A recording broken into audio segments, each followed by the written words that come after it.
That was the record before us, and here we are, pre-recorded, because we did this a few weeks ago, because we're not here at the moment, are we? We're away in that. I'm Ricky Gervais, with me Stephen Merchant. Hello there. And Karl Pilkington. He's not actually with us. No. He'll be in some of the best of clips that will be coming up shortly. Yeah, this is just us, isn't it? This is just us. We did this, when did we do this, Rick? A couple of weeks back. Hold on, what is it? It's the 27th today. Yeah. I enjoyed Christmas. I loved Christmas. I loved Christmas. I had a great time. What did you get? Loads of presents. So did I. I'm glad they made it to number one. I'm really glad. Stroke, he, she. Yeah, I'm really glad that the pop idols, Cliff Richard, Westlife, made it to number one. Bo Selector. Yeah, just delete that. Yeah. Okay, well, we're going to play some of the best of, some of the greatest moments of the last 3 weeks. Yeah. Ever heard on XFM 104.9. What about this? Do you remember this one? Oh, which one is it? All right, so here's the first bit. What sort? No. The Pope. Yeah. What semi-precious... Sorry, Mrs. Robinson, we're going to have to let you go. Yeah. Go on. You are the weakest link, Carl. Goodbye. Yeah, go on. The Pope. Yeah, the Pope. Yeah, we've got the Pope. Yeah, that's not strictly a question. He wears a... He wears a dustman's hat. He wears gall-blimey trousers. Yeah. Does he live in a council flat? Yeah, he lives in a council flat. He wears a semi-precious stone. What's the stone?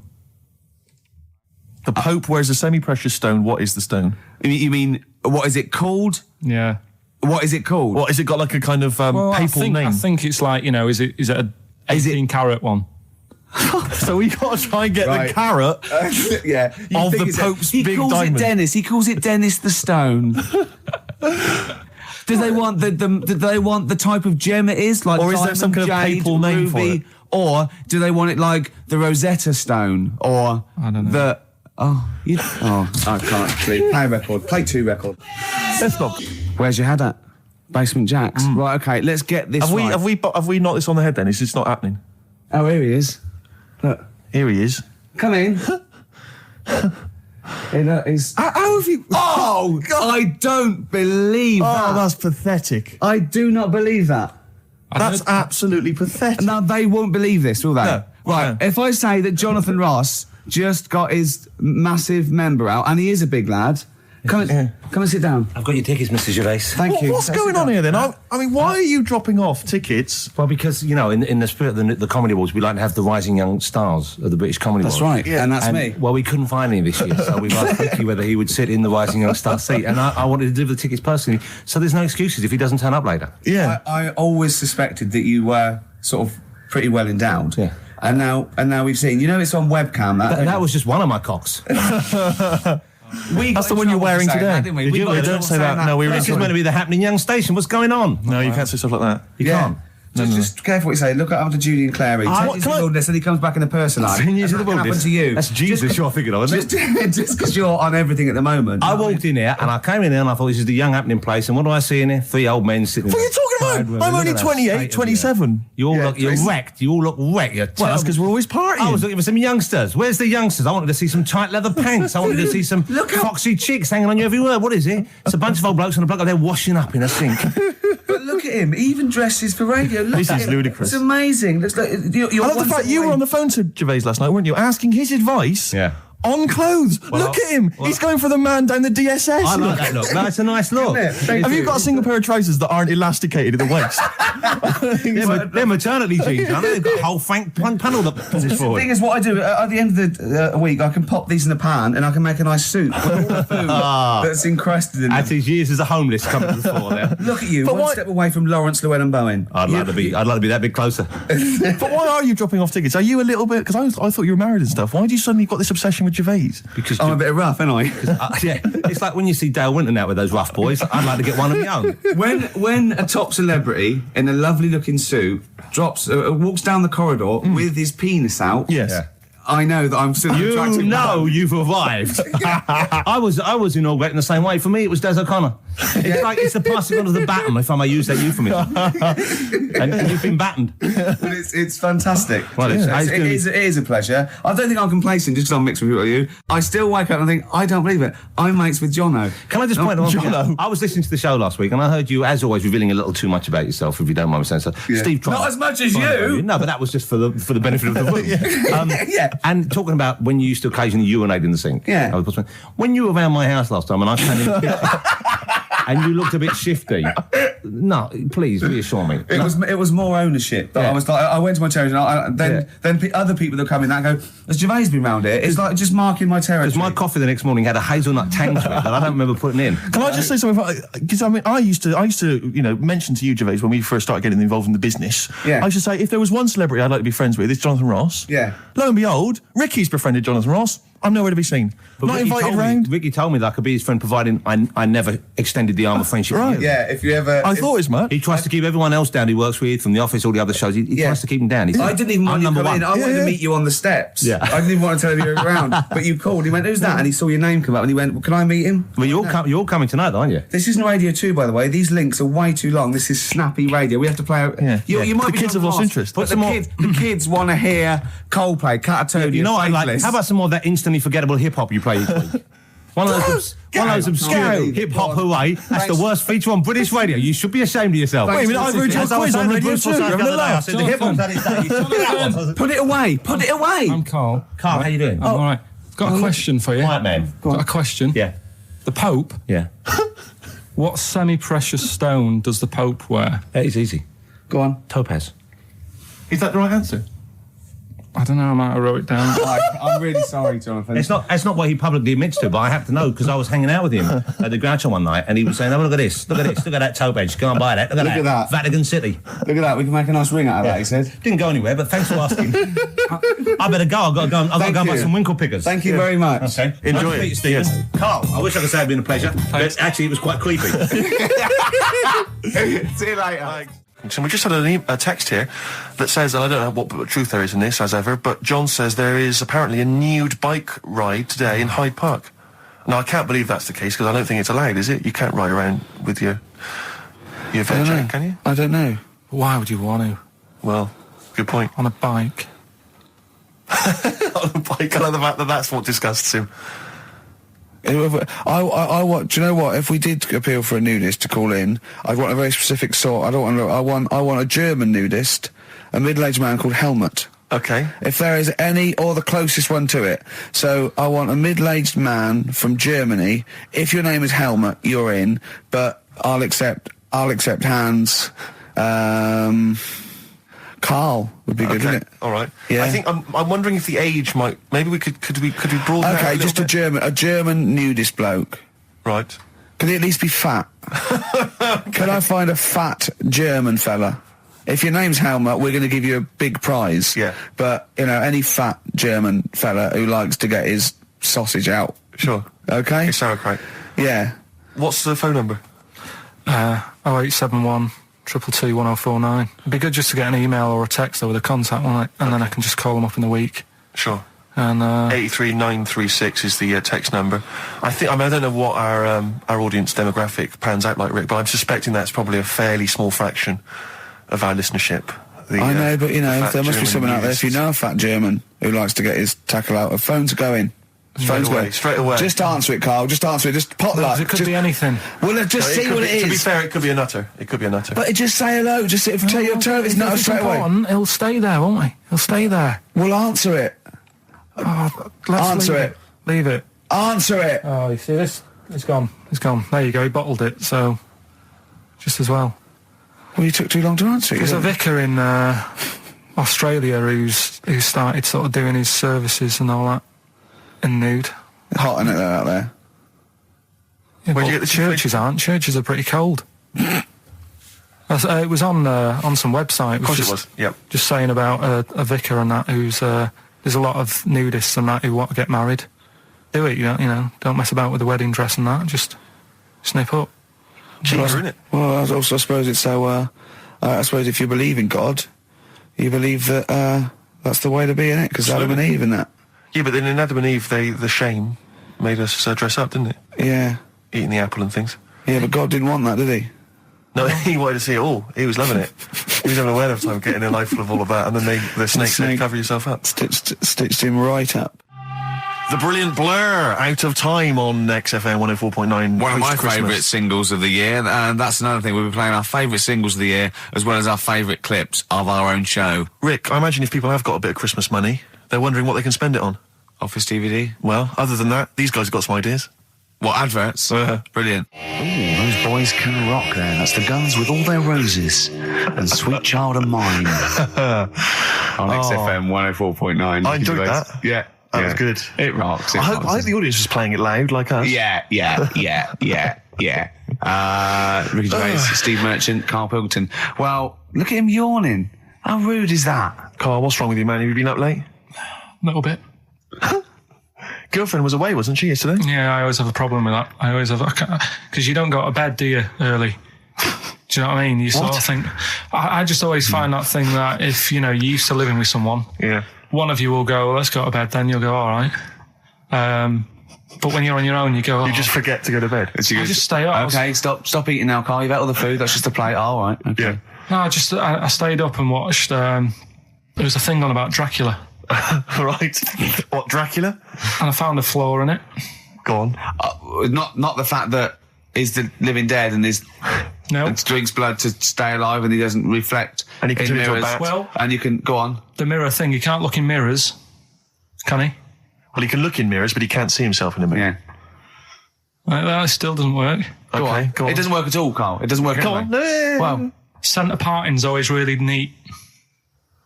His centre parting's always... how does he do it if he can't look in the mirror? Blood on the floor or something it was called. Rubbish. I love the flaw in the Dracula film is that his centre parting's too neat. How did he do it without a mirror? Oh. Was it a documentary about Dracula? No, Yeah, there was the real it's Dracula. The real called- Dracula. Bit. Yeah, the real Dracula, the It's true just a film. It had blood on the floor or something. It's called. Yeah. It's rubbish. We had a little lunch yesterday, didn't we? We did indeed. That was a nightmare. Yeah. I hate going out with you two. I was explaining to Carl, right? I like to excite Carl's imagination, right? And if it involves chimps or monkeys, all the better. Brains he likes, parts of the body, deformity. I know where to, what buttons to push. And I told him about this thing. I don't know if any of you out there know about this, but there's an experiment they did in the 50s, a clinical psychology experiment where there's your two hemispheres of the brain, okay? They're joined by a thing called the corpus callosum, right? Which is just a little flap of skin, like a little scarlet lead that joins your two hemispheres. And what they did, they cut that in half, and they thought it was a cure for schizophrenia, but what it turned out to be, or epilepsy, I think, I can't remember, was that your two sides of your brains didn't function together. You couldn't get information. I was telling Carl all this thing, and one of the things I told him was that they did it on a monkey, and it fought itself over a nut. Like its right arm was connected, by its left lobe of the brain, and it was fighting over itself. And Carl went, instead of thinking this is amazing experiment, he went, would it have been happy if you'd given it two nuts? Yeah, I know. Well, you started off by explaining it. I remember you mentioned, because I was watching the two of you as you were describing it to me, you said, of course, one side of the brain deals with symbolism. And as you said the word symbolism, I noticed Carl drift away from looking at you, pick up his mobile phone and start pressing buttons randomly. And I thought it was the word symbolism that got him. And I noticed it took you just a moment longer. And I think the first thing you said was, when did I lose you? Yeah, I knew I'd lost him. It's extraordinary. And he doesn't even try I to think I said disguise it. nomenclature at one point as well. Right, yeah. And I knew I was dicey with death there. Yeah. But Yeah. but I told you tried to look it up, didn't you, on the web? You didn't find anything about it, Yeah, did you? the spelling of it's what is it again? What's the word? Corpus callosum. Yeah, so I couldn't do it. No, it's no point. Yeah. Don't bother. Give up. Don't bother. Give up. So if anyone knows any interesting facts about that, I don't know. But yours hasn't been cut in half, has it, Carl? That would, again, might explain something. I'll tell you what we will be talking about later.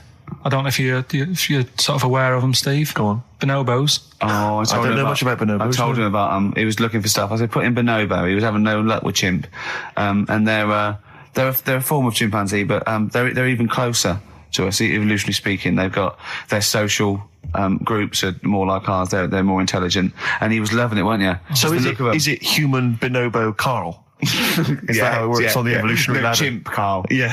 Yeah. Talking about them. So we're talking about bonobos. You're excited about that? Yeah, That's yeah. Coming up in Monkey News? No, I think it's a bit of a monkey bonus. Because my auntie Nora, she same thing, pumped her with loads of drugs. She used to have a cabinet next to the bed is like boots. She's got loads of stuff, right, for all sorts of stuff. And I mean, she's not that old, but she's on loads of stuff, right? She's a bit coked up, is she? She called up my mum once. And, Yeah, you told us this. Go on, tell it again. And she said, "Oh, how are you doing?" And that. She's all right. Bit worried though. My mum said, "Why? What's up?" She said, "I've been breaking wind." So she goes, "Well, you know." She says, "No, but this one is going on and on and on." And she was like, she was like, what do you say? What's like passing wind, farting for 5 minutes. one thing, not like, you know, trumping and then nothing. Yeah. Continuous drone of a fart. Yeah. I don't think she had... How big was she? She must be the size of a barn. No, she's not that big. She's, you know, she's good for her age. No, Quite but I slim mean... and that, quite slim. No, It's but just- fighting for 5 minutes. Where's all the gas? Was she circular breathing? Was she sucking it in with her mouth? It was just, I don't know that much about it. But she called up my mum. About 2.5 minutes in. Could you hear it in the background? 2.5 minutes in! 2.5 minutes in, she called my mum up, and it went on for a further 2.5 minutes. Oh. And she just stayed on the phone, did she? Where The whole was- phone going, well- can you hear that? Well, Did she hold the phone next to her arse? Listen to that. She was off the I'm ground. trying to work a tune down. She was actually hovering. She was 4 Yeah. foot off the ground Yeah. when they found her, the ambulance men. The cat's dead. Don't light a match! Don't light that cigarette! Yeah, it's like that advert. The kids come home from school, switch on the light. Yeah. There they see Granny hovering, turn the light on. Be careful if you have an elderly woman at home. Yeah. Drugs make you fart. so that's what I'm saying, you know, just let these people... What are you saying? No, wait a minute, what are you saying? I'm saying let people enjoy the life they've got left. No, you're not. You're saying don't put them in hospital, leave them at home to die. No, I'm not. Give them a Rubik's Cube and let them die. I'll tell That's what you you're something- saying. Yeah, I'll tell you something now, right? Steve, I'll tell you something. I didn't want to do it because it brings the show down. But she did die. Who, the blue-handed lady? Yeah. How do you know? Because I said to my dad, how's the woman next door? She said, oh, she went last night. They've got an old fella in there now. God. So, there you go. So, wouldn't it have been better to leave her at home where her friends and family can call and speak to her, even nip-dap round if they want, you know, with a cat, I imagine. No, it's definitely a cat now. What was that cat's called, that you imagine? Probably, I'm seeing like a big ginger one, so I don't know, something like, I don't know, maybe ginger or whatever. Maybe I had a budgie. But that's what I'm saying, just let them enjoy this life, because dying in hospital, I wouldn't like to do it. If I went to the doctors and they said, you haven't got long life left, I'd say, well, I'll stay at home. Yeah. And that's the point I'm getting at. Yeah. Right? If you can't do anything for them, let them enjoy their life. Yeah, a Rubik's Cube. Right, well, I remember, I think all kids go through a phase of shoplifting. Well. And when I was going through it, I used to just little things, just like magic markers and magazines, Mars bars, that sort of thing. Yeah. And one day, right, that my mate, Anthony, his mum called up my mum and said, I've got to meet up with you. I've got to have a word with you. And she said, what about? She said, I don't want to talk about it over the phone. So she goes, oh, right. Well, yeah, come round tonight then. So anyway, my mum sees me. She don't want to be in an awkward position and, like, be a bit embarrassed and what have you. So she sees me and she goes, right, Anthony's mum's coming round. What have you been doing? Yeah. So I go, oh, God. I said, I've been nicking stuff. So she goes, like, what? So, not big stuff. I've had a few calculators and Mars bars and stuff. How many? I'll just work it out. Hold on. Works out at 7.2 per day. So, How many calculators do you need? so it was when that phase. You failed maths, didn't you? Everyone wanted a calculator. It was like a trendy thing, wasn't it? Oh, yeah. In Manchester a couple of years ago, yeah. So anyway, so I told her all this and I confessed to, like, Computers will make it there one day. I confessed to There's magic in the back of battery. Go on. confessed to nicking all this stuff. She comes round. She only wanted to borrow some money. Brilliant. She said, oh, I don't like asking. I was a bit embarrassed to ask you over the phone, but can I borrow 20 quid? Oh, that's fantastic. And there's me. Bloody That's great. And it's similar sort of thing to yours. And did you? And he went, hold on, I'm going to work out the interest on that. I bank 10%. She'll owe you £4.40. Yeah. Oh, dear. So your mum was a loan shark. yeah. And did she mention? She went, I just stuff with that other? Because what I'm saying is, presumably you got your mate in trouble. No. Right, you didn't. That's great. Anyway, should we have some more music? Because we've been waiting for hours. What are you going to play, Carl? We've got the Cooper Temple Clause lined up. Brilliant. Probably you're thinking, Rick, isn't it time that we do our usual roundup of what's been happening in the news? Yeah. Which we always do every week. Yeah. We always do something, which is, I mean, basically, if you're listening and you're a new listener, say you work at a newspaper, we always try to be informative, just try and put stuff out there that just educates people, informs What are you people. thinking? Well, I said Monkey News is coming up, but what have you got? No, I was just looking on the net there and just found a couple of quite important news stories, probably worth mentioning. Policeman caught photographing. I don't know why it makes me laugh. It's just the phrasing, I suppose. It's the headline. Policeman caught photographing up woman's skirt. No, he wasn't up there taking a picture of Big Ben. He wasn't going, can I just sit up here? I'm just going to take a picture of that seagull over there. No. He was facing the camera up a woman's skirt. He was indeed. Right. A policeman in Japan is facing disciplinary measures after he was caught photographing up a woman's skirt with a hidden camera while on duty. The 42-year-old sergeant, who's not been named, used a digital camera to secretly snap the shots when the woman was reporting a stolen bicycle. So he was actually doing his proper job. He'd obviously thought to himself, I'll bring him a digital camera today. On the off chance a beautiful woman comes in to report a crime or robbery, I'll have it ready, I'll have it positioned, in such a way. But this is interesting. This is how he got caught. Okay? The woman became suspicious after she saw a flash go off. brilliant. I mean, this Not a secret at all. Sorry, did I just see your shoe? Your shoe just seemed to just spring into life there. It was light. There was light. Yeah, I think I've had someone set fire to some magnesium that was on the end of it. It won't happen again. But it's only you and I in here, and your shoe was just suddenly lit. Why are you standing like that? Why is your shoe just sort of like between my feet? There's no reason. This is how I always stand. What did the bike look like? Flash? So, are you taking pictures of my family? No. And no, I'm not. And you should be wearing knickers anyway. Well, how do you know that? What? How did you know I'm not? How did I know what? I'm not wearing any. I didn't know you. I don't know what you've got up there. Well, I don't know what it looks like, and there's no way I could. Of course, it would be roughly that conversation in Japanese. I know, yeah. This is the Best Of Show on XFM 104.9. I'm Ricky Gervais, with me Stephen Merchant. Yes. I hope you're enjoying the Best Of. I'm amazed that these are the highlights and that we've strung it out this long, Rick. But the good thing about this is, we're not here, we recorded this a couple of weeks ago, just the links, right? This has taken us about 10 minutes for the whole show. We get paid the same. Why don't we do this every week? That's a great idea. High five. Listen to this clip, it's brilliant. Can I just ask Karl how he got on over Christmas? Because the last time I spoke to him, you hadn't bought a present for your girlfriend. I have to say, I was on tenterhooks all Christmas. Well, you changed it. After that show, I felt bad, even though I shouldn't have done, because... Because you hadn't bought your girlfriend a Christmas present? Yeah, but I said to you, I booked a table at a hotel in Covent Garden, had Christmas dinner there, which was nice, right? It's good food and everything. Didn't feel like enough to me. Well, then I went out and treated some stuff, and then... No. A couple of days before Christmas, he went, I took Suzanne to that hotel we're going to go to for Christmas dinner. We had tea and cakes. And I went, oh, you treated her? He went, no, she paid for it, but I was just showing her what it was going to be like. That was her extra treat. She paid for it. I love that. Brilliant. Yeah. Well, it was a dear. It was like 150 quid for a meal for two, which is pretty dear. So I'm not going to buy her cakes as well.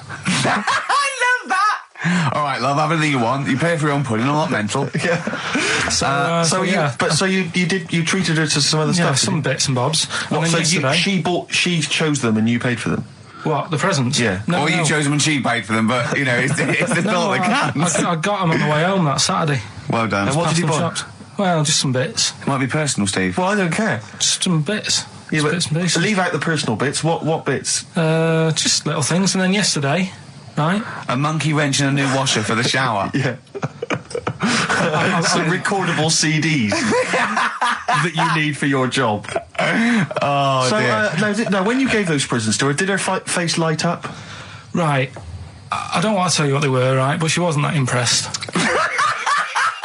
You're going to tell us what they were now, tell us what they are. You even know what they are. She told you on Christmas Day. Hold on, wait a minute. But it doesn't matter what they are. It does matter what they are. It doesn't. It does, Karl. It's you, mate. Of course it doesn't matter. Oh, God! Have you just remembered? Yeah! Right, but there's no need. I've got to tell him, Carl. I really want your permission because I don't want to be I know it's not, but we know it's not that embarrassing. It's really quite sweet. Yeah, but in a way, right, the way I look at it is, right, Christmas, even when I was a little kid, right, is not... Please let me tell him, Carl. Well, let me just tell you first, though. Let me tell you why I didn't go all out on the old present front. All right. Justify yourself. Right? First of all, I've covered it up since then anyway, right, with that present, because I bought her some shoes yesterday, and she did say, I'll give you the money for them, but when I get home, I said, it's all right. I said, you can have them, right? So not only did I buy her some food on Christmas Day, I got her shoes. She's probably had a total... And they feel like a horse. Yeah. It's not like, there you go, there's your shoes, there's your food, right, bed down, see you later. Yeah, but what I'm saying is she's done... fed and clothed. Yeah, did you comb her hair? She's done well this year, right? So... The thing She's done well this year. It's like you're a single parent living on a council estate with a smack problem, and you still managed to buy them some Lego. When I was a kid, right, it wasn't about what you got. I remember one year when I was about 8. Right, it's going to make me cry, isn't it? This? No, it's not. I'm just saying the way it is. Right, I woke up at about 4 in the morning. And I was like, what have I got? And I couldn't sleep. I was that on edge. It's the excitement of Christmas, isn't it? It's like, what's wrapped up? I need to know. Sure. Yeah. And it's the fact that people are saying, no, you won't know until tomorrow. Yes. Sure. That annoys you and winds you up. Okay. So I got up at 4 in the morning, opened my presents, and then went, right, I know now, went back to bed, had a great sleep. Yes. Right? So it's nothing to do with the excitement of what you get. It's the excitement of not knowing what you've got. And then what happened when you got up to go down with the presents? What you're saying to me is that you could wrap up a brick because the thrill of Christmas is in hoping and being excited about what it is, not the actual gift itself. Yeah. Is that what you did? Did you get a brick? No, let me tell you now what he got. He got her a present, right? And she said, she came and said, yeah, he got me. It was an industrial-sized packet of condoms. It was a joke gift. No, it wasn't a joke. It wasn't even a joke. I went home that Saturday after the year, past Boots, thought, might have something in here. They were on, like, some value. Right, you passed the Were makeup. they used? Right, but The makeup, you passed all the other... Past the makeup, stuff. past the lovely vanity cases. Yeah. The foot spas. Exactly. Yeah. Hold on. How much are these, love, for 100? Yeah. $4.99. Yeah. Do I get them reduced if I buy in bulk? So how many did you buy? What was it? I don't know, probably about 100. Right, okay. And is she allowed to use those with anyone? Did you wrap them? Can she just go out and have a wild time? Well, you with don't need to wrap. They're already wrapped, aren't they? Oh. And then what did she say when she opened them? I No, just- wait. Carl, what did she say? Right, play a record and we'll come back to this. Oh, you're worse than my father. That's genius. Go on. Talking about this the other day. What was it now? Listen, the fella. Play a listen. record. Do you want, let's just, all right. All right, no, come on. All right, he's got it now. Go on. This fella goes to the doctors, right? Oh, right, okay. Right, if this is in any way apocryphal, stupid, illogical, impossible, right, you are never, ever speaking again on radio. So make sure this is at least possible. I'll tell you what, I'll even give you improbable but possible. So if anything that breaks the laws of the universe or logic, okay, that's all you have to avoid. On you go. Right, so this fella, right, he goes to the doctors because he's got earache. Right. Okay, if a chimp's living in his brain... that he go on. So he's got earache, he's sat in the waiting room and his ear's all bunged up and it's hurting a lot and what have you. So the doctor comes out and he goes, right? And because his ear's all bunged up, he doesn't hear it that well, right? So he thinks it must have been me, right? So he wanders in. Keep going.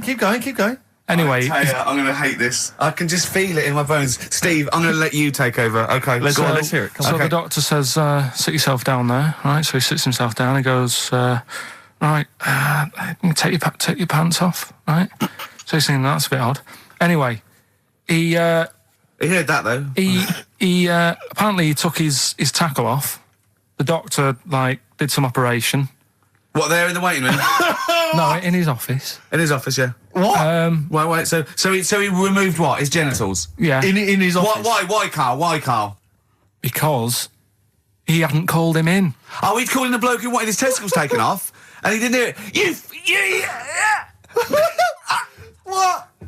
So the doctor went out and said, Mr. Jones, who's here to whip off your cock and balls just here and now, right? Bloke comes in, didn't it? It must have been me. So the bloke who wanted his balls taken off didn't say, I think he said me. So he didn't interrupt then. So the bloke goes in, he starts taking his testicles off, and he doesn't say, I'm here for me ears. What are you doing with that? Right, there was this. This is what it's like about getting presents and stuff, right? With my mum and dad. Go on.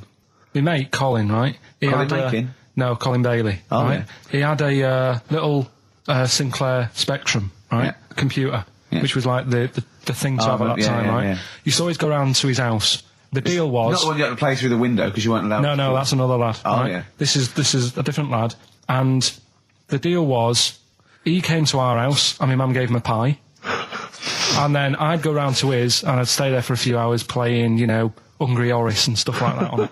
Right? Now, my mum and dad knew that I really wanted one of these computers, right? So I waited about a year. Came round to Christmas Day. I thought, I reckon might have one. Turned out they bought me the wrong one. They bought me a ZX81 instead of a Spectrum, right? And Christmas Day, I'm there trying to load the games up. It's not working. I'm thinking, what's wrong, right? And the thing with me, when I was a kid, I used to get quite sort of agitated. This is the moment. Right? I found out that it needed a RAM pack to make it work, right? Looking in the thing and it's saying, and make sure you put your RAM pack in the back. And I was like, oh, where's the RAM pack? And my dad's going, I don't know, I've got you the main bit. That's it. So I was that wound up, I just was sick, right? Just sick. I didn't feel sick or anything, I just was like, oh God, went to the sink, just sick. Because I was that on edge about it. I said, come on, we've got to get one. And my dad's like, Tandy's shut, we're not gonna get anything today. Ruined again, Christmas Day. That was after the year when my train set got blown up by our kid. The following year, no RAM pack. And now you ask me, why don't I get good presents? He's scarred. He just I'm gonna die. Honestly, I'm gonna die. He's just screaming sick. Yeah. There's no RAM pack. What? Did you get to the bottom of it? Why wasn't there a RAM pack? You have to buy them separate. Oh, okay. What do you mean I can't play Frogger? Oh no. So, wasn't there another incident when you threw up? Spontaneously threw up? Through sheer anxiety?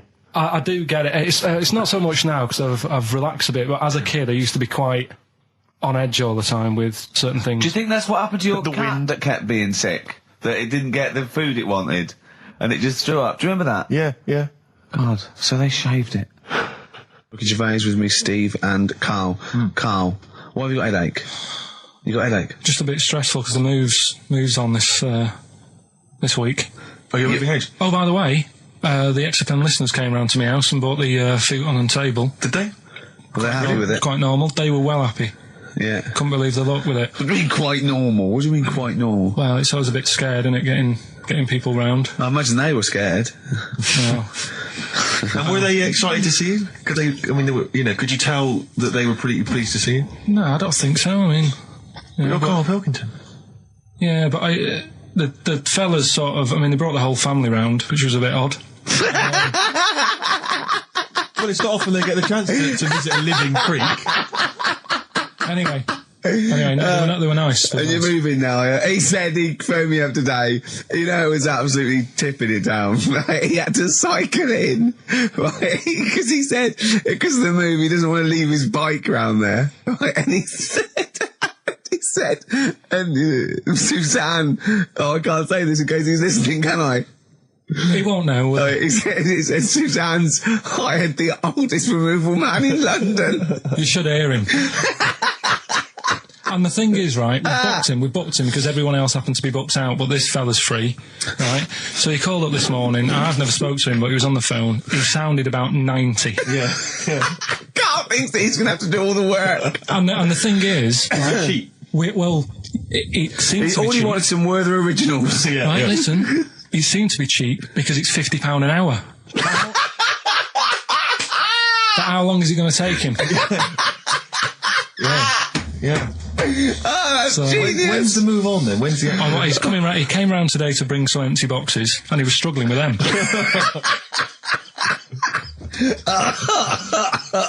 So it actually happens on Wednesday. Oh, God.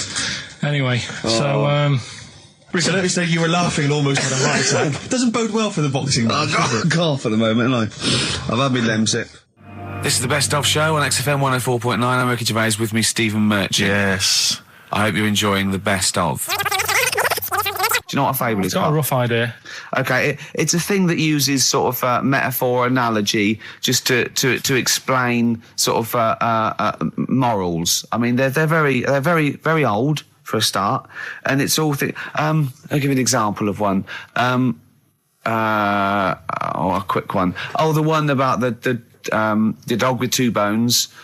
He goes to a dog's got a bone. He sees a reflection in the lake, and he thinks, "Oh, that dog's got a nice bone.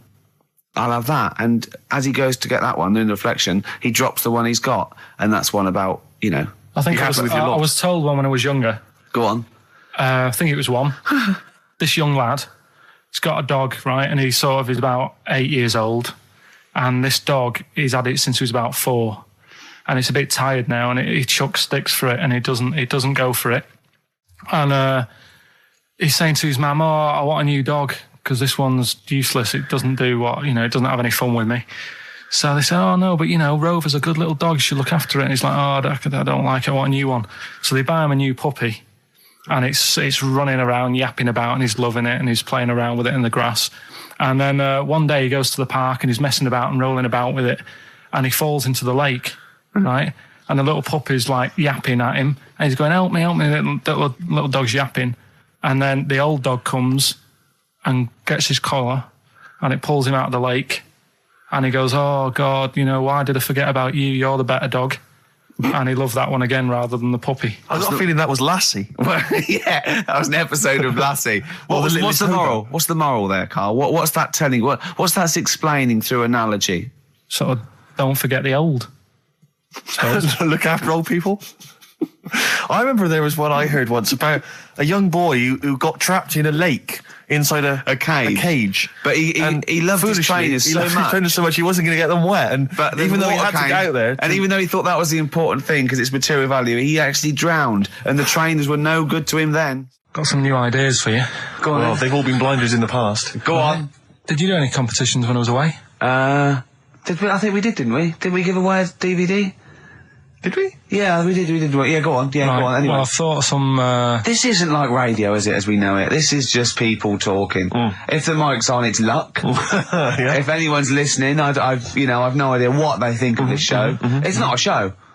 Not in the traditional sense. No. Okay, then you're going to change with that, Carl. Because a show suggests a certain form of presentation. Yeah. A certain pride. And when we do present dare I say it, some planning. Yeah, and when we do, it's ruined by him pressing the wrong button. Yeah, but I've got some planning here. Go on, then. Quizzes. What I did was, when I was on holiday, right, you said, come up with a new idea, right? So the best way of coming up with ideas is sort of... thinking. Sort of nicking a TV show name and then twisting it a bit. Yeah.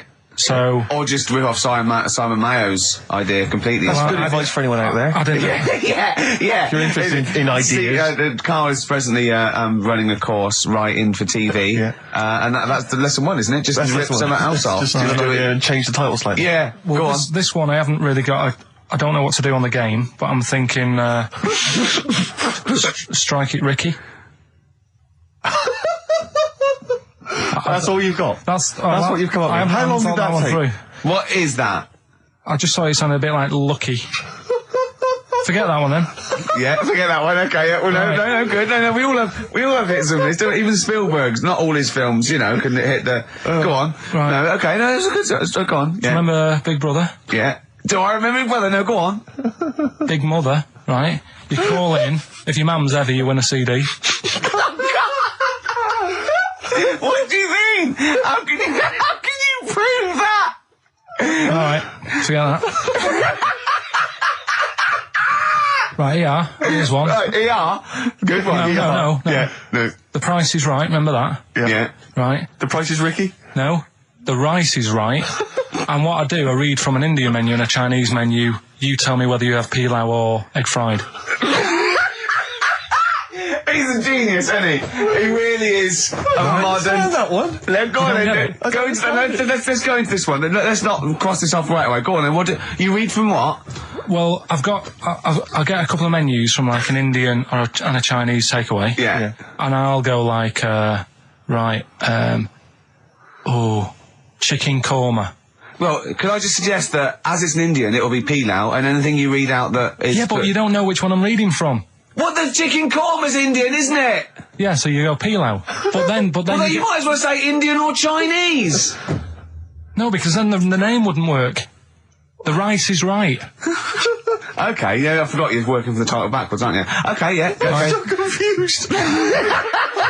I don't know where I am or what day it is. A programme that they've been in on Channel 4, right? Can you cross that out? We're not doing The Rice is Right I either. don't understand The Rice is Right. No, go I'll on. tell you that later. We'll have a game in the office, right? A game that they've been in on Channel 4, but has got really big viewing figures. Well, obviously not. Right. Or they wouldn't be binning it. Go on. Do you know 15 to 1? Yeah. They're getting rid of that, right? Are they? I'm thinking 15 Taiwan. Get some items that are made in Taiwan, right? Get 15 items, and I say what they are, and then you go, oh, I bet it's the vase. Or something. That's the one that's made in Taiwan. Yeah. Just explain that again very quickly. No, don't go. Oh, Cross it out. Forget that. Cross it out. 15 Taiwan. Tell you a job I don't like. What? I wouldn't want to be doing. The woman, there's a little woman who sits in the little snack stall on Finchley Road station. Yeah. And I don't know how to describe it really. She is surrounded by snacks. She can't move for snacks. It's Does it look like American Beauty, but with different... not dissimilar to that. Yeah. It's a little hut on the station. And it's like, if you go to the seaside, you can put your head through one of those cardboard cutouts and it looks like you're a big fat person or whatever, and you can have your photo taken. It's like an equivalent of that, but it's just snacks everywhere. She's got bananas up to her chin. She's got chocolate coming down to her eyes, crisps either side of her. She can't move. She can't do 360 degrees. She's like packed in there. I don't know how she gets in there. I think they put her in her first, and they put, pour in the bananas. Yeah. Then they go pour in the nuts. She has and 2 hours of makeup before they open, exactly, yeah. dressing her in there. Because I'll ask for something from the fridge, and she cannot turn her head to see. She has to go by feel alone, just to feel the fridge and get stuff out and pass it. And often I'll say, that's not what I wanted, but she can't. You've got to let her off. It's extraordinary. Dear. But there's no music playing. Does she There's have to nothing. sell her way out of it? Exactly. if it's a slow day, she's stuck there till the next day. Yeah, it's like a world-breaking attempt. Yeah. Carl, what job wouldn't you want to do? Well, any job. You're a lazy... You're joking, aren't you? I've done loads of stuff. I'm quite happy now doing what I'm doing. Yeah? You look happy. Trying to think. You sound happy. Yeah, I mean, calm down. You on drugs? I'm all right. Are you on happy E? before England have won and that. I'm happy for them. Yeah, go on, happy for them. I'm happy in that. Yeah, what do you mean happy for them? We are England. Happy for us. Yeah. I mean, we didn't play. I did very little towards it. No. It was mainly Johnny Wilkinson. Yeah, I and the barely other- contributed. Switching on the TV was about as much as I did. Exactly. And shouting, come on! Yeah. Talking about jobs and that, though, I was reading the other day about, rubbish jobs that people have had and I stuff. haven't got time when I'm at work, man. I just get on with it. I'm not squiddly diddly. Fingers in pies, different jobs. Go on. Do you know Ivor the Terrible? Ivan. He, His Russian. Yeah, that was the Welsh fella who was bloody awful, but not as bad as his Russian cousin, Ivan. Go on. He had a fella doing some work for him, right? This fella built his house. After it was done, right, the terrible fella was like... fella Ivan. He was going, oh, it's brilliant, you've done a good job there. Yeah. I don't want you to build another one like that. Took his eyes out. Just stopped him making an house like that. Yeah. Blimey. That's bad, isn't it? Why didn't he take away his trowel? Then he could have seen, but he couldn't have built a house without a trowel. You can't build a house without a trowel. Yeah. I suppose he probably later thought that once he'd been nicknamed Ivan the Terrible. Yeah. He thought, why? Because you gouge people's eyes out. Yeah, but I didn't want to build another house. I know, but Take his trowel away. What would I have been then? Ivan the Crafty at most. exactly, yeah. Ivan the Jealous, Ivan the spoilt brat. But Yeah. Gouge someone's terrible eyes. is That is bloody terrible. I'm surprised you're not called Ivan the... Do you know what I mean? Yeah, you're going to get on in history like with Vlad the Impaler. Yeah. He's mainly remembered for impaling people. Yeah, he did a lot of other stuff. Did a load of great charity But work he did. It's the not impaling remembered. is the thing that's really gone down in history. When were you reading about Ivan the Terrible? No, it's just or little Ivor the stories. Terrible is the thing you remembered from this informative article. No, it was just little bits like that, talking about him, there was a thing about someone who worked for that fella who painted the ceiling. Sistine Chapel. Yeah, there was a thing. A woman who worked for him in his house, and I love how you assimilate information when it's just bordering on the academic, or just the interesting and true. It's wonderful. Ivor the Terrible gouged someone's eyes out 'cause built him an house. That fella who painted that ceiling had a woman work for him. Imagine if you wrote that down in an essay. Imagine if you wrote that in a school essay. Well, you'd probably end up with not getting a grade, or or thinking you turned up to more than you had. Exactly. Anyway, the woman who lived with the woman who lived in a shoe. Go on. yeah, there was this woman who lived with him, and she used to go out and do all this shopping and that. yeah. But because she couldn't read or write, he used to have to draw everything that he wanted. Why couldn't you just tell her? I don't know. No, but no, wait. That's an excellent point. Could she talk? Yeah, but if it's a big list and that, loads of different coloured paints. But why and couldn't stuff. she draw on a piece of paper? Why did he have to do it? Because he's a better drawer, isn't he? That's the point. That's it. That is. We were just looking for the logic of the story. You found it. You've done it. Play a record.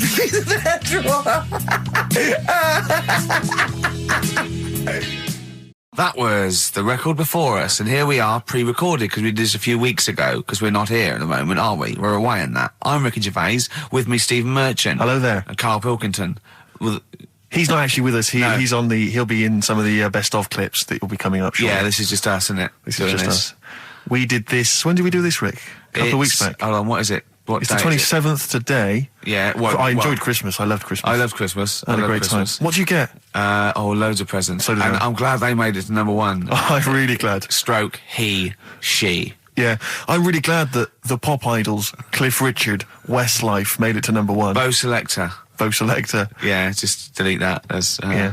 Okay, we're going to play some of the best of, some of the greatest moments of the last 3 weeks Yeah. ever heard on XFM 104.9. What about this? Do you remember this one? Oh, which one is it? All right, so here's the first bit. His homework was to come up with those stupid lateral thinking problems. We maybe should give an example of the. sort of genre. Romeo and Juliet. Right, Romeo's asleep on the bed, Juliet's on the floor, covered in water and broken glass. What happened? And you ask all these stupid questions, and it's Romeo's a cat and Juliet's a goldfish. Again, Awful. what am I thinking? Yeah. Yeah, come on then, Carl. Right, Yeah. there's a bloke lying on the floor, right? He's cut his head, blood's coming out of his head, and all his mates come running up, and they're all stood round him. Yeah. And they don't take their hats off as a mark of respect. That is outrageous. Why didn't they take their hats off? Oh, I'm laughing, but it's probably as good as the Oh, real absolutely. ones. A bloke's fallen with his... Yeah, He's lying on the floor. yeah, He's dead. yeah. His mates come running up. And like, Was it important that his head was cut? I don't know. I mean, Would it have been okay if he'd have been wearing a hat? He wouldn't have been dead if he was wearing a hat. What's your answer? No, you're meant to answer questions. You don't just go, what's your answer? You say, where's the turn? So you go, no, and I have to guess. It's obviously like sort of motorcycle stunt team or a parachute. Why didn't they take their hats off? Because they're probably still on the motorbikes or something. Or... Well, yeah, but if you mark a respect to someone, you could take your helmet off. I'm getting angry. What? They're parachutists. Why couldn't they take their helmets off? Because they're still they're coming down from they're the sky. still- But he's on the floor dead. Well, Yeah, but they're, they can look down and see him on the floor. are they on the floor, Carl? They're on the floor as They're well. walking, are they? Yeah, well, they sort of stood there looking at him. They're stood there. Yeah. They're stood on the floor looking They're at him. and he's soldiers. Why? But why? If they're Because it soldiers- might be in a battle zone. They be in a might have their battle zone. helmets on, and he's been shot in the head. No, well, that does work. You see, this is my point. That one works. That one works. Unless you've given us a piece of information where that doesn't work. What's the difference? Why is yours different to he's been shot in the head in the trenches, and they're looking at him and they keep their helmets on? I just don't think it matters as much. If they're in the trench, they're already guarded a little bit, so they could take their hats off. It's the best mate, for God's sake. Okay, he's dwelling on this. Are they normal hats? What kind of hats I'm are going to give you the they? answer. No, don't get ratty. What kind of hats are they? Baseball What hats? kind If I told you what sort of hats they are, you'd have the answer. Wow. Okay, I've got to guess what sort of a hat it is then, have I? Right. Is it a trilby? No. Is it a bowler? I know what it is. What? They're spacemen. No. Oh, that's a good That one. one though. works as well. This is my point. I like that one a lot. It works. He's fallen on the moon, and not that the moon happened. It was set up, wasn't it, in the studio? We know that. Yeah. Okay, Carl. What's your answer? Builders on a building site. Why is that different to soldiers? Because bricks don't fall in wars. But bullets fly. Right. Let's play a record and we'll come back to it, Carl, while you think about what you've done. Oh yeah, you've embarrassed Let's play some yourself. classic Suede. Yeah, and this is for David and Kieran. I think who wanted a bit of Butler. What do you make of the first genetically modified baby? Oh, Are you worried about this? Do you know what did they do? What? Let me see what it says here. It well, says, isn't it just choosing the eye colour? Well, this is the concern, isn't it? That in the future you'll be able to decide whether it's a boy or a girl, how intelligent it is, what it looks like, is it handsome, is it ugly? Obviously, no one will choose an ugly baby, and so on and so on and so on. And so it means that where will it lead? Where will it end, Carl? Are you concerned? I've thought about this a lot. What will us three look like in the future if they're being, genetically modified beautiful people? What will we be like? How will we be considered in society? True, yeah. But we've talked about this before, haven't we? About the cloning thing. Yeah, that's a bit weird. Yeah. But I don't think it matters because at the end of the day, right, you might look like some other kid, but it's the way you've brought up that will change your features and the way you are, your personality. If you lie, you get a long nose, don't you? Well, no, but listen, right, because I remember when we, I was growing up on this estate. This is going to be good. Go on. No, it's not. It's just an example of how this doesn't work. Go on. So we don't need to worry, sort of thing. Sure. Right? Okay. So I'm growing up on this estate, and there was this woman about 4 houses down, right? Who's a bit rough. All right. Didn't fancy her. Oh God, no. Right, but she had a baby. Well, tell me about her first. I'm interested in this woman. What was she? It was a very. Was it like being a man in a dress? I mean, I didn't grow up in a posh house or anything. I'm not saying that if you live in a bit of a rough house, you're a bad person. What did she look like? But anyone can Tattoos? clean up. Looked like Tony Green with a fag on. They didn't clean up much, right? Oh. Which, even if you've not got a lot of money, you can still try and make the place look nice. Yeah. Right? But she didn't, and a kid used to take a horse into the house.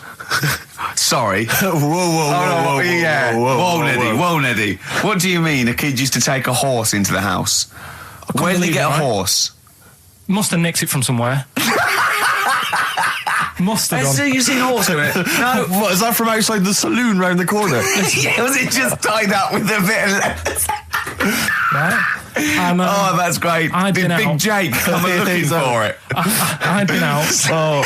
No, sorry, let me get this. This was before the lynching stopped or after. Where did he get a horse from? What do you mean he must have nicked it? His mum said, where'd you get that from? I bought it. All right then, but keep it out of the kitchen. I don't want you going Catlin rustling. Where did he get a horse from, Carl? And how long did he have it for? Was he leading it or riding it? Mum, open the door, I can't stop. I can't stop it. Open the patio door as well. Looks like we got us a runaway. What do you mean? I don't know, but the thing is they couldn't afford to buy one because they're not cheap. So I'm just guessing. Maybe that's wrong of me. But I think... He had a horse? Yeah, right. So that's why the family didn't have any money. They'd spend it on the horse. No, I don't think, that's what I'm saying. I don't think they would have bought it. So anyway... Yeah, it's wise to whisper, Carl, in case they're listening. Yeah. And they could be in the room next door. It's not buying it, it's keeping it as well. Oh. So I was like in the car with my dad coming into the avenue, and you used to have to drive down it to turn round. And, and sort of go back to our house. You had the traditional method of transport. Yeah. And the horse was in the lounge. Reading a paper. Just like walking around. Oh God! What? And when I was doing, I tried to earn myself some money once by flogging little flowers in plastic cups. What? This is genius. It just keeps coming. What do you mean you're trying to flog little flowers? What do you mean? Wait. Let's play a record. Let's play a record and come back to this. This story's going to just unravel and unravel. It's going to go on for hours. Let's play a track, deeper Carl. and deeper. It's like an onion, isn't it? We've created a whole world here where there's a man living with a horse. Just walking around the lounge. I come from the West Country. I've never heard anything like that. I just think of a big sort of like orange carpet and it's got a rediffusion telly and this horse going, I'm fed up in here. Exactly. This is really... I am not taking the rubbish out again. Yeah. Right, play a record. Let's have Velvet Underground. We've got that lined up. Oh, yeah, the classic from the first album. I'm Waiting for the Man. Let's come back to the horse in a second. Little flowers in pots. What do you mean? Go on. Talking about this the other day. What was it now? Listen, the fella. Play a No, listen. record. Do you want, Play a let's just, all right. All right, no, I'll- all right, he's got it now. Go on. This fella goes Yeah. to the doctors, Yeah. right? Oh, right, okay. Right, if this is in any way apocryphal, stupid, illogical, impossible, right, you are never, ever speaking again on radio. So make sure this is at least possible. I'll tell you what, I'll even give you improbable but possible. So if anything that breaks the laws of the universe or logic, okay, that's all you have to avoid. On you go. Right. So this fella, right, he goes to the doctors because he's got earache. Right. Okay, if a chimp's living in his brain... that he Go on. So he's got earache, he's sat in the waiting room and his ear's all bunged up and it's hurting a lot and what have you. So the doctor comes out and he goes, right? And because his ear's all bunged up, he doesn't hear it that well, right? So he thinks it must have been me, right? So he wanders in. Keep going. Anyway, I'm going to hate this. I can just feel it in my bones. Steve, I'm going to let you take over. Okay, Let's hear it. Come So on. the doctor says, sit yourself down there, right? So he sits himself down. He goes, right, take your pants off, right? So he's thinking that's a bit odd. Anyway, he heard that though. he apparently he took his tackle off. The doctor did some operation. What, there in the waiting room? No, in his office. In his office, yeah. What? Wait. So he removed what? His genitals. Yeah, In his office. Why, Carl? because he hadn't called him in. Oh, he'd called in the bloke who wanted his testicles taken off, and he didn't hear it. What? So the doctor went out and said, Mr. Jones, who's here to whip off your cock and balls just here and now, right? Bloke comes in, didn't it? It must have been me. So the bloke who wanted his balls taken off didn't say, oh, I think he said me. So he didn't interrupt then. So the bloke goes in, he starts taking his testicles off, and he doesn't say, I'm here for me ears. What are you doing with that? That was Jane's Addiction. This is the Best Of Show on XFM 104.9. I'm Ricky Gervais, with me Stephen Merchant. Yes. This was a clip show. We recorded this a couple of weeks ago. I hope you had a Merry Christmas. It's not over yet, because tonight at 9:50 is the second part of The Office Christmas specials. It's brilliant. Watch it, and we'll be back next week live. I'm Ricky Gervais, with me Stephen Merchant. Bye. Have a great new year. Right, next one. Which one's the next one? Oh, what about your paper round? Right, the paper round one. Paper round, I'd still say it's the best job I've ever had. And he means it. No, I really enjoyed it. It's like, you know, you don't have to work with anyone else, right? So you make your own rules. Just think of that. You know, you sort of You're around. spreading information Well, yeah, to people. yeah, Vital information. giving a service, and no one else is around. You know, you can just do what you want and think about stuff whilst you're cycling around on your bike. It's really good. Yeah. So anyway, Imagine the stuff he's thinking about when he's riding around his bike. So getting in the head of a salamander. So anyway, I loved it, and even though I only got like 50p a day, right, no matter what the weather was like and stuff, I used to get up at 4:30 and go and do the round. And Why'd you get up at 4:30? because I wanted to watch the Pink Panther at 5:30, so I wanted to get me paper round done. I said, why didn't you watch Pink Panther?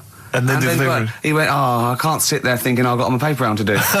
He'll ruin it for him. Yeah, so is it a good job or not? So 4:30 I was up and about, and this morning it was like winter, really bad winter, bad snow, you know, freezing cold, really windy and all that. And my mum said to me before I went to bed, she said, don't be getting up tomorrow, I'll give you the 50p. I said, it's not about the 50p. So, you know, people want the papers and stuff. So, Conscientious. so anyway, I went to bed thinking, you know, that's it. I've told her I'm still going, so, you know, whatever. Go to sleep, get up in the morning, and put all my kit on. And I used to have layers of clothing on because it was really cold. I had like a big anorak on with the fur on. I had like waterproof pants, and I got my paper round bag. And I went downstairs to get out and tried to open the door, and it was locked. I thought, oh, God. So she'd locked it, so I couldn't go out. So I'm searching around the house looking for the keys. She must have hid them somewhere. I thought, oh, God, you know, I've got the papers to do. So I thought, how can I get out? So I went upstairs, climbed out of the bathroom window. God. Right, and to try and jump out of the bathroom window onto the porch. But the problem was, I had so much gear on, I was like the Michelin Man. So I could hardly move as it is. Yeah. And I'm trying to get out the window, and I'm like, trying to stretch down like that, get my foot on the porch, and my bag got caught on like the hook of, do you know, like how you have a hook so you can put the window open? Right, yeah, The yeah, little arm goes on. My bag had got caught on that. I was holding onto the wall and my foot on the thing, so I couldn't sort of pull it away in case I pulled it away and then fell on my head. Yeah. So I'm stuck there. Dangling. My dad comes back from working nights. Yeah. He thinks I'm a burglar. Gets out his gun. So he's shouting and stuff, going mad and going, Dad, it's me. And he had to give us a hand using a... He's heard that wily trick in Manchester before.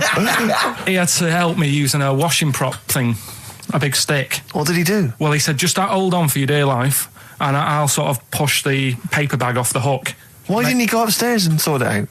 It was at that point where I was in the middle. There was nothing you could do. Do you know what I mean? It's at that point where you've just got to make a decision. Yeah. And by the time you go upstairs, who knows what might have happened? Sure. Do you know what I mean? You've got to act there and then, not messing around. Yeah. So And you could hear downstairs, now here he is, the Pink Panther. Yeah. Dad! Hurry up. Panther, ever so pink. Oh. So that was close to death, because I must have been about 30 foot in the air. So, to cut a long story short, he gave me about 4 or 5 near-death experiences, and he went, and the whole point of this, he went, so that's why I think I'm going to die of something horrible, like cancer. And I went, why? He went, right, you ready for this? Yeah. He said, well, I don't check my balls. Wait. He said, I don't like the feel. Carl, always check your balls. Do you I check don't like the yours? feel. Why don't you like the feel of your own balls? They just... I mean, you know that I don't like bodies anyway. Right. Do you know what I mean? It worries me a bit that you've got all that going on in your body, right, and your skin's keeping it all in place. Stop.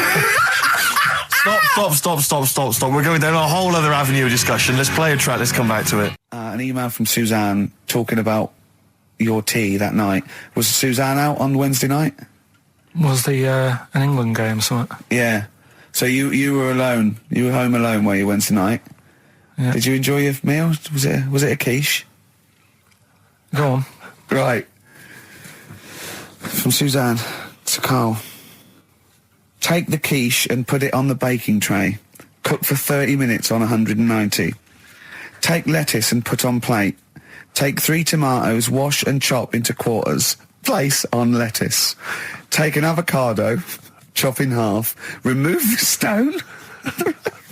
Peel skin and slice. Place on salad. Put salt and pepper on and a dribble of olive and balsamic vinegar dressing. Right? In brackets, small bottle behind the cafetiere. Right, in case he's reaching for bleach. Yeah. You know what I mean? That's it. Should have put everything else away. Right? Then sprinkle a smidge of parmesan on top. Remove quiche from oven, cut into quarters and put on plate. Eat. Oh, wow. Does she have to do that Look at every his single face. time? She's out. No, it's just that I'm not that good at cooking, right? And to be honest, that was a lot of hard work. I didn't bother warming it up. And I did without the avocado. Why? Too much messing about. He didn't even do that with instructions. It was too much. But yeah, I'm not that good at cooking. And Did that. you That's not cooking though, is it, Carl? That's Heating up a slicing. quiche. That's cooking it is making the quiche. Yeah, but I'm just. Could you have figured that out if she hadn't left that note for you? Why did she have to tell you what the olive oil and balsamic vinegar was? Because I've put sort of cooking oil on my food once, and I said, oh, it's a bit. It's ever since, right? Years ago. I'm gonna die. Years ago, leaving Mr. Magoo at home. It was ever since I put sausages in the toaster that I nearly set the flat on fire. Because do you know, like when you're grilling food in a pan and all that? Yeah. Sort of sausages spit and it goes everywhere, doesn't it? And it makes everywhere greasy. In the toaster. So I thought, well, just want to warm them up. Yeah. Bung them in the toaster. Yeah. What And happened? she sort of caught. Well, They got stuck and they sort of caught on fire. I imagine. She came in just as I was sort of plunging it, and Matty came in from work. She said, "What are you doing? I said, I'm in sausages." Well, the oven isn't on. I know they're in here. What? You turn it off? Panicking and that. But I've never been into it. I've never been into cooking and that. At school and stuff, I didn't bother doing it. Oh, every time Suzanne comes home, she must think, please be the house still there. Yeah. Please not let me hear a fire engine as I come round this corner. Oh, God, she comes and goes, oh, God, thank God. I bet she's always happy to see you when she gets home and you haven't burned the place down or introduced some howler monkeys or something. Unbelievable. What I find extraordinary is there are people who are in sort of care in the community who don't need instructions on how to prepare food. Oh, they do. They can do it. Yeah, you show them once. Yeah, they do. Whatever you do, don't put sausages in the toaster, Johnny. Do you know what I mean? Yeah, and they've learnt it. They don't put sausages in the toaster. Yeah. What is it? They put their fingers in. But, yeah. Rick, I had for Christmas something which I think might excite you and interest you, because I know you're obsessed and interested by facts. Yeah. Don't fiddle with the microphone. Well, I was just looking at what it was underneath it. So this is a book, it's just facts and trivia. It's edited by Sir Isaac Asimov, who I think's dead. So I don't know when my parents bought this book. I assume it's sort of from a second-hand shop or something. Right. It's quite long, but I got it for Christmas. I keep meaning to bring it in, because generally the facts are quite sensible in here. And I like to think if Isaac's been involved, they're probably substantiated. It's not like kind of just this nonsense on the web. I think that this is probably... Or up in Greg's The Baker's that Carl gets most of his facts from. The ancient Egyptians trained baboons to wait on tables. Carl, fascinated. Brilliant. That's fantastic. But what my point about that is, why did they stop? Yeah. It's a genius idea. Would you not want to go to a restaurant where they have baboons serving? No, I'll tell you what happened. It might have been like the Planet of the Apes and they sort of rebelled. One of them could talk. One of them could take his order. And one day went, do you want fries with that? And the bloke got really annoyed and said, answer him back. And then there was some sort of rebellion. Right. The Planet of the Apes isn't true, is it? It's not a documentary. Right, okay. I wonder, because what I like the idea of having baboons is the fact that I reckon they're, like, I have difficulty, and I'm sure you do, Carl, like working out that sort of 10%, you know, on a bill. Yeah. I reckon baboons would find that particularly hard. I reckon you could get away with under-tipping them all the time. Yeah, exactly. Just not leaving enough and just legging it. Exactly. They go away and you go, sucker. Yeah, exactly. So I'd love to see some baboon restaurants. If there's any restaurateurs out there, so Terence Conrad or someone. If you do go to a restaurant and you've been waiting on those, please don't order the banana daiquiri, because it comes half-eaten. They can't help their little selves. They really can't. They're okay with, like, you know, beef and steak and chips and all that. But there's a little bag. I go, do you... Can you imagine that, the baboons serving at waiting tables? It's genius. Just stop to think about that. It's absolutely incredible. Yeah. It's absolutely dynamite. Yeah. See, zoos would be a lot more popular if there was, like, the canteen and you could go... If they were serving tickets to two? Exactly. One child. Okay, go through there. But I think they should do other things, like in the Flintstones, they used to mix cement in that bird's kind of... Pelican, yeah. We should start doing that again. Because that also happened in ancient times. Yeah, exactly. According to the Flintstones. Yeah, before they had proper cement mixers, that's what they did. That was how they did it. Definitely. Carl's all flustered because there isn't a record set up, and he's getting all tizzy. He's been more worried about his competitions than sorting out putting records on ready. What? I'm after Steve's Song for a Lover. Well, I'll tell you what, why didn't you carry on with your educating Ricky section? I'll have a look on the We'll keep it going, Steve. Yeah, you go on then. Right, okay. We've had a few emails. Anyone got it right, Carl? Anyone? Educating Ricky. That's the final one. We got to get that out of the way. We got to get Rockbusters as well, though. We can do that at the end. We can whip. Go on then. But we've only got 5 minutes left. Come on, just do Educating Ricky. Right. God. The last one that we haven't done is he's a bit of a nuisance. Go on then. Again, not really that interesting. Thanks. Telling you this one because come on, just do it. Or do it now. Steve, how we doing? Look, no, never mind that. Look, just tell me what that means. Oh, he's a nuisance. Oh, this is so annoying, Carl. I'm going to go mental. Right, talk. Right, listen, I'm just putting this in here, right? Right, nuisance is a bit of a nuisance. Yeah. Apparently, the old fella who used to hang people. 1800s? Yeah. He used to be able to tell somebody's weight just by looking at them. Right? That's a bit of a bonus fact. We'll be the judge of that. The thing that I wanted to tell you is money for old rope. Do you know what I'm saying? I can't even be bothered. Yes, you're going to tell me now. Come on, Carl. Right, I mean it. Basically, money for old rope came from the... Right. What was all that about? You can tell someone's weight. What was all that bonus for? fact. And blind blessed shitting himself. What are you... What? Look at you... No, tell me... That now, you nearly made me swear then. I'm getting really annoyed. I'm getting really annoyed now.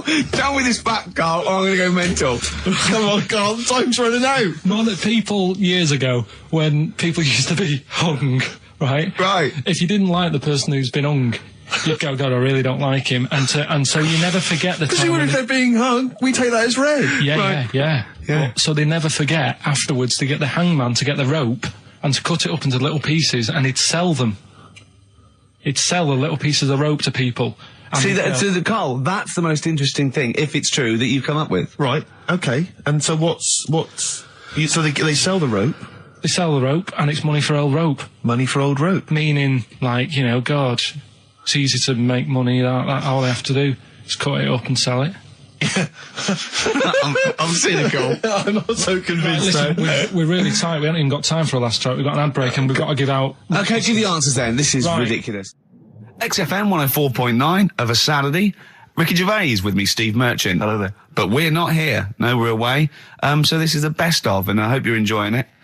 We certainly are. Right, is this talking about diets and stuff, right? Go on. They've come up with a drug that they tested it out on a mouse, right?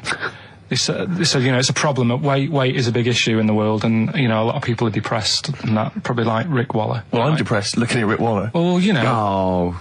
I mean, you could sort out Rick by, you know, Jono is an old man, he's got loads of money. He's not old. No, but he's getting on a bit, right? He's about No, but my hang on a age, minute. you- What I mean is he does his own shopping, right? So I bet it's Sorry. hard. What do you mean? Because he's like, how old is he? 35. Right? He's got loads of money. He does his own shopping. So when he goes to the supermarket and he passes, you know, the sponge cake section, it must be tough when you've got loads of money to burn that you go, oh, just one more. Yeah. One more. Look, sorry, we are getting close to libel here, I think. No. But I'm saying how it is, because Right. I've tried, like, losing a little bit of weight. Have you? And it is difficult when you know, you're in Waitrose and you see a little chocolate muffin and think, well, one more and I'll do without... Do you like a little chocolate muffin now and Well, again? yeah, right. Is that your favourite thing? So the A thing chocolate is- and Let him muffin? finish his point. So the thing is, right, now with Rick, he lives at home with his mum. So why doesn't his mum just say, I'm going to buy less this week, and if you eat it all, you're not getting any more? Yeah. That's sort that Does out. he live A with his short, mum? sharp shot. I bet he does. 'cause So he- you don't actually know if this is true or not. No, but anyway, right, so this drug they've come up with... They've tested this on mice, haven't they? They've tested No, I'm worried if they haven't tested it on mice. 'cause Thank God for that. It's definitely been tested on mice. Definitely. They fed a mouse a load of cake, Yeah. right? And it went a little bit chubby, and he said, right, stop a minute. And then they gave it this drug that makes you lose weight. Yeah. And its weight went down, but the only bad side effect was its eyes were popping out. Well, that seems to be fine then. Let's give it to Jono. There doesn't seem to be any problem. Oh, let's Rick should get some of that. Yes, Struth, Doc, look at these. Oh, Jesus, Jono, your eyes are popping out. That happened to the mice. Sorry? That happened to the mice. But what do you mean? That's the option. What do you mean that's the option? So I love the fact that your choice is either be like a fat, happy man who has the odd sponge cake, or a stick man with eyes on stalks. I mean, Steve's chosen that. All right, calm down. I sorry, thought we were mate. slagging off Rick Waller and Sorry, fat mate. people. Sorry, Let's mate. have a go at the fat people before we start sorry. on me, Rick. Yeah, no, I didn't. I You know what I mean? It's like... Yeah. Because I got some issues and body issues. I you know. But Rick Waller's grotesque, you know. Yeah, sorry about I'm that. just a little bit weird. I mean, do you know what I mean? Yeah, should we play a song and... Well, I'm sort just a little bit offended. That's upsetting. So we just had a text here that says, and I don't know what truth there is in this, as ever, but John says there is apparently a nude bike ride today in Hyde Park. Now, I can't believe that's the case, because I don't think it's allowed, is it? You can't ride around with your veg out, can you? I don't know. Why would you want to? Well, good point. On a bike? On a bike, I like the fact that that's what disgusts him. I want. Do you know what? If we did appeal for a nudist to call in, I'd want a very specific sort. I want a German nudist, a middle-aged man called Helmut. Okay. If there is any, or the closest one to it. So I want a middle-aged man from Germany. If your name is Helmut, you're in. But I'll accept Hans. Carl would be good, Okay, wouldn't it? all right. Yeah. I think I'm wondering if the age might. Maybe we could we broaden that out Okay, a just little bit? a German nudist bloke. Right. Could he at least be fat? Could I find a fat German fella? If your name's Helmut, we're going to give you a big prize. Yeah. But, you know, any fat German fella who likes to get his sausage out. Sure. Okay? It's sauerkraut. Yeah. What's the phone number?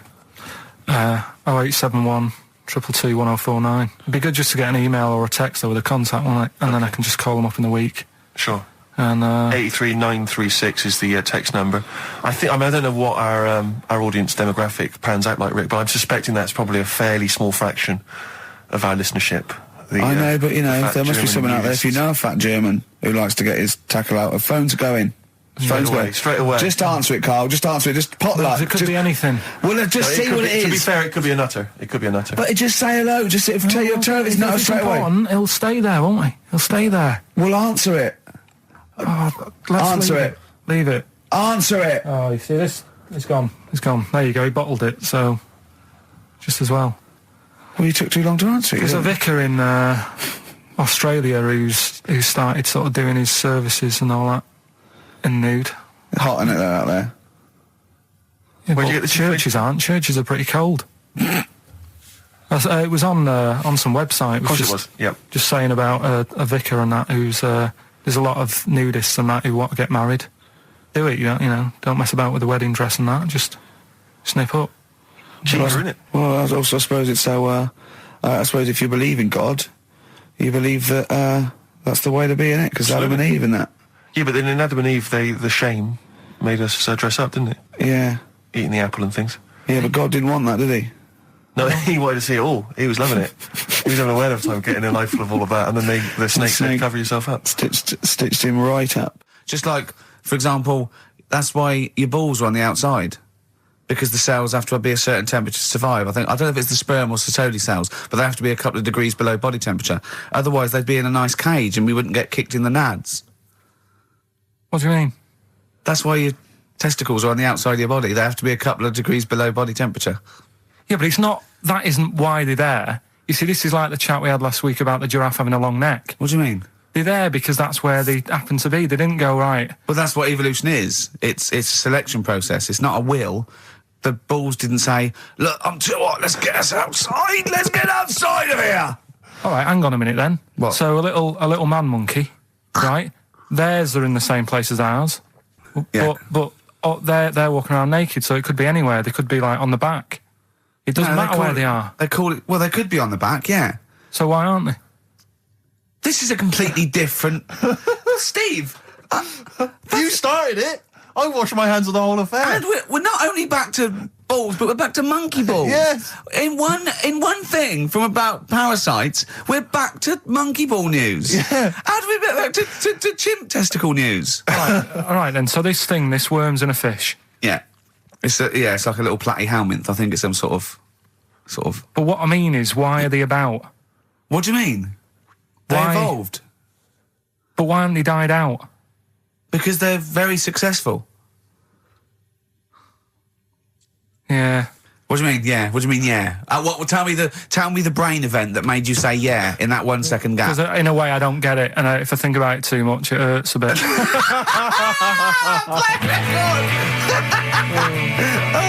They've just been around for years, Carl. Yeah. Like Cliff Richard or something like that. Yeah. The other one, right? A bloke, right? He's on a train station, and that's how I heard it. He's waiting for a cruise station, whatever, and he shits himself. As you do. And so he goes, oh, my train's in 5 minutes. So he runs across to Millets and goes, quick, Levi's 36. The bloke just puts it in a bag. He runs onto the train. He goes into the toilet, takes his trousers and pants off. He's soiled. Yes. Throws them out of the window. I won't be needing those again. Cleans himself off. Open the bags. It's a jacket. Oh. No, it didn't happen, Carl. At what point did he go into it and go, quick, Levi's 36? And the bloke went, sorry, Levi's 36, what, a pair? No. Shall I wrap them? Them? It. Shall I wrap? Just wrap whatever it is.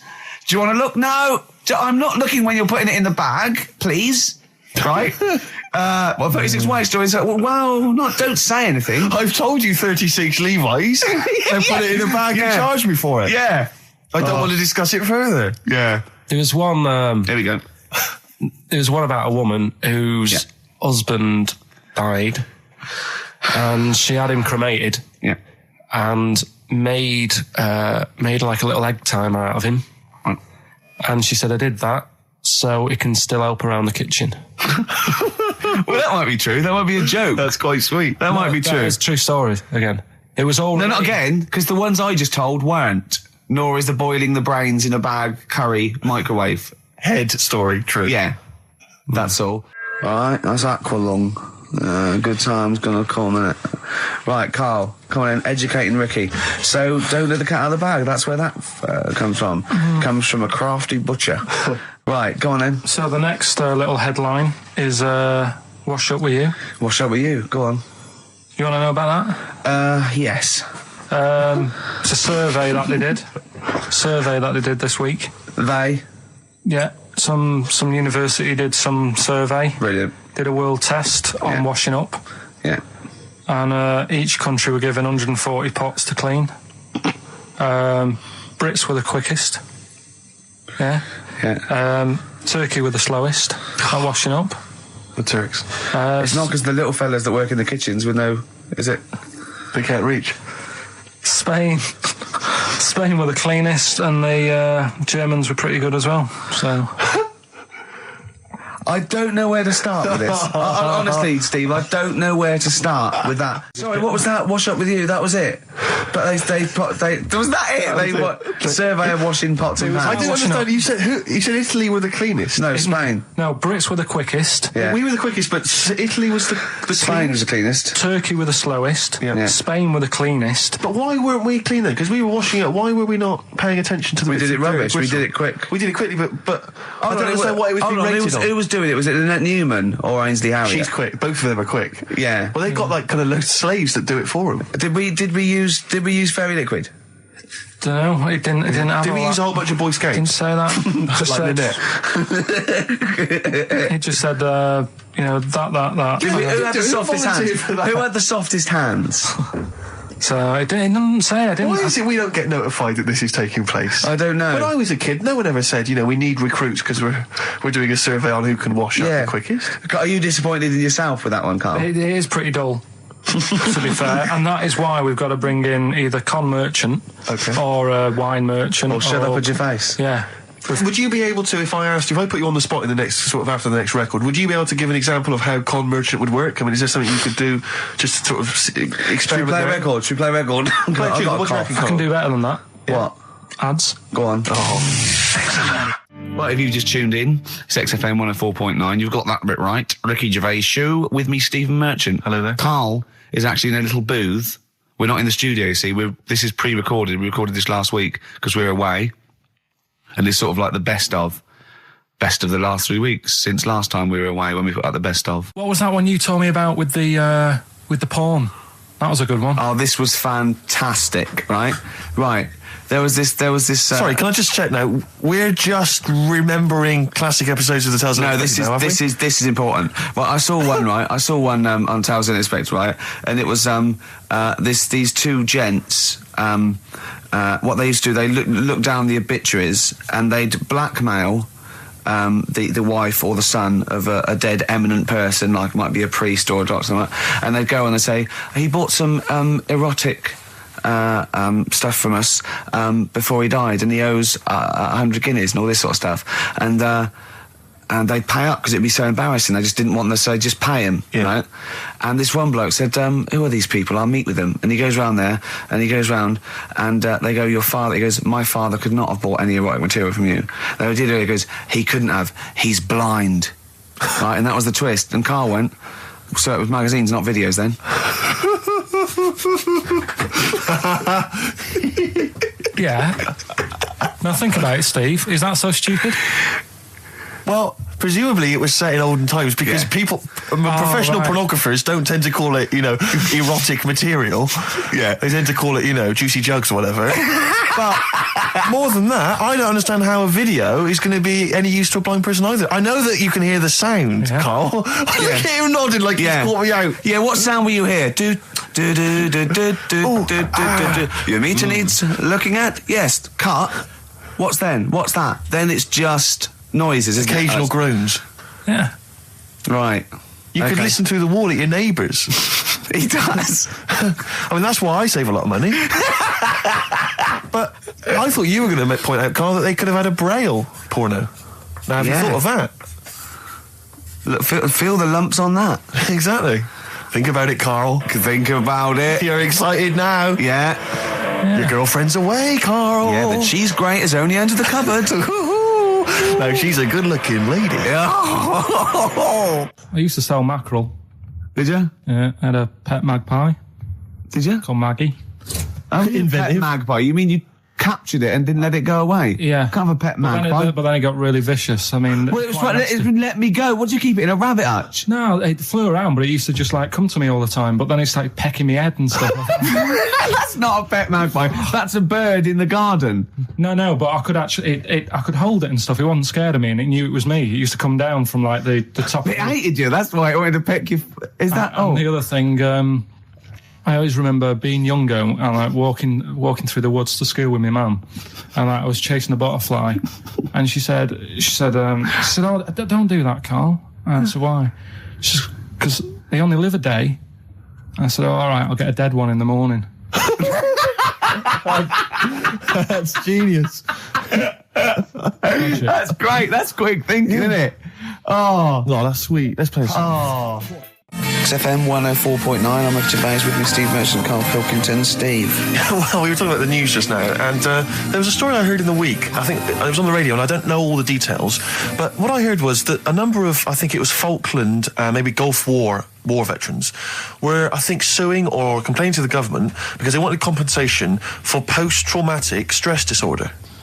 Now, I don't know all the ins and outs of it, but it seems to me that if you're in the army and you're a soldier, a certain degree of trauma is kind of inevitable. I mean, after all, if you're any good at your job, you are going to see people getting killed. So I don't understand what the ins and outs of it are. I don't know why. No, he came back and Tony Blair met him and go, all right, well, not really, no. Go on, what's the matter? Well, there was people shooting at us and everything, it was all muddy. Well, calm down, don't cry. Well, I will cry. There was a drill sergeant just kept shouting, saying, "Look at you, stupid boy, where's this gun's not clean?" I just cleaned the gun and it was fine, and now he's telling me to clean it again. Yeah, the boots, they were shiny. Fine, he was Well, he's showing. got to do that, it's more distant. His neck was as big as his head. Well, yeah, but you don't know what they, I don't know what the ins and outs of it are, but what you got to do is make sure you know what you're going into. That's what I do. You got to check the small print. So if I was, going over to like the Falklands or the Gulf, I'd put my hand and go, will it be horrible? I go, you at the back, yes? Will it be horrible? It will be horrible, yes. It will be horrible. There will be shooting and lots of death and everything. I go, right, I'm not going to go. And they go, Exactly. okay then. Okay. That should be fine, yeah. Should be fine, yeah. Just like that. Is anyone else scared about this? Pretty much all of us. Okay, then we won't send anyone then. Exactly. My brother went into the army, right? Because he couldn't get a normal job, and my dad said, if you don't get a job by such a date, that's it, son. You're going in the army. And, so when was the Falklands? Was it about 81? Right, and he joined back in like 81 or something. And he I don't know, he was in Aldershot or something. Oh yeah. And he wrote back to my mum saying, a bad time to join, bad time in this. So she wrote. What bad time? Join, that's so sweet, Carl, isn't it? That's like, dear Dad, yeah, well done. Don't know if you've noticed. Yeah, I was on the dole, that's for sure. Thank you for joining a month before the Belgrano. Anyway, go on. My mum called up, spoke to the sergeant, and said, "Can you leave him out of this one?" Can you leave him out of this one? What, the Falkland War? He's only just joined, and she called him Chuck, which he got done for. Like, she's one of them, I think it's a northern thing, like saying, "How are you, Chuck?" Yeah. And she called the sergeant Chuck, and the sergeant said to my brother, "Your mum, she's called up and asked if you can not go," which, of course, we'll see how it goes. But can you tell What her? do you mean? Why did the sergeant even entertain this? Well, Pilkington, come here. Your mum's been giving me a bit of earache. Now listen, tell her I've told you, but can you call her, because she called me Chuck and everything. Can you call her and say you don't mind? Well, not really. Oh, please, because I've promised her say you want to go. No, please, say you want to go. Why was he entertaining this phone call? because he was new to the army, I suppose. Who? No, I mean the sergeant. I don't know. Maybe they do that. So what happened? He didn't go in the end? So he didn't go, no. You can't do it. But that's ludicrous. I love it, though. Okay, we went over the top. Pilkington, No, I've got a note. Yeah. Is this really your mum? Yeah. Okay. No, this seems to be in order. Because I noticed it says, I do not want to go into the army. I don't want to go and fight. And it's crossed out and it says, my mum says don't. Yeah. Go. Now you didn't write this yourself. No, my mum wrote this. Okay. Definitely wrote this yourself. Your excuse. You're going to have to fill envelopes. No, I'm sure if he was needed, he would have had to go. But I think they made a bit of a special effort. They sort of said, "Oh, well, it wasn't conscription anyway." Oh no, I was But were the other soldiers going around just going, Pilkington? No, he ended up being a mechanic in there, and he got kicked out for going for a packet of fags in a tank. What? Now, wait a minute. Do you mean he nipped down the shops in a tank? Yeah. I don't believe that, Carl. You've made Honest that to God, that, and he went off with the sergeant's wife. So that didn't help, and he ended up getting kicked out. Sorry, your brother's a genius. I love this. First of all, he gets a call from his mum, go and let him up, and he goes, oh God. Then he goes, where's Pilkington? His mum's on the phone. Where is he? He's near your house, Sergeant. Near my house? Well, why is... No reason. Well, when he comes back, when he's finished, tell him his mum called. And can he get me a packet of fags? Tell him to walk this time. Wow. This is ludicrous. So the sergeant found out that he was sleeping with his wife? Yeah, I don't know. I mean, did your mum phone up and say, let him off? Let him off this time. Can he... Yeah. That's fantastic. But he misses it. I mean, I haven't seen him for about 11 years. But ever since he came out, he's just kept getting into trouble and that. And the army, people slag it off. But I think if you're a certain type of person, it's good for you. It didn't straight him out, did it? No. He was going down the shops in a tank, he was shagging someone behind their back. It's really weird. It's like back then, he was like a proper adult and he had a house and he collected crystal with his wife and that. And now, he hasn't got any of that. Has he got the wife? No. Has he got the crystal? Don't think he has. And he hasn't got the house. Seriously, I haven't seen him for about 11 or 12 years. I haven't even spoken to him. Carl's stories always start off nice and funny, and then they just leave me empty and slightly depressed. I don't know whether to hug him or shoot him, put him out of his misery. Can we take Carl to the... phone in if you think I should take Carl to the vets and have him put down, because it's just too stressful. He had some Germans laughing at him on the tube because he recognised him. I think of that. Well, because obviously Ricky doesn't travel on the tube anymore. He's too rich for that. I never did. I always thought it was beneath me. Sure, but I used to walk everywhere, didn't you? But I'm still forced to take the tube, and sat on the tube, and it pulled up, and outside the window, just happened to be on the station, was one of the posters with us. So I was kind of there, not realising it was behind me, and these big kind of fat German or maybe Bavarian guys. Well, they're in lederhosen eating sausages. Yes, they were. They're Bavarian. Yeah, they were.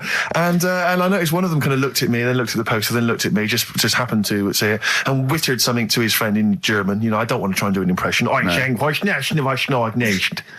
freaking goggle-eye. Oh, wow. I think that... No. But I know what you're thinking it means. It doesn't mean that. Right, okay. It means... What's a rough translation? Elegant boy. Right, okay, yeah. And so anyway, he pointed goggle-eye. He pointed out the poster, and his That's mate... lanky piss and streak. And his mate burst into laughter. And then we pulled they've got a great sense of humour, the Germans. Well, that's the thing. But we rumbled onto the next station, and the poster was in exactly the same place. And this time they tapped the shoulder of someone else on the train and pointed me out, and that person also laughed. An Italian? There was a French. Was there a bloke with a beret and a little moustache on the other side? Yeah. Was it United? Did you get on the United Nations Express? Imagine that. Yeah, it was fake. See the freak. Look at his freaky goggle eye. Right, whereas I love the fact that before you were at least pretending to be speaking German. Now this is an Italian with an accent. It's just a guy speaking perfectly good English.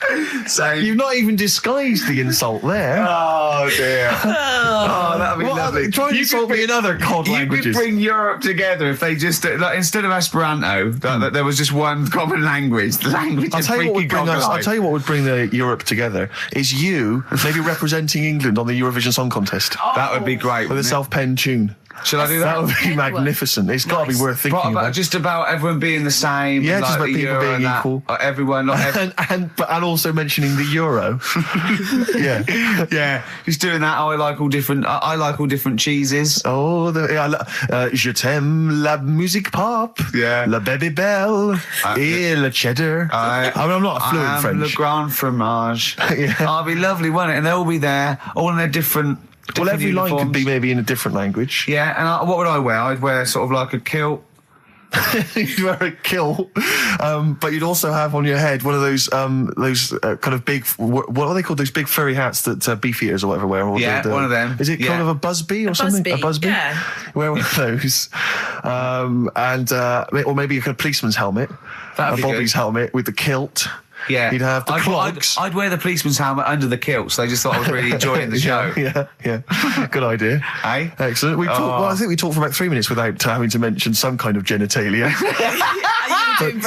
We should celebrate by playing one of my tunes of the year. Really? What one is it? U2 Electrical Oh, Storm. I know you're a big fan. I know you're a good big fan. choice. Well done. Cheers. All right, this is Karl, the producer of Ricky Gervais and Stephen Merchant on XFM 104.9. We're playing out some of the best bits. Hope you're enjoying it. Here's another one. 3 holidays Carl's had this year, last year. Yeah. I'd love to have 3 holidays. You've got to start putting the work I in had there. 2 holidays then. No, you had 3 holidays. You went away with Suzanne and her parents. Yeah, well, that doesn't count. It does count. If you book 2 weeks off the firm and you go away and you go, how was your holiday? Go, well, I didn't really count. It wasn't a really good holiday. Can I have them days back, please? My New Year's resolution is to be nicer to you, but Well talk done, you've sense. already broken that. No, but talk sense. Talk sense. You've had 3 holidays this year, and I'm just saying, you're in your 30s now, and 30s is when you should be really putting the work in. That's true enough. To reap the benefits in your 40s, 50s, 60s, 70s, 80s, 90s, and 100. Karl, what's your New Year resolution? What about think before you speak? It's worth. I mean, See, I'm consider it. allowed to laugh. I'm allowed to laugh at things other people say, Karl. That one, that is a good suggestion. How was your holiday, Karl? It was all right. Right, brilliant. But that I don't see on the ratio of good to bad in Karl's mind. That might be amazing because we never It might hear be him amazing, singing the mightn't praises it? of anything. I'll tell you what. Can we have a cracking little tune and then come back and hear about Karl's holiday? I'd love to do that, Let's really. keep it tight. Love to Tear Us Apart by Joy Division. Now I can't put my finger on it, but that doesn't sound like the original, and it's off a compilation. It sounded a bit fast. I think the vocal was slightly different. If anyone can, put me out of misery, I think it might be in a session of the time or something. Karl, is it a New Year resolution for you? Another one. Maybe when we ask you to get a song, get the original single version. I could be and wrong, not some but- obscure but- session. Yeah, it does seem different, doesn't it? Very odd. Yeah. Yeah. Maybe we just remember it wrongly. But anyway, that's XFM for you. 104.9, I'm Ricky Gervais with me, Steve Merchant. Karl Pilkington. Karl, you went to Lanzarote. Yeah. People said don't go to Lanzarote. They told you it was Lanzarote. They told you, were they right or We wrong? were right, yeah. Really? Yeah, it's a bit ropey, yeah. Is it why? Just, out there. If it wasn't for the volcano they had, it'd been knackered. That's their big draw, is it? That's it, basically. That's all they've got going for them. When you landed, was it really hot? Were you quite excited? You were thinking this is It okay? was warm. It's we can't complain about the weather. The weather was all right. Sure. You know what I mean? That's what I went for. But it'd be nice if there just was something else. Yeah. What did you do all day then? Did you read your ritual book? No, I didn't read that. I read that book. Do you know the book that I bought and all the chapters were messed up? Oh, yeah. I bought a better version of that All right. and I read that. Excellent. And then, Did it make more sense in order? yeah, a lot easier to follow. Yeah. And then we went and had a look at the volcanoes and that. They've got 36 of them to look at. How many did you look at before you realised that pretty much, you've seen one volcano, you've seen them all? Probably about 6 or 7. Really? Yeah. And then when you got to the 8th, you thought, now I know what this is going to be, Suzanne. This is going to be like a mountain with a hole in the top. Yeah. Really? But it happened years ago as well. It's like, just keep a couple, fill the rest in, tidy it up. Fill the rest in! Yeah, no, Well, yeah. getting some builders. No, seriously though. Okay, 4 million tonnes of concrete, please. They're an absolute death trap. Yeah, what do you mean fill them in? Do you know what a volcano is? It's just a hole, isn't it? That's happened. Well, it's more than the happened back hole. It's in- more a portal to the magma in the centre of the earth. Back in 1730 it happened, and they still haven't sorted it out. Well, when you say it happened, volcanoes were made a lot longer ago than 1730. No, but the one that did Lanzarote in. Right. Sort it out. What would you suggest? How tidy can they up. fill it in? It's joined. It's all joined. No, but what I'm And saying is, the big plates of the earth are all joined. It All was the a disaster, magma's wasn't it? joined. With the trade centre thing, that happened. They cleaned it up, sorted it out, they've moved on. That's what I'm saying. Whereas Lanzarote have just gone, leave it. It happened back in 1730. You misunderstand me. How, in the name of God, can you fill in a volcano? You ignorant twit. No, but it's not just the holes. They've actually left the lava everywhere. That's what I mean. It's not just the big holes. There's lava everywhere. But it's molten rock. They can't just pick it up like they're like a carpet. Put it in the holes. The holes are there ready. Just push it all in. That's what I'm saying. Carl, have you ever logged on to Friends Reunited? It was the site that everyone was talking about last year. No. Are you aware of the concept? I've heard about it, but there's no one from school who'd want to see it again, really. So basically, for those that don't know, you have to log on to his website, and then you can it helps you track down your old schoolmates if they've also logged on and stuff. And we took the liberty, really, of looking on the Friends Reunited site and typing in your school and trying to track down any of your old mates. We didn't get in touch with any of them, don't worry. We didn't do that. We're not going to surprise you with them now. No. But I was just interested to know, like, some of your thoughts on some of the names that I could run past you. I mean, these are people from your year. Just tell me if you recognise the names. Sarah Morris? God, yeah. Remember her? Go on, you're grinning, what's the thought? Go on. No, just, she was alright, she was a popular one. What does that mean? She was nice. Yeah. Okay, okay, what about, Darren Buckley? He was one of my best mates. Was he really? Yeah. Seriously? Yeah. What do you reckon he's doing now? Do you still keep in touch? When my mum and dad were still in Manchester and they had a butty shop, he used to go in because the bookies was next door. I love the way you paint a picture. If you did this in your history exam, Carl, you will walk it. Go on, so your parents had a butty shop, there was a bookies next door? Yeah, and he liked having a bit of a gamble, so he used to, I think he works for some insurance company. Do you think that his fiancée Beth knows he's got a gambling problem? Or that his 2-year-old son Lewis? No. Yeah, they live in Cheadle Holme. Hume. Cheadle Hume. He must be doing well. He's still supporting the Blue Army and frequents the shrine on a fortnightly basis. Funny thing with him is, right, when I used to stay over at his house, and his dad was a copper, and I remember his dad came down and said, right, I want to see you two. I was like, oh God, what's happened? And got us round the table. And he said, do you know much about drugs? So we were like, what's all this about? So he goes, you know, they're not good for anyone, you know, the stupid thing to get into. And we're like, yeah, we know. And he went, you know, do you? We said, yeah. He said, what's this then? And he'd found something in his bedroom, and it was a Skittle. What, the sweet? Do you know little sweets with the S on it? And oh, really? Drugs. Yeah. So he said, well, yeah, it's a Skittle. Yeah, I know what it is. Oh, he was bluffing like that as a slang word. Yeah, he thought because he was a copper, he probably had to be down with all the terms and that. So we said, oh, it's a Skittle. And he said, yeah, I know what it is, but what's it doing in your bedroom? Oh. It was like, no, it's a toffee. So, Darren, yeah, I know, it's a toffee, it's a squib, it's a, yeah.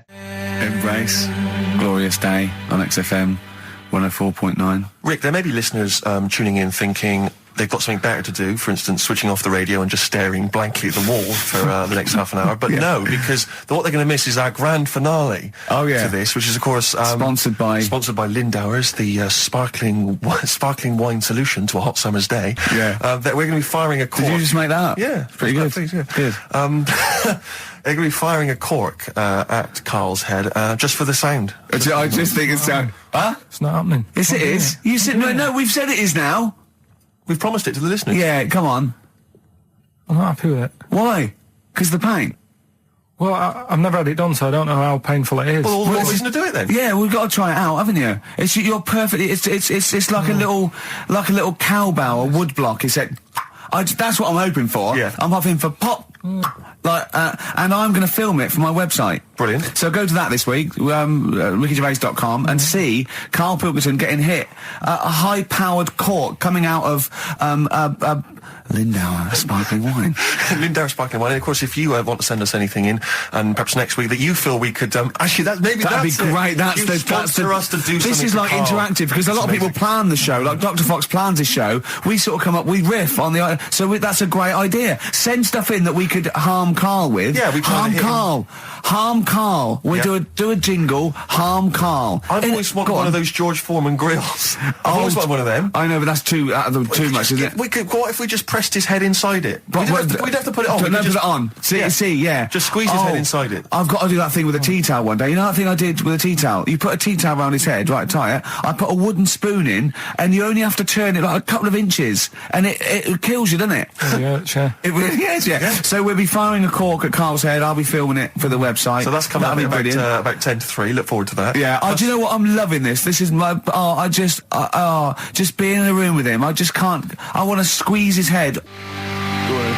XFM 104.9 playing Green Day. The studio's falling apart. I know, his microphone broke. Their mind broke. Rick, I don't know why Lindauer's, the sparkling wine, want to be associated with this shambles of a show. It is falling apart. This is awful, this studio. It's got to be fixed.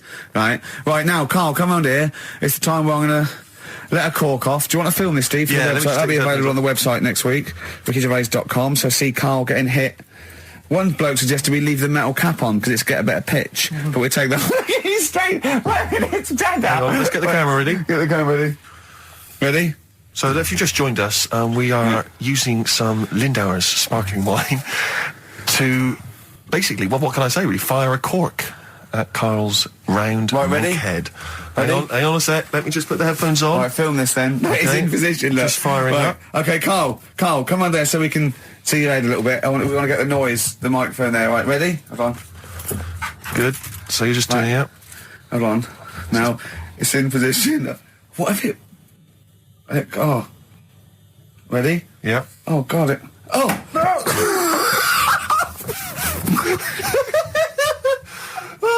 It's like Jackass. Did it hurt? It hurt me. What do you mean? Did it hit you? I sort of just. It went off. It went off course. Did it? Just glanced. Did it? Right, Lindauer, you're going to send us 8 more bottles, please. Yeah, we're going to get this right. We've also got a new feature, Cheeky Freak of the Week. That's a new feature, isn't it? That's a new feature. Cheeky Freak of the Week. Let's do Cheeky Freak of the Week. What is the cheekiest freak of the week? So I'm just going to apologise now. I've just had freaks. Sorry to freaks. Okay, right, go ahead. Well, I say it's a new feature, but we've sort of touched on it in the past with... We always talk about freaks. Hairy Chinese kid. Yeah. We've had the Pillow Man. Yeah. Oh, you called a draft excluder? Just make a note of that, would you, Rick, on the list? People without arms and legs. But at least, you see, the Pillow Man, what do you picture? Because I was saying to Ricky in the week, right, I'm a great fan of the Elephant Man. That's his. Do you know that's his favourite freak? Of all the freaks, do you know why he said? Do you know why he said? He said because you get what you pay for. When someone says the Elephant Man, you get what it says on the tin. Right. You know you're going to get it. Yeah. Do you imagine, Steve, if you had a mate and you said, "Where are you going?" He said, "I'm going to go see my mate." And you go, "Which mate?" And he said, "The Elephant Man." Yeah. Straight away, you haven't even met him, but you know what he's going to look like. Yes. Right. That's what I like about that hairy Chinese kid. Yeah, you know what you're going to get. Pillow Man. Yeah, not so good. What does that mean? It could be one of those big fat things on that show, couldn't it? A big pillow, like a. Yeah. You know, they had that big thing about the fat people and feeders. They were getting up to like 60 stone and that big one. And there's a thing called fat admirers that just fancy fat women, right? And you writing that down? Yeah, sorry. And they had blow up versions. It looked like a bouncy castle. Wow. Yeah. Really? Yeah. You'd be knackered when you blew that up. Yeah, you just wouldn't want to go forget it. Yeah. Oh God! That's people being cruel as well, isn't it? Because after watching the programme on Channel 4 about the fat people and fellas who like them and stuff, there was a story on one of the news websites about some fella in Germany. Right, he was a big fella, must have been about 50 stone, and he fell over, right, and I think he hurt his ankle or something, and Timber. They sent firemen instead of like an ambulance. Yeah. So straight away they're having a bit of a laugh. They're not. No, they've got winching gear. Well, they didn't know. They didn't have winching gear. They had to use the hose pipes to carry him out. I think it was Anna Nova, that news website. They had to use the hose pipes. So they made like a bed using the hose pipes. Oh, yeah. And had to carry him out on that. And then they had to sort of get him into a special truck, they said. Mm. And do the same when they got to the hospital. I mean, that's a bit... That's mad, isn't it? They shouldn't do that. Although, Carl, I'm loving that story. I'm just worried that we're not going to be able to fit in Cheeky Freak of the Week. What's the which is Cheeky one Freak you of the Week? nominated? All right, cheeky freak of the week. Something I found on the net. Yeah. A fella who had 27 toes and fingers. In a jar? No, still on him. And proper ones as well, not like little stumps and that. Proper, fully formed fingers. He Was had it- like... Was he a pianist? Close-up magician? I don't know what he did. He just said that he was... Cat's cradle professional? Did he ever work on finger bobs? He was saying in the week. For the crowd scenes. I'm now going to do Braveheart. Yeah. He said about the Elephant Man. He said, I want to do a thing right with freaks where it's good and bad. He went, what did you said? The pro about him is? What about the fella with loads of fingers, or...? No, the Elephant Man. Well, he said the bad thing is he stretches his jumpers. When he puts them on. Yeah. And what's the good thing? sort of... He never gets up and goes, oh, my hair's a bit of a mess today. No. He's always having another bad face day. I'm not to complain about this head and shoulders. Are you taking the piss? Yeah. Oh, dear. So that's freaky. Didn't you see an elephant woman in Manchester? Yeah, leave that. What do you mean, leave it? No, because it is sad. I know it's sad, but I mean, I don't know what my next sentence is. No, people always That think... should be the end. I don't need to say anymore. People will know what she looks like. It's a good name for her. Did she like buns? Oh dear! It was when my dad was a taxi driver, and he used to sit in the front. Yeah. And she used to get a lot of taxis. Yeah. And he only charged you half price, didn't he? He was a good guy. well, the bad thing is as well with people like that, you don't want to offend them because they never forget.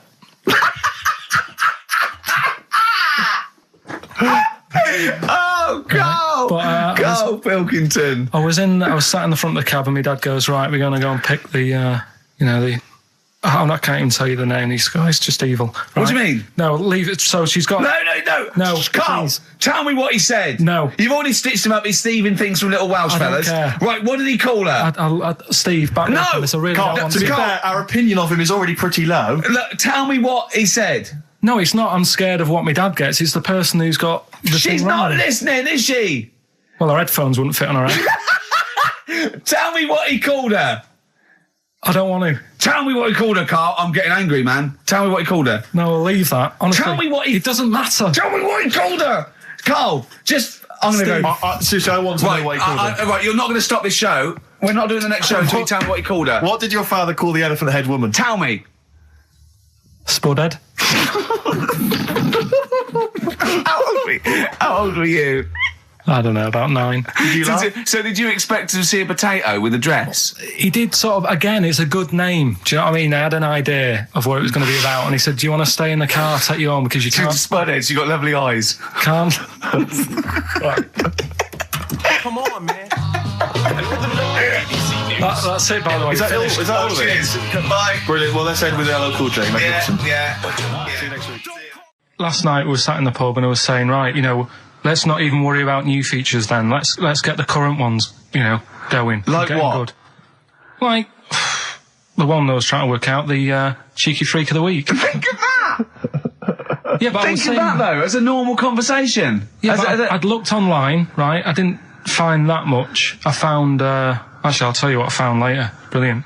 We're looking for them, right? And then at one point, I think you said to me, go and, what about the Guinness Book of Records? Yeah, they'll have like the in the world or whatever. Yeah, ever. So I said, yeah, bring one in. Now, you've got one at home. Yeah, I got a But you couple. couldn't be bothered carrying that in today, so I had to go out of the pub that I was at, Yeah. nip into Borders, Yeah. buy a Guinness Book of Records, Yeah. out of my own money, $18.99, Yeah. bring it back, and then you said, I don't know if I want to do this feature. So it cost me 20 quid for that. I had to buy a video for Silence of the Lambs film clip. I'm actually out of pocket at the end of this. Just looking through the Guinness That's Book still of the funniest thing, isn't it? Squeaking at someone when they got a cup of tea. Right. There are a lot of what strike me as seemingly pointless feats. The Guinness Book of Records is right. The Guinness Book of Records is great. I used to love it as a kid. I've had about 10 copies in my life. The last one I bought a couple of years ago, a present, it was really good. I love it. I love the real records, tallest, fattest, thinnest, best, fastest, most expensive, biggest, and all that. But the ones that really annoy me are the ones that the reason these people are in there for it are the only people that tried. What? Yeah. Balancing the milk bottle on your head. Most watches eaten. I just found that one. Kim Sung-do from South Korea ate 5 watches, the entire watch with the exception of the wristband, in a time of 1 hour 34 minutes. What do you make of that, Carl? Made him regular. Come on. How did they time him? Most live rattlesnakes held in the mouth. 8 live rattlesnakes held by, it just says an idiot. Yeah, this gives you an idea, Carl. Talking of idiots. Do you want to get into Guinness World Records? No. Carl, come on, that'd be brilliant. There's things in there that are just absolutely anyone could do. Like that one in Big Brother, I was watching it, and it was balancing sugar lumps. I want to go. How many people try that? If there's schools around Britain going, listen, we've got to get in the sugar lump award. It's grassroots level. There's not enough kids balancing sugar lumps. How can we compete in the world market? I was looking at it last night, and there was one about the farthest that a dog swam. I think it was something like 9 miles, but it had no choice, did it? You know what I mean? He took it out to the Atlantic or something, and so it didn't want to do it. Threw it in the water. Yeah. So it's not all right to put it in a bin bag and chuck it in a canal, but it's for a world record. Yeah. 9 miles it did. Oh, God. Possible ones that you could do, Carl. What's the most Forrest Gumps fitted in one wheelie bin? What about this one for you, Carl? The record stands at the moment for most arrows caught by hand, but that's quite tricky. So what about most arrows caught by head? Yeah. And you would just fire arrows at your head? They wouldn't, it would just skim off him. Do you think so? Yeah, the roundness, it would never actually get any sort of, connection. Fastest human crab. Could you do that? I'll do that. Can you form the crab? Can you do that? What's that? It's just like go bending over backwards and running. Do that. No? Right, what about, what would you be good at? what about hamburger stuffing? Oh, right, Carl. Alright. In the mouth, you mean? Well, it says the record for stuffing the most regulation-sized hamburgers, including buns, in the mouth at one time is how many? How many hamburgers with buns in the mouth? This is just... You're not swallowing anything, you've just got stuffing in your mouth. You'd be so good at this because your shape of your head. You've got a shape... His head's just like Hamburglar. You'd be good at this, man. Yeah. Honestly, you'd be perfect. You look like Zippy. And the great thing is your head's empty, so you could get more in there. Do you know what I mean? This guy had a brain to contend with. Do that. What is it? Is it possible? Is it mental? How many do you think it was? There were 3 burgers in buns. What do you reckon, Carl? What, how quick he ate them? He didn't eat them, it's just how many he can stuff in his face. So literally hold them within his cheeks and his mouth, but don't swallow anything. So what, how many burgers? How many burgers did he manage to get into his face? So it's a fella, he's not... Yes. About 5? No, 3 is the world record. 3 is the world record. How big are they, though? It just says regulation size. Was it last week? There was a programme on about the child who was older than her mum. A child that was older than her mum? Yeah, right, he was looking forward to as much as Oliver, the Humanzee. Humanzee, yeah. And I didn't see it in the end. Did you miss it as well? I missed it. So and it's what it is this a little girl, and she's got an ageing thing. So he was telling me about this. It's all from him. He went, and what it is, right? She's about 5, right? But she's aged, so she's actually 90. Right? And I went, oh God, really? He went, yeah. And then he went, could she get served in an off licence? I went, no. He went, well, that's not fair. I went, what do you mean? He went, well, I said, she's 5 years old. She's a 5-year-old girl. He went, yeah, but she's got the body of a 90-year-old. So, oh God, let her have a fag. Wouldn't you let her have one if she... If she asked? Yeah. If you worked in an off licence and she wandered in, right, and... So she's 2'6". Well, I don't know because I haven't seen it. I don't know that much about it. Yeah, she's a 5-year-old. She's 2'6". It's just an ageing process, which is a degeneration of the cells, like what ageing is. It doesn't mean she grew into a 90-year-old woman with a scarf No, exactly. going around the streets. What did you imagine it looked like? I don't know. I mean, she's ageing fast, yeah? Yes, but it's more to do. It's not. Yes, yeah. Because it was saying that her mum and dad are pretty stressed out about it, and I kind of thought, well, you'd be forever buying birthday presents. It's not like she's morphing through various ages. Like, my God, look, she's 58 today. 59, we can't keep up. Well, how's it It's work? not that. It's not like she's got... it has the same effect as aging on the body. So at a cellular level, there's a degeneration as quick as if she'd gone through. I don't know. I got this from you. I'm guessing, Carl. It's not like she's watching Top of the Pops one week and she's loving it, then the next week she's going, I can't understand what they're saying. It's not like music it's all in my bland day. dance. I remember when I was 4.5. They were real bands. Now, that S Club 7 were excellent. Yeah. But what's this tripe? S Club. But if she wants a fag, She's 5 years old, Carl. but she's got to experience everything in a short spell of time. Do you know what I mean? You've got time to sort of... I think you're thinking of her life like that Fatboy Slim video, where it starts off as something crawling out of the sea and then it evolves really quickly over 3 minutes. I think that's not the case, Carl. Her mind isn't... She isn't aging in her mind at the same time. No, she's not living a whole life in 3 weeks.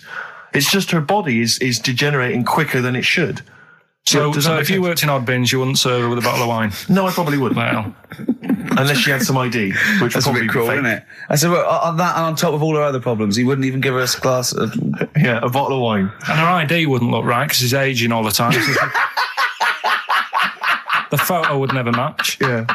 Look at my hair there. That was last week. Well, it was 2002. Exactly. We don't know enough about it, so... No, I haven't seen it, so, maybe we should apologise, because that could sound callous and cruel, because I don't know what the whole... It was just the title. The vibe of the... Yeah, I know the title that it was excited something you. like, I'm older than my mum. No, it's the child that's older than her mother. Well... Yeah. So that was weird. There was some good stuff on in the week. You missed that, did you? You didn't watch that? Didn't see that. Saw... Maybe someone have it on video for you? Yeah, if you taped it and, send it in. Watch it on fast forward, she'd really age then. Imagine that. Whoa! Carl just remembered, we've got Cheeky Freak of the Week to fit in. I don't know what to do. What's your Cheeky Freak of the Week, quickly? Just throw that away. Right, well, it's just like, we look at cheeky freaks. Is this show offensive in any way to some people, do you think? Ding dong. Got any buns? It's the Elephant Man. Go on. Right, well, it's a bit of a problem for you, this one, Steve, right? I'm chucking it forward to you. Remember the Cheeky Freak of the Week that we were talking about? That illness where people age quicker? The 5-year-old girl that was older than her mum, and he said to you, what, if you ran off like you wouldn't serve her fags and beer? And you went, no. He went, why not? And you went, because it's a 5-year-old. Yeah. Right? He went, oh, she's got enough problems. Give her some fags. You remember that, don't you? Sure. Yeah, right. So, another dilemma for you, right? Picture this. You're running a restaurant, right? Door goes, right? Few people. Most of them look normal. You notice the woman at the back, crawling on all fours.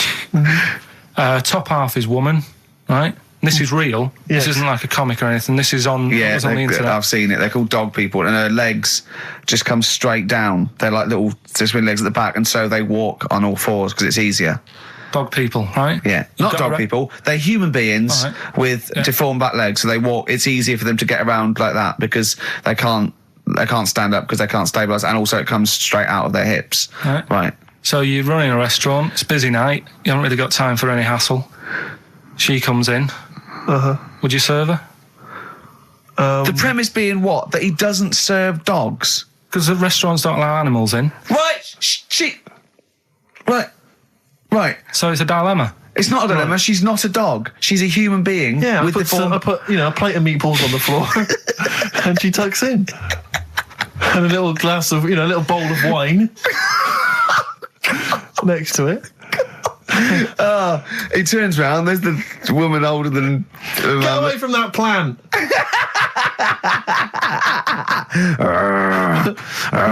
Is service included? Oh dear. Talking of cheeks, Carl, have we got another instalment of Cheeky Freak of the Week this week? Yeah. Have we? Excellent. Look forward to that. Have we got a Cheeky Freak of the Week? Do you want one? Yeah. I think we should have a jingle for this. Okay, I've got a jingle. It's very similar to Chimpanzee. Chimpanzee that? Yeah. Well, let's hear it. Okay. Oh, Cheeky Freak of the Week. Brilliant. Yeah, no, I think that's excellent. So, Cheeky Freak of the Week, you've spotted a freak This is where somewhat, I think, offensively, you pick on someone who's not like other people and say it's your favourite freak of that week. I remember we had the woman whose legs looked like the hind legs of a dog. We've had the little fella with the aging disease with the little head playing the piano. That was your favourite. I think that's your probably freak of the year, isn't it? It's a pretty good one. So what's this? Is it a man with a horrendous injury, or is it a congenital birth defect, or what? Yeah, but you put it like that, and now it sounds like I'm being tight. It sounds like I'm being out of order. But I'm just giving him a mention. Just giving him a big shout out. Right. There's quite a lot going on in the freak world.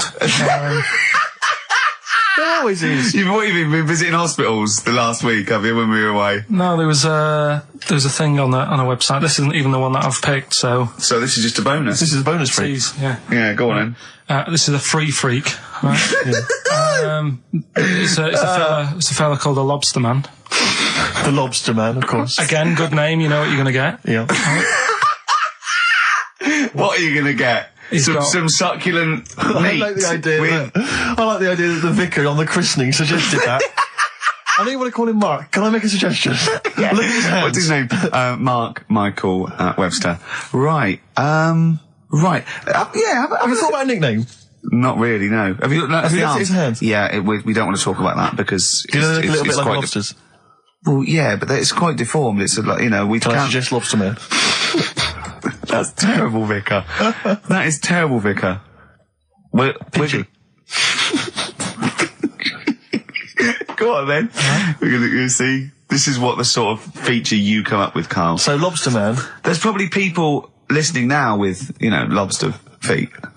Right. Lobster hands. So, Squid Boy. So Lobster Man, what does Lobster Man do? Does he fight crime?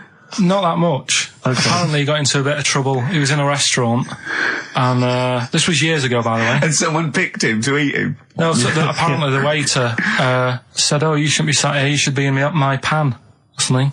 Oh dear. And they had a fight, got out of hand. Yeah. Got out of claw. And yeah. So that was. What do you mean they had a fight? What did he do? A waiter took the mickey out of someone with.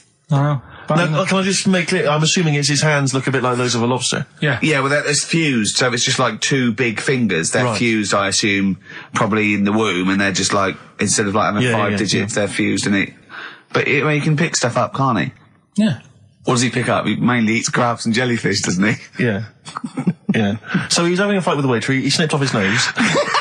Right, so anyway, he just held on to the waiter's bib. Yeah, and the waiter was screaming, "Go and get him off me." Yeah. So anyway, does he eat other lobsters? Does he think he would eat lobster, or is it kind of? Would he feel bad about eating lobster? Right. The little cheek of the freak that we've gone for anyway. The what? The little freak of the week, cheeky freak of the week. We've gone for this Siamese lad. Okay. Right. Happened back in. You can't have a Siamese lad, can you? All right. Yeah. This Siamese twins happened back in 1693. Oh, he's got a date. Blimey, that's the first time ever. Yeah. And all it was, he was doing all right for himself. He used to go on those circus things he used to do. They're two people you're talking about, Carl. So we're going to him. All right then. All right. They did this circus show, right? Yeah. And everything's going well. They're selling out the tents and stuff, people coming to see them. Yeah. He was doing all right for himself. Yeah. Right? Sorry, before I said that, did you think a Siamese twin was a man with two heads? Well, it can be, can't it? It depends. There's two people, they're conjoined. No, but it depends, doesn't it? The one that I shown you in that book that time was a fellow with two heads. No, it wasn't. That was a stupid picture in one of your stupid books that he had a growth that looked a little bit like it had a face on it. It wasn't a man with two heads. You're the same sort of people who send potato chips to restaurants and say, "Doesn't it look like Norman Cook?" Yeah. It's not two heads. We'll bin this feature. No! No, they're two people. They're two people. Conjoined twins. Yeah. Right, so these... They just happen to have a similar taste in clothes. Okay. Anyway, so they were doing all right, and it all went wrong when he crossed the road, got run over. The lad with two heads got run over. That's it.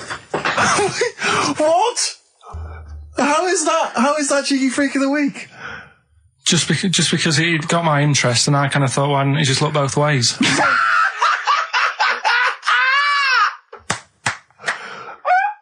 I'm intrigued to know Why wasn't he looking both ways? I'm intrigued to know how you get run over. What was it, 1629? Yeah. Well, it's horses and that, wasn't it? Yeah. Oh, why wasn't he looking both ways?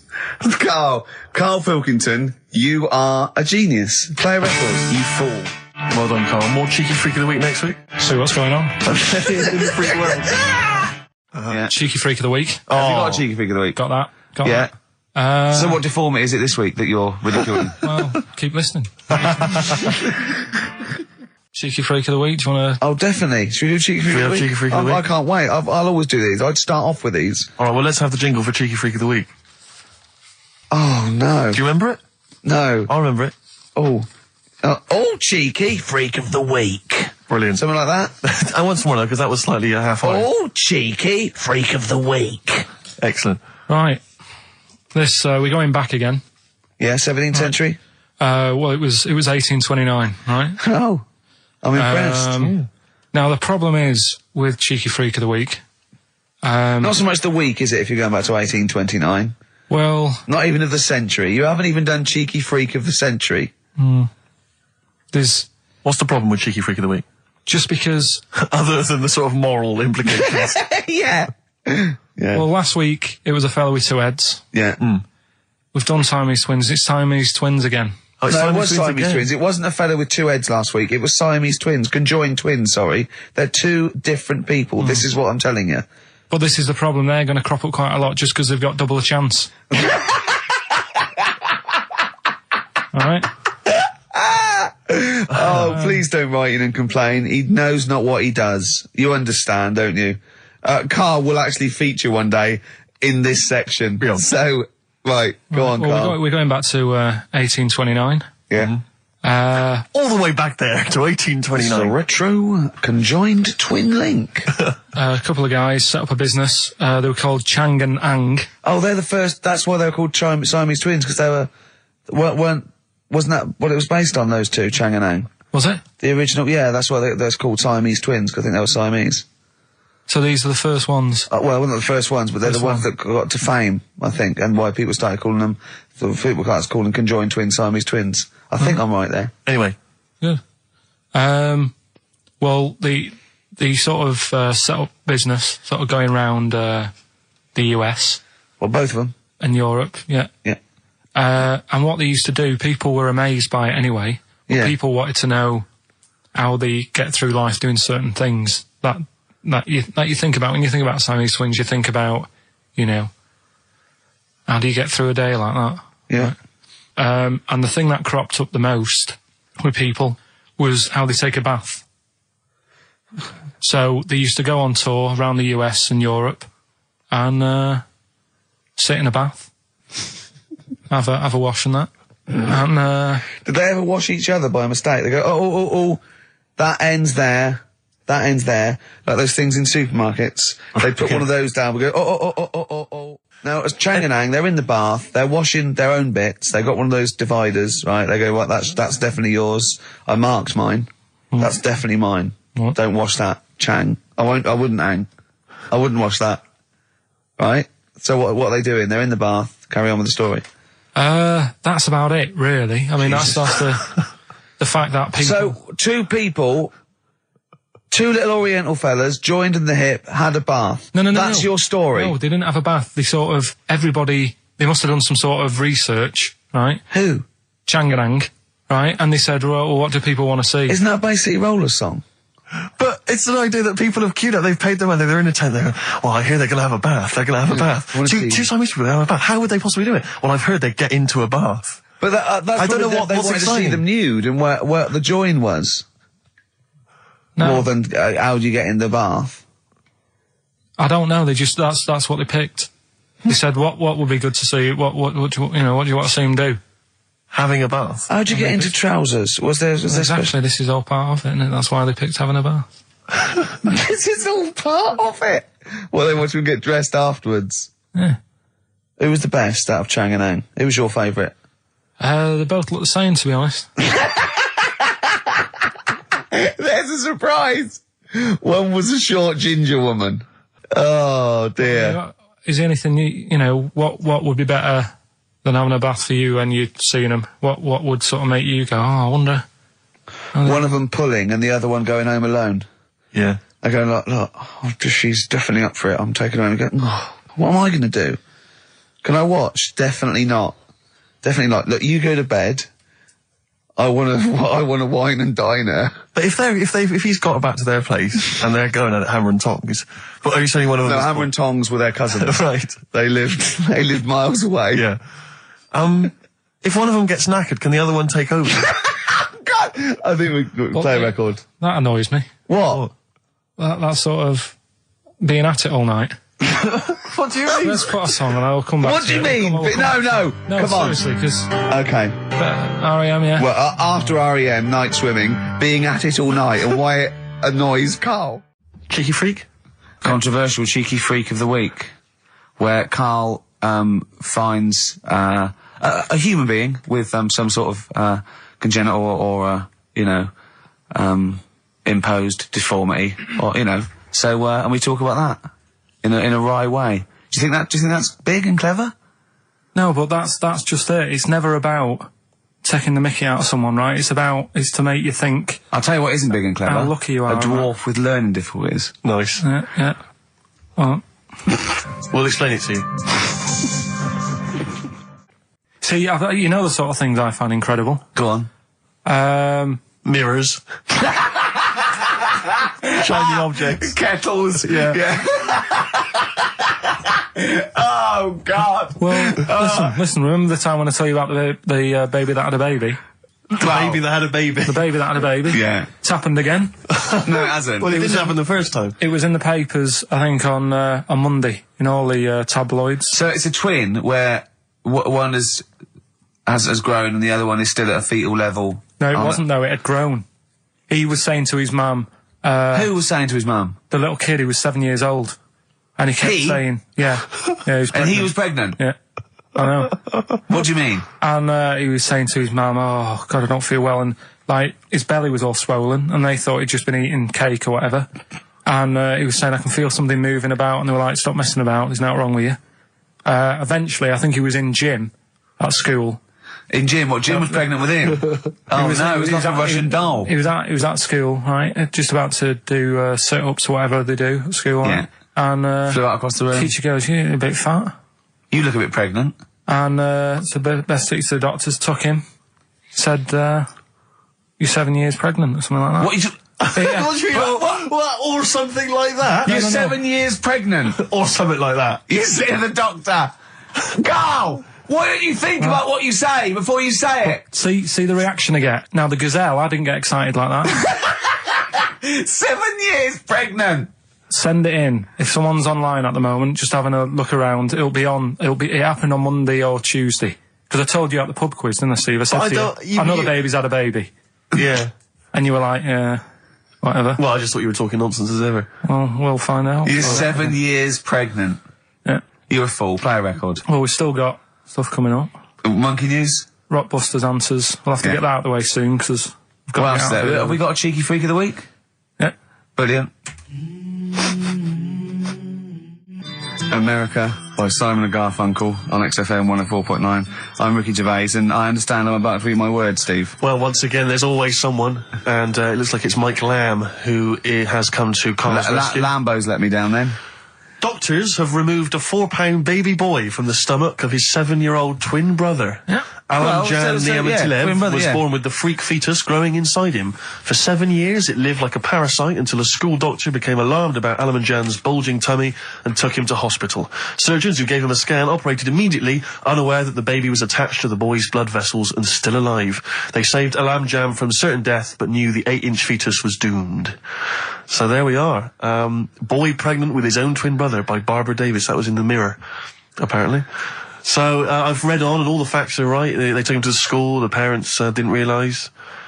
And that isn't even this week's Freak of the Week. I mean, that's you got that for free. You've got that. You can have that. That's the free freak of the week.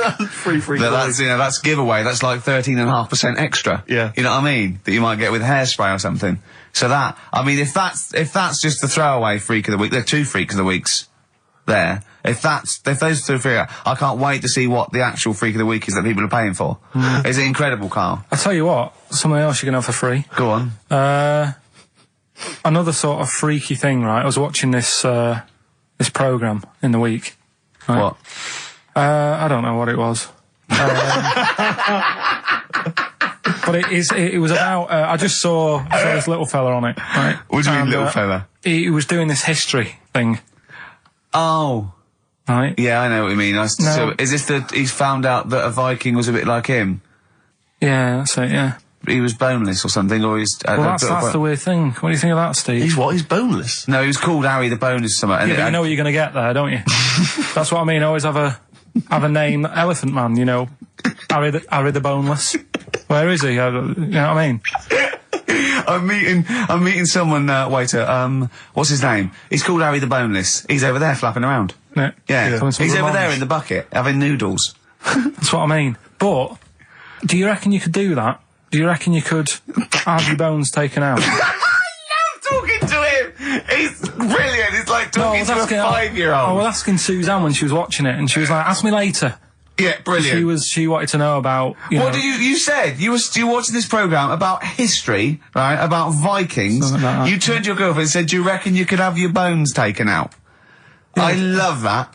I mean, that is why you are my favourite What do you mean you think you can have your bones taken out? Firstly, why would you have your bones taken out? If you've only got a small flat or something, and there isn't much room. Yeah. Right? And what I mean is, would all your organs still do the stuff? No, they wouldn't. You'd just be mush. Listen, I'll teach you something now, right?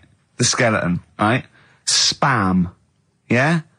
Support, movement, anchorage. No, support, protection, anchorage, movement. Spam. That's what the bones do. Yeah? You couldn't stand up. You wouldn't be protected because they protect this rib cage, skull, of course. Anchorage, everything holds onto it. Every muscle is tethered to pull against something, like a crane, a pulley system, so you wouldn't be able to move at all. Do you know what I mean? So you'd be in a bucket. There'd be you'd die immediately, obviously. No, you can't have your bones taken out, Carl. I mean, why do you need to ask that question? Sorry, but Boneless Bob, or whatever his name was. Harry the Boneless. he presumably didn't have any bones. I mean, that's why he had that name, obviously. No, he did. No, he's got the name. Yeah, exactly. No, he was just... I've had an email here from Graham, old Ken Rowe. He just says, I had a dream about Karl last night.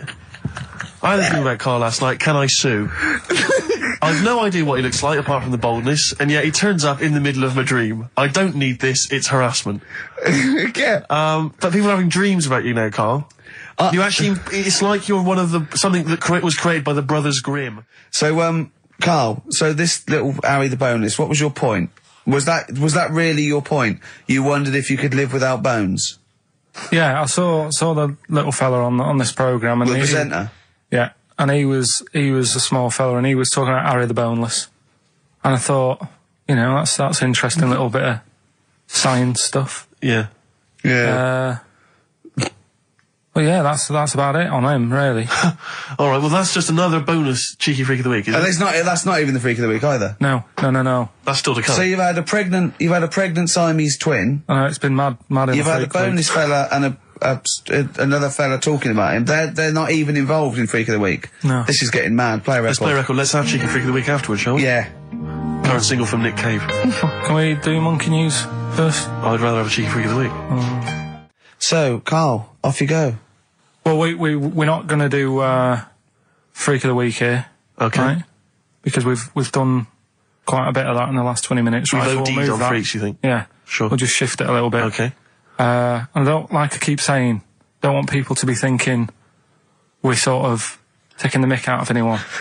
No. Right? Because we're not about that. I feel like I can do a little bit of it because I work with you, Steve. Yeah. Right? Sure. It gives me that right. It's like a care worker. Yeah, I understand. Well, it's like that thing of you can't be homophobic because I've got a couple of gay mates and stuff. Sure. I think it sort of gives me that edge. Yeah. Right? So you're not freakophobic because you work with Steve? No, that's right, yeah. So, yeah. Okay. Well, by that token, I should be able to sort of slag off, the mentally ill. Or at least mentally handicapped. Now there's a term you don't hear very often. In 2003, there was the mentally handicapped. The mentally handicapped. Isn't that what it was? Oh, I don't know where to start. But I'd like to apologise for the Lady Diana stuff, the term mentally handicapped, and any inadvertent racism that we may have stumbled What's over. the actual term then? Is it retarded? Right, come on now. Oh, chimpanzee that! Monkey news, earlier than usual. Getting excited because it's this special time of the week where we get to talk about a cheeky freak of the week. Freak of the week's coming up now. Oh, cheeky freak of the week. Right, well, we've had some interesting things we've been looking at.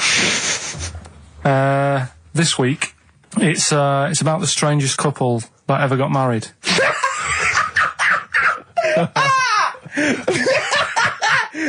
And we've had 2 sets of chimps, so it's stranger than that. Oh, it's not Dale Winton and Nell McAndrew, is It's it? not your parents, is it? Well, we're going back again to about, I think this is about 19... Something like that. 1940. Yeah, whatever. Whatever. Yeah. Strangest couple, a fella, right? He had skin of a lizard. He had the skin of a lizard, okay. And the woman who he Which he married... used as a condom. The woman who he married. Yeah. Airiest woman ever. Right. And that was their act. They used to tour the world, and they'd say, it's like, a couple who've met, they're having a great life. Let's get them out on stage, here they are. And they'd What do you mean out. he had the skin of a lizard, first of all? That's what it said. He had some sort of some illness. So he was called Lizard Man, and you like that because it was good description. I thought that's good. I'm here, hello, dude, we booked a table for 2. Who are you meeting? I'm meeting Lizard Man. Oh, he's over there. Yeah. You know he is, right? Yeah. I'm Look meeting out. the hairiest woman in the world. She's over there. Yeah. Yeah. So what did they do for their act? Now, bear in mind that we had some Siamese twins last week, and their act was having a bath. yeah. So I hope it's an improvement on that. What did Lizard Man? He came out and ate some flies, did he? I don't really know. I just think they stood there and that. Yeah, when you read this and it goes the most interesting fact ever, Lizard Man, and you go, that's enough. That's enough. I can extrapolate from that. Well, straight away I start thinking. I'm thinking, right. I wonder if they got the wedding photos. Right? And then, like you said, that they had a kid. Oh, what would that be like? Exactly, It'd be like an ostrich, wouldn't it? It would sort of like... That's what I was thinking. What did you think it would come out like, the baby? I didn't think what that looked like. I just was thinking, parents' evening. Do you know what I mean? You wouldn't want them coming up to the school, would you? So that's the little problem. Johnny, who starts off relatively normal, he's quite good at, he's good at nature, Yeah. isn't he? And his mum and dad come into the room and they'd be looking round, wouldn't they? Well, it's always like that thing at school when, like, you find out your mate's mum and dad are really old. Right, Have you ever seen that? Yeah. When you go, your gran and granddad bought you? Yeah. Your mum and dad. Yeah. And you go, oh. It is weird. What's that we're talking about? He calls him mum. What was that? I was sorry, no. Do you know what I mean? Yeah, And no, like- that's always strange. But if you had Godzilla and King Kong as your parents, Yeah. and it was they're like you always say, fighting. they're always fighting, and like you say, you're in a school play or something, you wouldn't tell them, would you? You wouldn't want them coming up with a video camera. He didn't tell his parents he was in the... When we were, Well, exactly. You did Little Donkey, you didn't tell your dad, did you? And he came along and videoed it. Yeah. Was kept that... it quiet, don't want them to know anything. But you didn't... What was it was meant to be playing? You had a little drum, didn't you? Yeah, I was doing, I had a little drum. I think I was meant to be playing We Three Kings. Yeah. But, we started doing Little Donkey and I thought I can add a touch to this. Sure, you improvise. Started playing along. It was like the loved first Yeah. remix, wasn't it? It went down well. But yeah, that's all I was thinking with, the Freak of the Week this week. That's what I'm saying about Freak of the Week. It's to get people thinking, right? Thinking how lucky they are. That, they don't have to... Comb their face.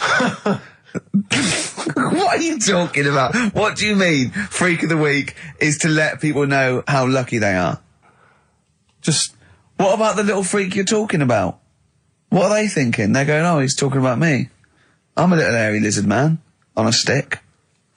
Pop in, give us a call. I thought, that's what I'd like to do on a TV programme. That's what I want to do. I want to go and, meet these people and say, right, let's just go shopping, let's you know, we'll film what your normal day's like. Yeah. Let's pop out. Nip into Sainsbury's or whatever. Yeah. You know, buy a comb. Park right up close to it. You know what I mean? Yeah, yeah. So what you're saying is you just want to get a little message out there, which is that there's always someone worse off than you. Well, there's proof of that in this room. You know what I mean? Oh, Carl, when's your train? In a minute, I'm going to get going now. I'll see you later. Thanks, Carl. Brilliant. What are you playing? You gonna play a song? Kirsty McCall. Yeah. I'll see you later. Kirsty McCall, New England. Karl Pilkington has left the building. He's rushed away. He's on his way down to Cornwall. And we're left by ourselves. Indeed. In the room. See, if we can do this... If we can press all the buttons and not make any mistakes, strictly speaking, there's no need for Karl. I don't mind if we make mistakes. Well, no, exactly. We never were in the old days. No, sure. I think Karl is going to love Cornwall. Because I think, one, the mayor is probably an animal. Yes. And I imagine the townsfolk think like Karl. Yeah. Do you know what I mean? I imagine he'll stay there. He'll be made king. Have you ever seen Return of the Jedi? In Return of the Jedi, the Ewoks, the little furry creatures, they see C-3PO, and because he can talk and he can speak their language, they actually elevate him he's to godlike back. status. What are you doing here? Hooray! He's back. What are you doing? You could have stayed till the end. No, I'll see you later. What are you doing? What are you doing? Right. Right, well, there he is. He's on his way Yeah, down to if Cornwall. you're listening online in Cornwall, I mean, I can't imagine that's ever going to happen. But, you know... on a clothesline with a bean tin at one end and a big bean tin in London. Or if I'm cool in London. Yeah, or if the foil helmet you wear to fend off laser rays from aliens out of space are somehow picking up the show, then Carl's on his way. Look forward to meet the bold one. Because he's got a sort of like, you know, the obligatory sort of red face that would go well down there now. Because I think he's been out in the sun, or he was... pre-boiled when he came in. But he's rushing down to Cornwall now, going from Paddington Station. So, you know... If you're in the Paddington Station area, you want to pop down there and sort of wave him off, then do. Yeah. Don't be afraid. That's not a dirty sexual act. Wave him off. Yeah, I'd love to wave him off. Did you have a good holiday, Carl? Yeah, it was alright. It's alright. Went down to Cornwall. Now you're going to the monkey some odd sanctuary. people down there, Steve. Well, don't look at me, I'm not from Cornwall. Well, you're from that sort of area. Well, not really, but never Genetically, he means. Right. They're weird. Well, you must have slotted right in. What are they weird? What do they look like? Just all sort of odd people. A lot of old people, but not just old, sort of messed up old. What do you mean messed up old? You can't just say that. There was a woman with a funny neck. Okay, in what way was it funny? Why did she have a funny neck? If you were writing an essay, you wouldn't say there was this woman with a funny neck. How would you describe it? She sort of had her head like pointed down all the time. Like, don't do it. It's his radio. No, but just for you, I don't like that. Yeah. About Yeah. Okay. Right. So brilliant. I don't know. I was saying to Suzanne, what happened? You know, what do you think? Because Suzanne knows everything. That's the good thing about her being with you. You just ask her what happened to her, and Suzanne goes, "Carl, I don't know. Yeah. I haven't been here before." Suzanne, your girlfriend, or mummy as you call her.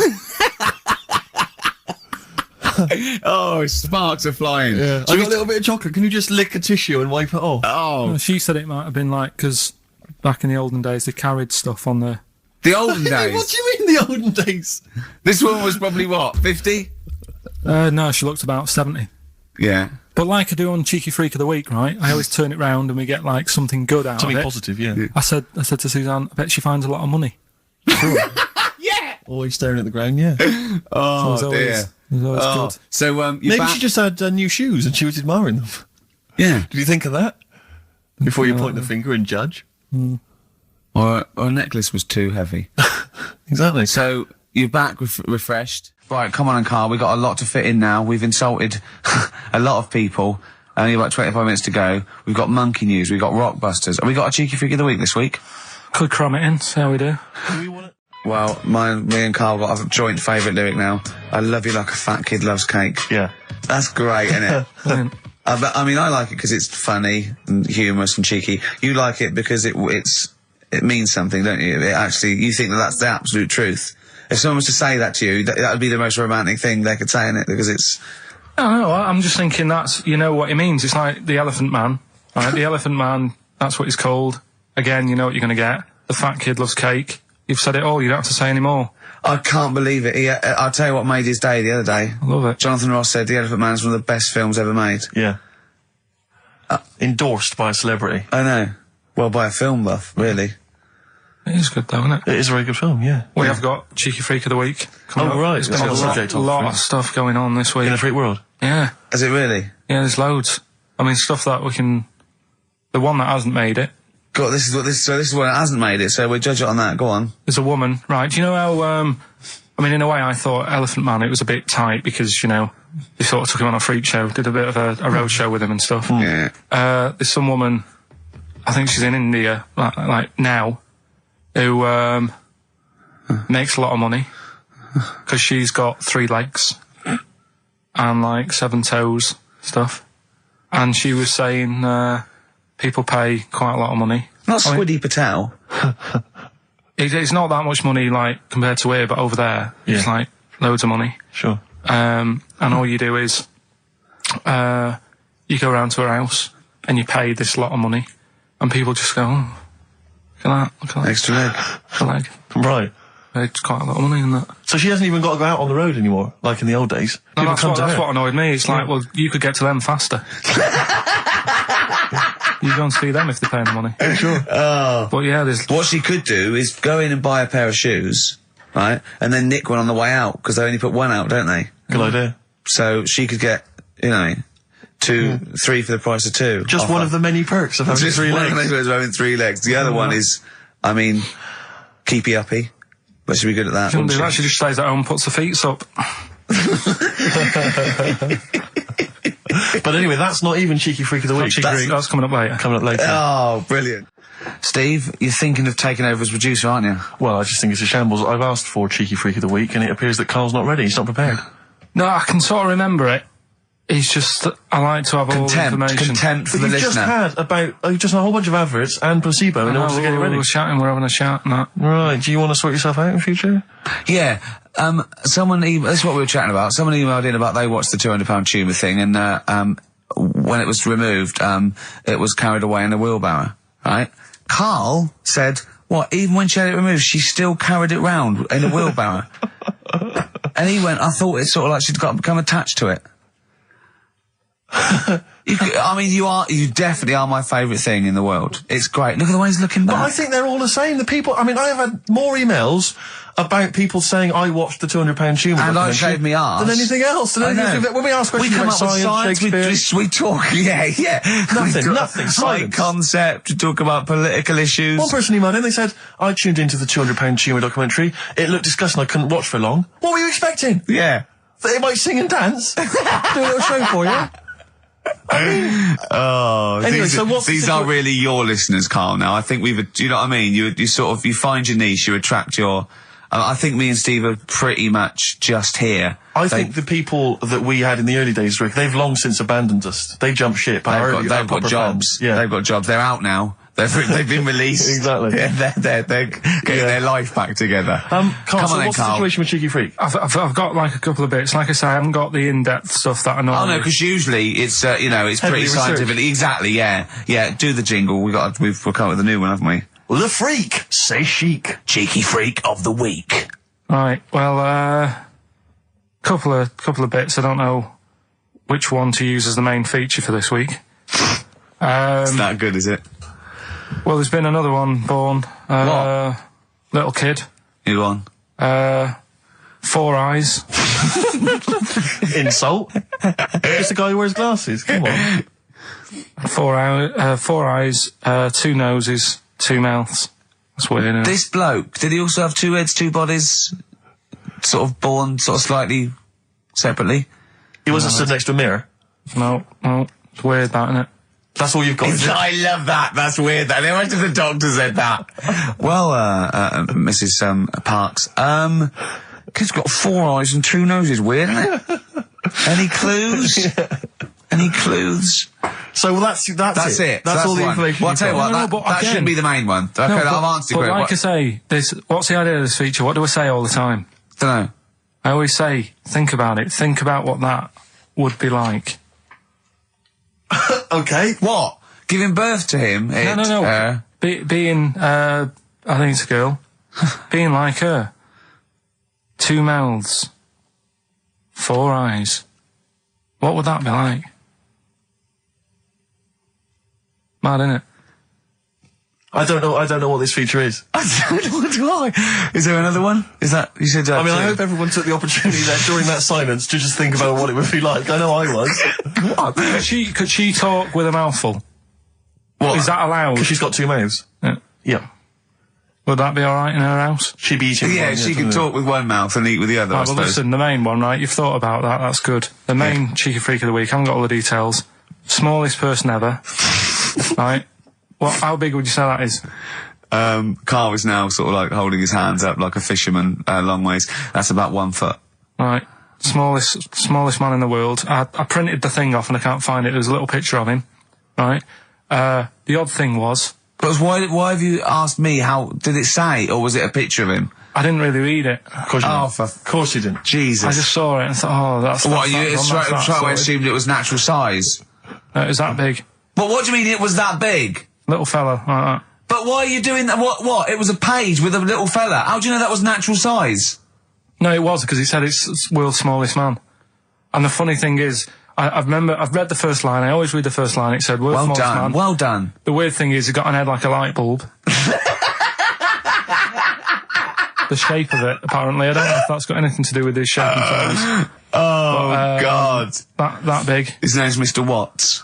And the annoying thing is, what got me is, if you're that big, Yeah. right, don't have your picture taken next to a fruit bowl. Why was he having his photo taken next to a fruit bowl? Don't know. Whoever the photographer was, obviously having a bit of a laugh. Yeah. At his expense. Because you would just stand in the middle of nowhere, you'd look normal and that, but he was stood there, just leaning on an apple.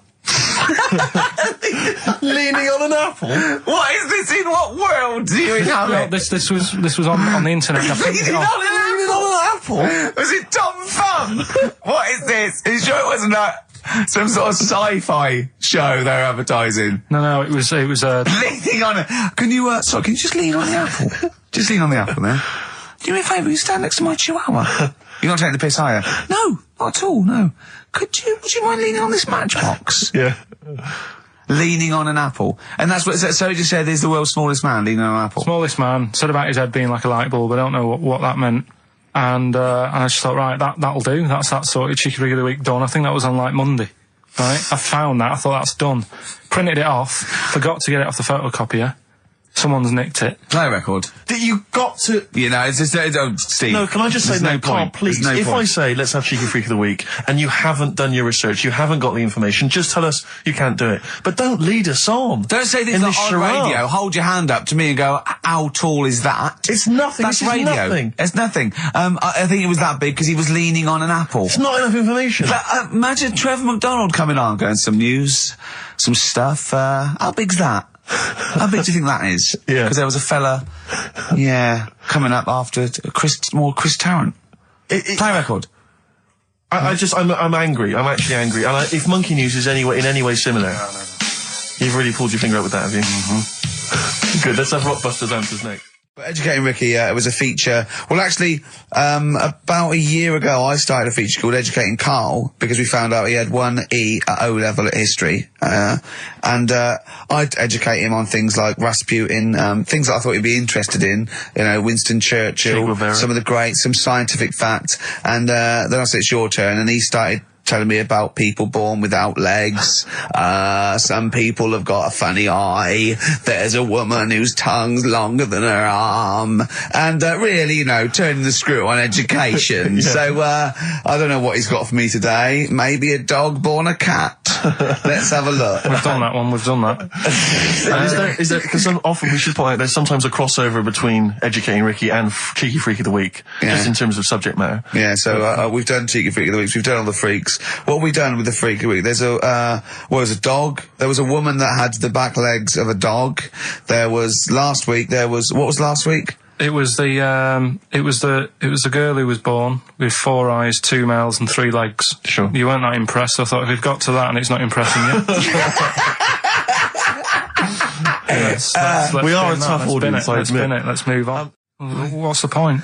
Well, it was funny, wasn't it? And it wasn't offensive. Not really. It's not some of the best stuff that would have ever gone out on this show, but, You know. Right, what are you putting up against exactly? Cheeky Freak of the Week? Well, that springs to mind. Yeah. Rockbusters? But I mean, the thing is, you know, the things that you have put out there, I mean, we better be really careful. Who's worried about complaints? I mean, it's not just swearing, is it? It's taste and decency and everything. Yeah.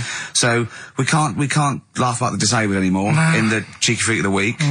Can't do stories about elderly relatives with genitals looking like a split tennis ball. Can't do your dad putting a child with learning difficulties in a bin. So, what should we just play music? I think that's all it's going to have to be, yeah. Play a record.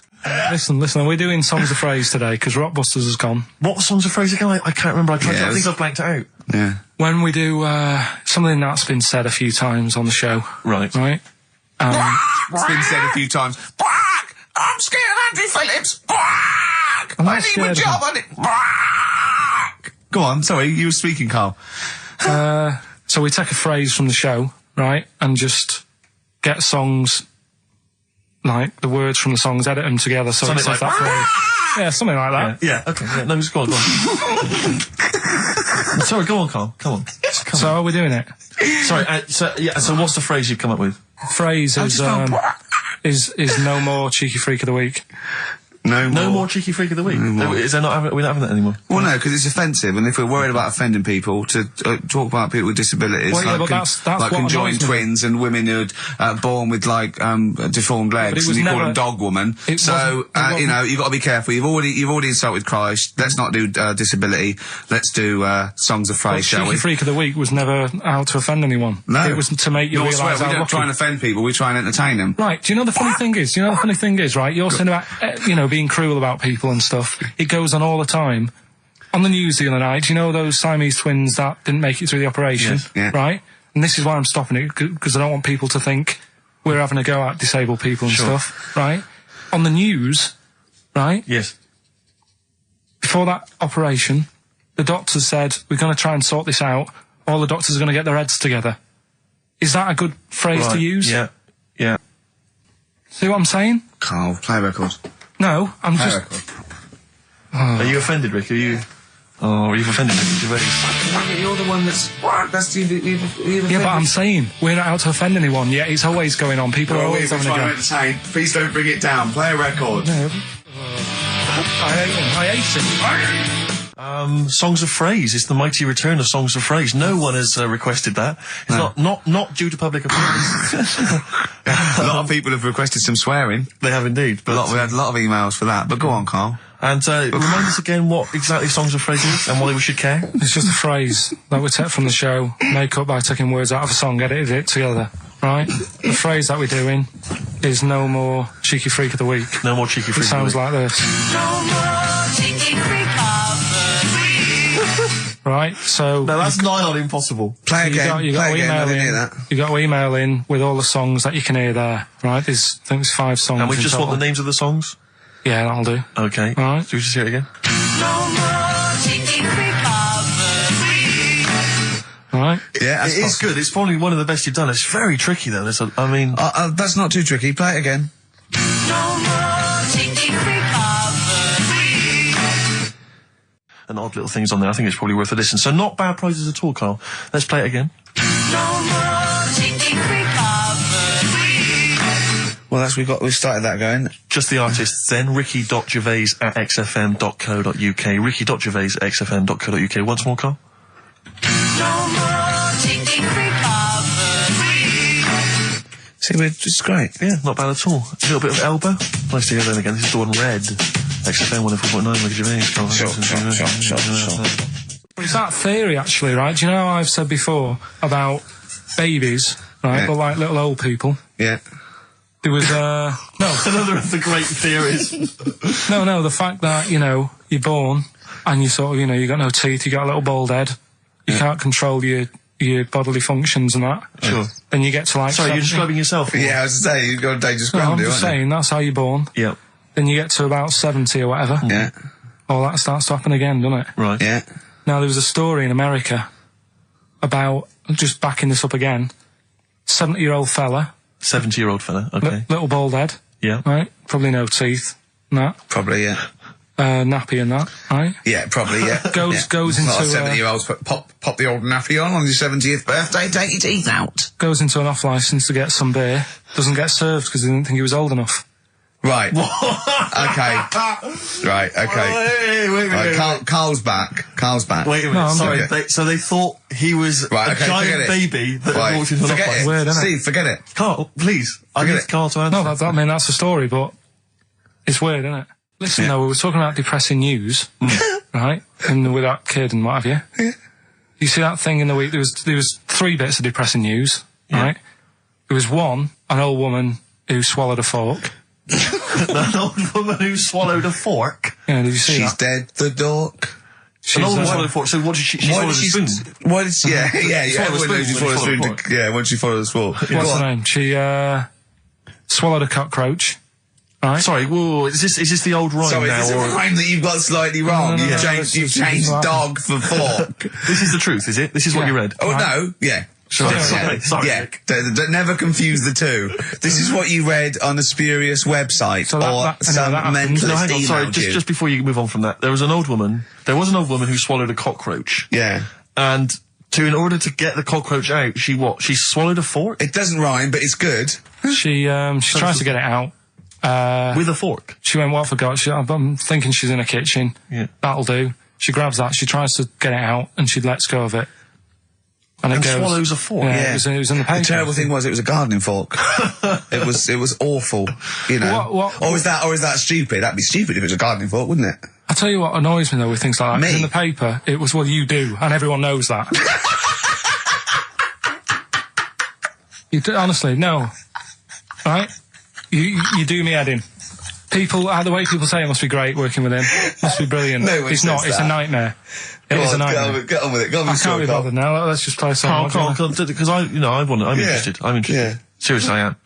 Come was back the after story? this. No, let me finish the story. Come on. Long links. I'll tell you in a bit. I'm getting annoyed. I'm getting so angry.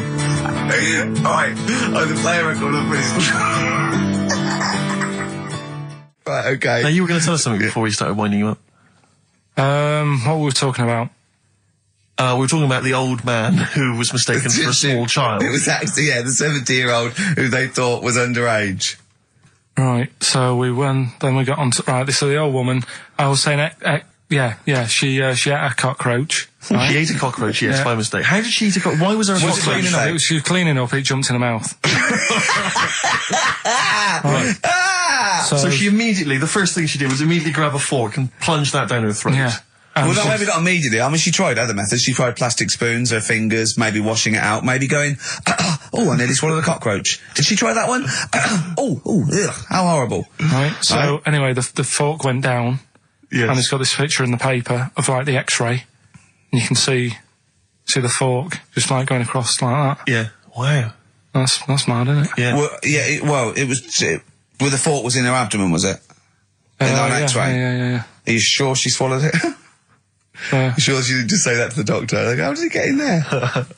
And you got a fork inside you? No, I know what you're getting at, because I remember years ago, do you know Dr. Steele? Do I know Dr. Steele? Yeah, on, he does... Is he a it him? superhero? The one on Richard and Judy. Right. What's he, a psychiatrist or the He resident just doctor? pops in and... Is that the sort of like the suave sort of... He's not that smart. I know what He's you just, mean, yeah, I know what just you a normal doctor fella. Sure. And, this was like in the 90s, and, Rich and Judy said, we got the doctor in again today. We're looking at things that, have been inside people. And there's this one, right? Fella comes on, with an X-ray. Yeah. It's sat on a pint glass. He sat on a pint Well, glass. that's what... He hadn't had That's what he it. said. Sat on a pint glass. I remember that story that was published about the bloke, and this is the excuse he gave to a doctor when he had to go and have something removed. It was a bottle of sort of HB sauce or something up his. What word can we say in case Andrew So you assistance? don't need to, people know what you're saying. Okay. Right. Rectum. Is that all right? No, you didn't need to say it, but... Well, no, he might as well. It's a medical term, isn't it? Doctors say rectum, don't they? Anyway. So the doctor got it out, and the excuse, he said he'd been shopping, been to Safeways, he brought his shopping home, and he popped the shopping on the front step, and he realised he's locked himself out. So he started to shimmy up the drain pipe, but his trousers and pants fell down while he was climbing, and he slipped and fell on the HB sauce bottle, right? And that was the note thing, right? And the doctor had put at the bottom on his notes, this would be somewhat more believable if Safeway sold their HP sauce with condoms already attached. Wow. Well, God. be bizarre. Why did he put a condom on it? No idea. To use it again on his chips. So he didn't just buy it to have a quick, you know. Yeah. He thought, well, I don't want to waste HP sauce. Sure. I mean, I use it up the arse, then I got on the chips. Safe sauce. I always practice safe sauce. Always have safe sauce. Should we bring back no, can't do Cheeky Freak of the Week. Play some ads. We were talking just before the ads about I think we're talking about objects being stuck up people's arses. Okay. I think that was the someone link, can just wasn't it? confirm that. It was objet d'art objet d'art. RCS objet d'art. Objet d'art. Which maybe that's a new feature. Objet d'art. Objet d'art. Using objects you stuck up your French for stuffing stuff up your arse. Yeah. It's like they had a hook. Yeah. Why didn't they have a glove? A hook is never a good idea. It's not a practical enough thing. It is if you're abseiling between two buildings in a hurry, because then you can just use it straight down the wire. But a hook is such a grotesque thing. I mean, don't have a go at them. But I mean, there's no one except that weird guy who was up in North London who's still got a hook for a hand. Well, I think it is useful. Because it's good. Well, no, it's good for carrying bags. Yeah, carrying shopping. Do you think that was the concern of pirates? Well, that Tesco. Well, they didn't have like animatronic sort of stuff then, did they? I know, but it's just so. I mean, if it's just not very flattering, is it? A hook. I mean, Jane was at school with a kid who had lots of different things, like knife, fork, he could screw onto the end of it. That's brilliant. That is brilliant. That's good. That's almost as good as having a hand. Yeah. For the canteen. But at school, you'd be the coolest kid in school, surely. Bit more frightening in the swimming pool. Or on a bouncy castle. Yeah. But yeah, for chopping up a bit of, I imagine pork. him being banned from the bouncy castle at the fate. You can't let him on. Oi, hooky, get on. You're not welcome on here. I'd like to apologise for some of the things said in today's show. But what happened when he started asking girls out and stuff? I imagine he spent a lot of time with his hands behind his back. Oh, God, with a sore spot on him one. Probably. And I can get out with this one. Yeah. Doctor said, that's handy. There's a fella in Ward 2 that's got a shopping bag up his arse. Just pop it up there, pull it out. Shopping intact. Done. So, who's the winner? Answers. Well, let's give us the answers first. Right, well, this was how it sounded. No, it's not Rockbusters. I'm calling it Rockbusters because they're all interchangeable in my mind. Right, Paul McCartney, Cheeky Girls, Sugar Babes, Space and Beatles. Okay. Right. Brilliant. You've really, if you're not interested in it, Carl, seriously, mate. Found myself sat there, right, I'm not having a go. I know we've stopped Cheeky Freak of the Week and all that, right? So I'm not going to be having a go. Christ, I sat there. I'm scared. No, I'm not having a go. You've always got to remember that. Go on, just get on with it. Get on with it. I'll apologise after. I'm just saying, watching Wimbledon, it wasn't, one of the major games. It was, little fellas in a wheelchair having a game. Little fellas in a wheelchair. Right. But for me, great. They're doing a sport and everything. Don't put it on the telly. What was up with it? There wasn't like a rally going on. No, do you know what I mean? Do you know normally, Christ. like with the well, not to Enman, but with some of the other, with some of the other players and that, they're playing for ages, aren't they? It's like, who's going to win this and that? Yeah. None of that. It was just like, hit it, net. Oh, Christ! Oh, God! I don't know what to do! And people were like sat there watching it as well when they've got other games going on in there. That's what I couldn't understand. If you've paid your money to get in, yeah. Like I say, good on them. If they, do you know what I mean? But it would have been. And they all start first in the marathon. I just thought it would have, given the game a swing ball or something. Yeah. You know what I mean? No, yeah, I understand. Oh, There's never anything on. XFM in the community. Can anyone confirm? Actually, I had an email earlier. Swingball. No, I'm not having a go, though. Tell them. This is what I'm like, aren't I? Sorry, this is recording you as well. What do you mean I'm not having to go tell them? Do you think you just said that to me? That do you think you haven't got a microphone? You just said to London, keep wheelchair sport off the telly because they can't get a rally going. You called them little fellas in wheelchairs. What? And I meant to go, what Carl meant was... What? I mean, what? They can hear you as well. Yeah, I know, it's just that they might think that I'm having a go, and I don't want them to. That's why I stopped Cheeky Freak of the Week, because some people got the wrong end of the stick. Right. And what have you. So, well, it was funny that a woman was born with deformed legs. They might think you were taking the mick. So anyway, I just was wondering if anyone could confirm. We had an email earlier, I forget who sent it in, but thanks very much indeed for it. They said that the Paralympics began this week, and apparently during the opening show, the entertainment was provided by Riverdance. Now, I don't know if that, I can neither confirm nor deny that, but it does seem rather tactless. Let's play a tune. Ricky Gervais. Don't put my name to this last link. Don't put my name to this last link. Ricky.Gervais, XFM.co.uk. Oh. Magic, Virgin, if you're listening, we are available probably sooner than we thought. It was alright, I'm a bit worried. Like I say, the last thing that we just talked about, I don't want people thinking, we're having a go at anyone, because it does do me head in. Because I'm the one who always has to deal with it as well when people do. What? We were just having a chat about tennis and stuff. Yeah, the little fellas in the wheelchair, as you put it. Yeah, what are you worried about? Just that they think we're having a go and that, because sometimes I do have to take calls and deal with it, all this stuff, right? You don't see that. You don't see the hassle I have to go through. No, but I don't often say things where I'm likely to get a complaint from someone. But I'm just saying it wasn't meant to be taken badly, do you know what I mean? You're allowed to say you thought that the quality of tennis, because they were confined to a wheelchair, was poorer than, say, Sampras versus Agassi. I don't think that's in question. It wasn't as good a game of tennis. That's what all you were saying. You weren't saying they shouldn't play or... Wreck the grass. Right mess. Well, stop while I'm just saying as well. I can confirm, incidentally, we've had several emails, I can confirm that Riverdance opened the Paralympics in Dublin recently. So I'm sure that was very good, very entertaining. Leave it then. Yeah, no, I'm sure it was entertaining. They're very good. Who was it that thought? Was it Jimmy that thought it was short for Paraplegic Olympics? Really? I've no idea. Yeah, it's Parallel Olympics, isn't it? It's yeah. But as we pointed out, that would be pretty much blow football. Yeah. There wouldn't be many sports in the Paraplegic Olympics. It stands for Parallel Olympics. I'm educating, Carl. Don't let me like that. I'm educating. I'm not saying funny little fellas in wheelchairs putting up the grass. What? I'm always educating. I'm always telling you about stuff that I learn about and that. That you get off-handed over and it's about a monkey who became king. No. No? Have you got monkey news this week? Got a little bit of monkey news coming up. What does he do? Drive to Spain, rob a bank, or get married? No, we're done all them, aren't we? We have done all them. Yeah, it's a good one, it's a good one. And in fact, it's a bit related to what we've been talking about in a way. Oh, God.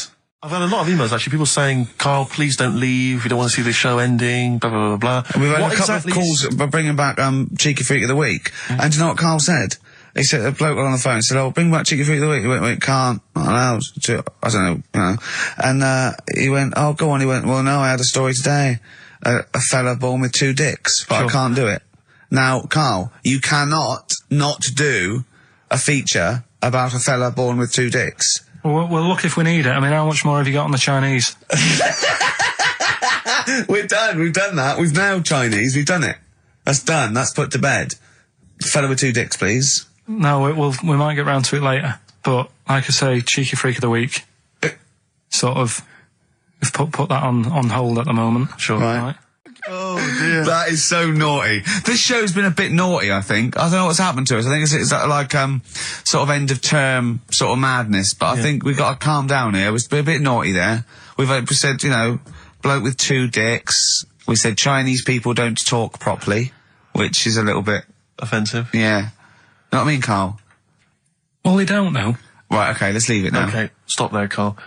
Carl does not necessarily reflect the opinions of XFM or any other human being. If you think that me and Steve have been being offensive, we are strongly behind the guise of irony, satire, and ignorance. Carl only has ignorance and hate. Yes. No, but as long as you say something good about someone, you can also say something bad about them. How does that work? Go on, and give us an example. Well, Chinese, Yeah. yeah, Yeah. great people, right? Good. Really, that's the good bit. women really good looking as younger people. No! They get What are you older. doing? I'm just saying, as long as you know what I mean, there's good and bad and everything. For every Well, what are the positive old and ones negative. like? Yeah, they don't age well. What do you mean? The fella in Karate Kid, the teacher, was only about 36. We started this. Oh. Fact. So, Songs of Praise, there's a fella who was in a coma for 20 years. Just, they kept, like, taking him through, like, the normal day. They'd take him to Alton Towers and stuff. He doesn't know anything about it, just kept going through the motions. Don't know if they kept charging him. Kept putting him through all that. He eventually came out of it. 20 years. And went, stop taking me to Alton Towers, it's shit. I just thought, imagine how much Stop post he making, had. How much post?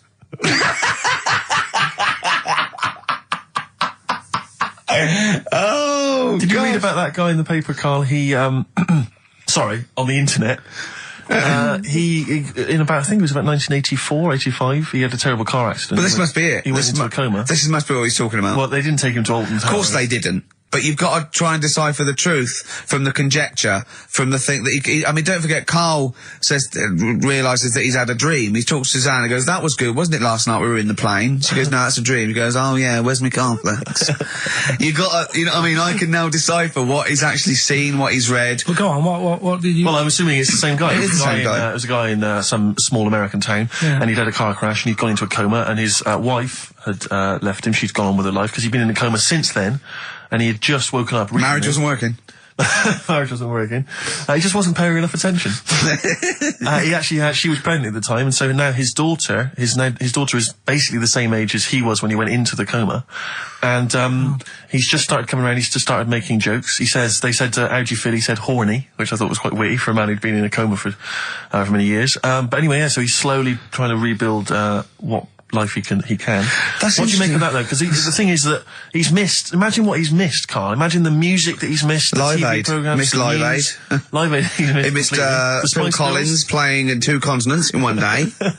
Frankly, I'd be devastated if I discovered that. Missed Bros. Yeah. Yeah, so he doesn't. So he'd put on ripped jeans and they go passe. They just have to send him a series of those I Love 1986 Exactly. programs with Kate Thornton filling him in on what he's Exactly.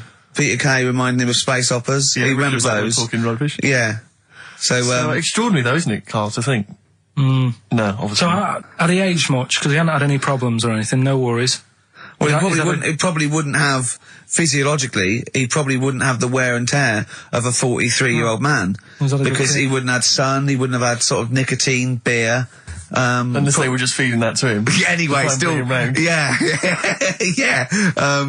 So You'd feel groggy though, wouldn't you?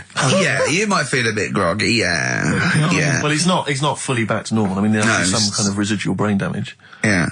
But nevertheless, he can form sentences. He's got no real memory, so he can't remember a lot of things. It was just when I saw Carl, it. have you been in an accident? So he, giving the answers out for what's his name? Oh, later, play a tune. I'm bored. Bit of Snoop Dogg. Oh, play Yeah, this programme was on. I think it was Wednesday night, something. About this little lad. It was a fella and a woman. at the same time. What do you mean? Like a cartoon with a secret identity. By night? What do you mean? He had both By day a sets? boy, by night a woman. He had it all. What you, sorry, wait. So he had male and female genitalia. Yeah. So what do you call someone that's born like that? Weird. Yeah. Now, what's the term for it? Go on. You know it. We've talked about it before. Aphrodite. Really? So close. Hermaphrodite. Yeah, hermaphrodite. Yeah. That's weird, though, isn't it? Yeah. And he had the ball, Yeah. and he had the, Well, what happened was he was born, right? obviously. And the doctor said, there you go. Lovely little boy and girl. So the mum was like, what? So he said... No, I don't think the doctor was sarcastic. Yeah, what? I don't think the doctor was sort of dissing them. Yeah. There you go. What do you mean, doctor? I'm gonna have a look. There's the cock, there's the minch. All right, see you later. What are you going to call her? Hit. But doctor, what do you mean? Have a look. He wasn't sarcastic. He didn't give clues. Tell me what you mean. Give me a straight answer. He probably went, oh shit, she's got a cock. He didn't go... He wasn't sarky to the parents. No, but I'm just getting across. Do you know what I mean? I always had a little bit just to... Yeah, I know you spice do, it yeah. up, You should spice be it a up. newsreader. Be brilliant. So there's a little kid lying there. Yeah. And the mum says, you know, what am I going to do then? So the doctor, I mean, I'm condensing this. It was like an hour long. Sure. Yeah. So he says, you know, she said, what will I do? And the doctor said, well, he's not sort of well hung. Right. Oh, So he's not sort of well on. This doctor has been, I assume, has been struck off since for saying these things. It was a real doctor. It wasn't Dr. Fox. Yeah. Right, go on. So the doctor said, so I recommend that we make it a woman. Right. Right? So they sort of do a little bit of... Jiggery pokery. Yeah, a little bit of work. And I don't think that's true, Carl. No, it is. It was on the programme.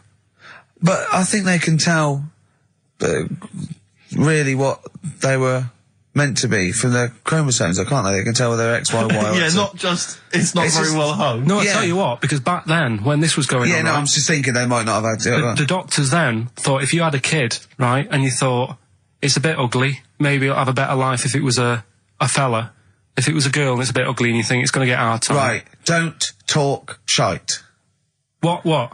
That a doctor would go, right, you've had a young girl, I'll tell you what, she's a pig, let's pop a cock on her. Don't No, talk I'm not saying, shite. I'm not saying that. What I'm saying is, say if you have like I say, a girl. I just think it's harder if a girl's ugly and Yeah. she's growing up. Yeah. She has a harder time. Yeah. Don't you agree with that? Possibly, but you don't change someone when No, yeah. you don't change their gender No, because they're I'm just ambitious saying and mingy. what I'm saying is the Elephant Man would have had a harder time if it was Elephant Woman. Is what I'm saying. But listen to me, listen. What the doctor was saying is, if you get a baby before it's 2, Yeah. back then they thought you could sort of say, well, instead of giving it a go-kart, give it dolls to play with. Right, back when? What are we talking about? The Middle Ages? We put a song on, come back to this. Yeah, it's Bruce Springsteen, Atlantic City. Bruce Springsteen, Atlantic City, on XFM 104.9. Okay, look, have another go, Carl. What were you saying? As an hermaphrodite, yeah, he was born both sets. The doctor said he's not well hung, let's lose that. Let's get rid of that. Let's make it into a girl. Okay. I'm with you so far, go on then. So, anyway, gets away with it a little bit in the early years. Right. Starts going to school, gets away with it a little bit. Sure. Right?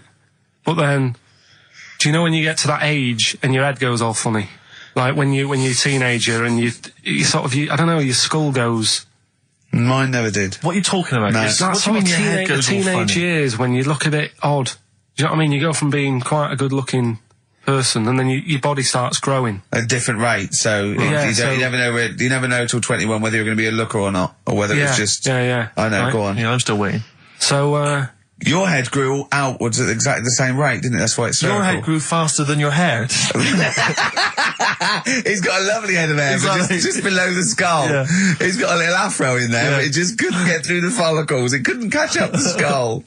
Expanding. Oh, bless him. Oh, come on, Baldy. but the thing is, right, so you see these pictures of the lad stroke woman Yeah. who's trying to be a woman at the age of 14, 15. Yeah. She's got one of them big heads. Right. Like a lad. Doesn't, she starts having a hard time. She doesn't want to play with the mates, with the dolls and all that. She's more into go-karting and that sort of thing. Gets to an older age. Yep. Decides to go back. Is now sort of with a woman and having a life of a fella. But did did the doctor keep it for him in case he needed it? No, he's had one put on though. Has he? Where'd he get that from? Don't know, maybe that bondage shop. What do they do when they do that? Do they put on a... What do they do? Maybe someone could call in and tell us. If you're a woman and you have a... Do you want to speak to someone who's got that information? Yeah, I do want to know. What do they If use you've got it that information, I don't want to talk to Do them. they construct one? Do they construct it? From plasticine. Or do they whack on a dead one. What? What? Whack on a dead one? Yeah. What? What? That's not, it's not, what do you mean? No. When a woman has a knob put on Yeah. to have a sex change, where do they get it from? Is it constructed? Do they find, like, I don't From know. a donor. A donut? From a donor. Oh, well, yeah. A donor? A donor, yeah. Yeah, but presumably it's like Maybe there's someone who well, wants after to they're become- dead, I mean. No, I thought maybe very there's- few people. It's not like giving someone a kidney and then sort of like celebrating maybe with if you're them. a guy and you want to become a woman, you've That's got one to true. spare. That's true. Yeah. Well, a swap. Yeah, just do a little swap, probably on the internet or something. Or Noel Edmonds. What do you mean? On Swap Shop. He's not a man. No, but he could go, we got a fella here who, got a lovely, nearly new, unused penis. Wants, Yeah, Keith Chegrin out in kind of Bognor Regis. wants a couple of tits and a fanny for that, so, call in. It is weird. I mean, I don't want to go on for this too long. We've probably got about a minute left for the first half hour, and I reckon should can this sort of... What, 30 minutes of genital talk? Do you think that's enough just on a quickly, Saturday afternoon? Go there's on. one in a museum. I think it's like that London Museum. What? One what? Well, do you know like how people are buying weird stuff and that to put in museums? Yeah. There's this device that, I mean, think about it. Years and years ago, they used to torture people, didn't they? Yeah. Really badly. And the device Yeah, that there's, they've got... there's no real good torture, but go on, I see your point. Yeah, but this device, right? Think about it. You've done something really bad years ago, Yeah. right? And you're thinking, oh, what are they going to do? Do you know what I mean? Could do anything here. It could be the end for me. The device they've got is this thing that you put on your bits as a fella, and it's sort of metal, so it means you can't sort of, you know, get excited. It puts a stop to you, sort of. That wasn't a torture device. I think it was a Victorian thing to stop adolescent boys wanking. They used to have things like wrist things as well with like spikes on them. It's not a torture device. Isn't that? Well, not really. It's, imagine that being captured by No, I was right, gonna you're say, I never was going to get gonna hard say. on again. All right. Not really a torture device, is it? And there wasn't that many nice looking women wandering about anyway about then, was there? You didn't get excited about stuff. What are you talking about? Well, they filthy, they stunk and everything back then. What are you on about? Right, we've covered that. No more of that talk now, right? Let's move on. Filthy. All Victorian women, filthy and stinky. Yeah. Oh dear. Better Rolling Stones Yeah, and then let's set go up for the it. old songs of phrase. Yeah. Stones, Beast of Burden. We've not played it before. It's an absolute gem. We're not doing Cheeky Freak of the Week anymore. We're not. No, No. don't want to upset people and that. Sure. But there is a good freaky programme on this week. Go on. I think it's on Channel 4. Yeah. Got a woman with a big head on it. No, I think it's BBC Two. Is it? Yeah. Alright, well, look Unless out there's for that. two on, because that'll be a great week for you, wouldn't it? Brilliant. Won't be coming out. Is that the one when you said, go on, say what you said when you saw it? The woman with the head Yeah. just said it looks like a cartoon. I just think That's so mean. I don't want to discuss No, that. it's not. It's not mean. It is mean, Carl. Again, Steve, if we were in a restaurant and I'm arranging to meet her, and I said to the guy on the door, I'm meeting, you know, Lisa, or whatever her name is, yeah? Right. What does he look like? Well, looks like a cartoon. I'll be over there. Do you know what I mean? I don't think he'll get mixed up. What would you That's say what I'm about saying. me and Steve again? If you were meeting us? No, it just starts getting nasty, doesn't it? I'm meeting Karl Pilkington. We're very busy. What does he look like? He looks like Charlie Brown grew up. He's got a complete little round bald head, and he's got a gormless look on his face. He's over there, mate. Yeah. All right, that started the ball rolling for you, Carl. I love that it's okay to say what you like about people. If you go, yeah, but if I was looking for her in a restaurant, I know, but... yeah. And why have you arranged to go on a date with this woman? Be a good night out. For her or for you? Well, I'd like to have a chat with her. You know what I mean? Just find out what worries her and... Do you know what I mean? Because some girls worry People about like you. dead things. Like Yeah. their hair being a mess and that. Yeah. With her, it's like, at least your problems. Do you know what I mean? Fine, alright, well, let's move on, mate. We're not doing Cheeky Freak of the Week anymore. No. Let's do something nice. Let's talk nicely about things. What's happened nice in the world, Carl? What do you like in the world? We're just talking about looks and stuff, right? Always. Because, you know, it sort of Cheeky Freak of the Week, we did that and I stopped doing it. Sure. It was upsetting a few people. There was a thing on the website the other day about Elephant Man. Yeah. Right? Just keeping up to, you know, up on the news, what's going on there. And, they did, Drunky news. they did a thing about him, and what he'd look like if his head wasn't messed up. Yeah. Yeah. And they made a little picture for him. Was he quite good looking? Not bad looking, but you can't use it. It's not like you can't put it on a passport. Sure. Yeah. Well, and the fact that he's been dead for several years. Yeah. No, but they also do that sort of thing for people who are alive. They say, this is what you look like. So you can't use it for that. Yeah. You can't use it on Isn't that like, that's sort of like rubbing it in, though, isn't it? Really? It is a bit. Yeah. Unless they said, good news, you were ugly anyway. Yeah. To be quite honest. You wouldn't have pulled if you didn't look like an elephant. If you were symmetrical, you weren't a looker. You couldn't use it on a little dating agency picture. This is what I look like. Yeah. This is what I would have looked like. And they phone up and go, I'm intrigued, what do you mean would have looked like? Well, I see you, as we said, 7 o'clock. How will I recognise you? I'll be eating buns. Yeah, look for the giant cauliflower. Yeah, in a coat. Exactly. I love the fact that you're keeping up to date with what the Elephant Man might have looked like. Yeah, exactly. That is amazing. Carl's news is largely what's happening in around 1880. Yeah, or what might have happened around 1880. No, but it's sad though. Did you watch that thing in the week? That What Are You Staring At programme? I didn't know. I couldn't face it. I know what you mean. It was about people who'd had unfortunate deformities. Yeah, and it was really sad. I suddenly felt bad about some of the stuff we'd talked about and what have you. Cause Can I just say something? Like that's quite a nice thing to say. I suddenly felt bad about some of the things we talked about. Should we go over what we've discussed today? What subjects have we brought up today? How can you feel sorry about things like that when we're still doing it? No, I'm just saying, you have a laugh and that, but then you see a programme about it and you go, oh. What, you realise they're real people you're talking about? Yeah. When do you ever forget that? When do you ever forget that when you bring up these cheeky freaks of the weeks, or when we talk about Rick Waller, that there's not a real person on the other end thinking about it? Yeah, but sometimes it's hard because they don't look like real people. Don't slag off Rick Waller. That girl was on with a big head. It's like Bo Selector. I think we should have done something like some roundups, like Cheeky Freak of the Week. We could have done Cheeky Freak of the Year. What's your Freak of the Year, Carl, if I put it to you? What, out of all the ones that I found out about? Yeah, all the ones that have ever been, yeah. Well, no, you have the Elephant Man in there that you found out about at the end of the 19th century. Go on. Watched The Elephant Man again last week. Good. Yeah, loved it. Probably that one, the kid who was like 7, but aged to about 38. That was pretty weird. That amazed me. That sort of blew my mind. No, it was worse than that. She was about 90 or something, wasn't she? She is now. But back then... a couple of months ago she was 38, but because of the ageing... She's sort of aged fast and that. Yeah. It's really... This is the one that you think should be allowed to get fags and beer and an off-licence because she's got the body of a 90-year-old. Well, yeah, it's only fair, isn't it? Let her have a decent life. Even though she's 6? If she wants a packet of fags...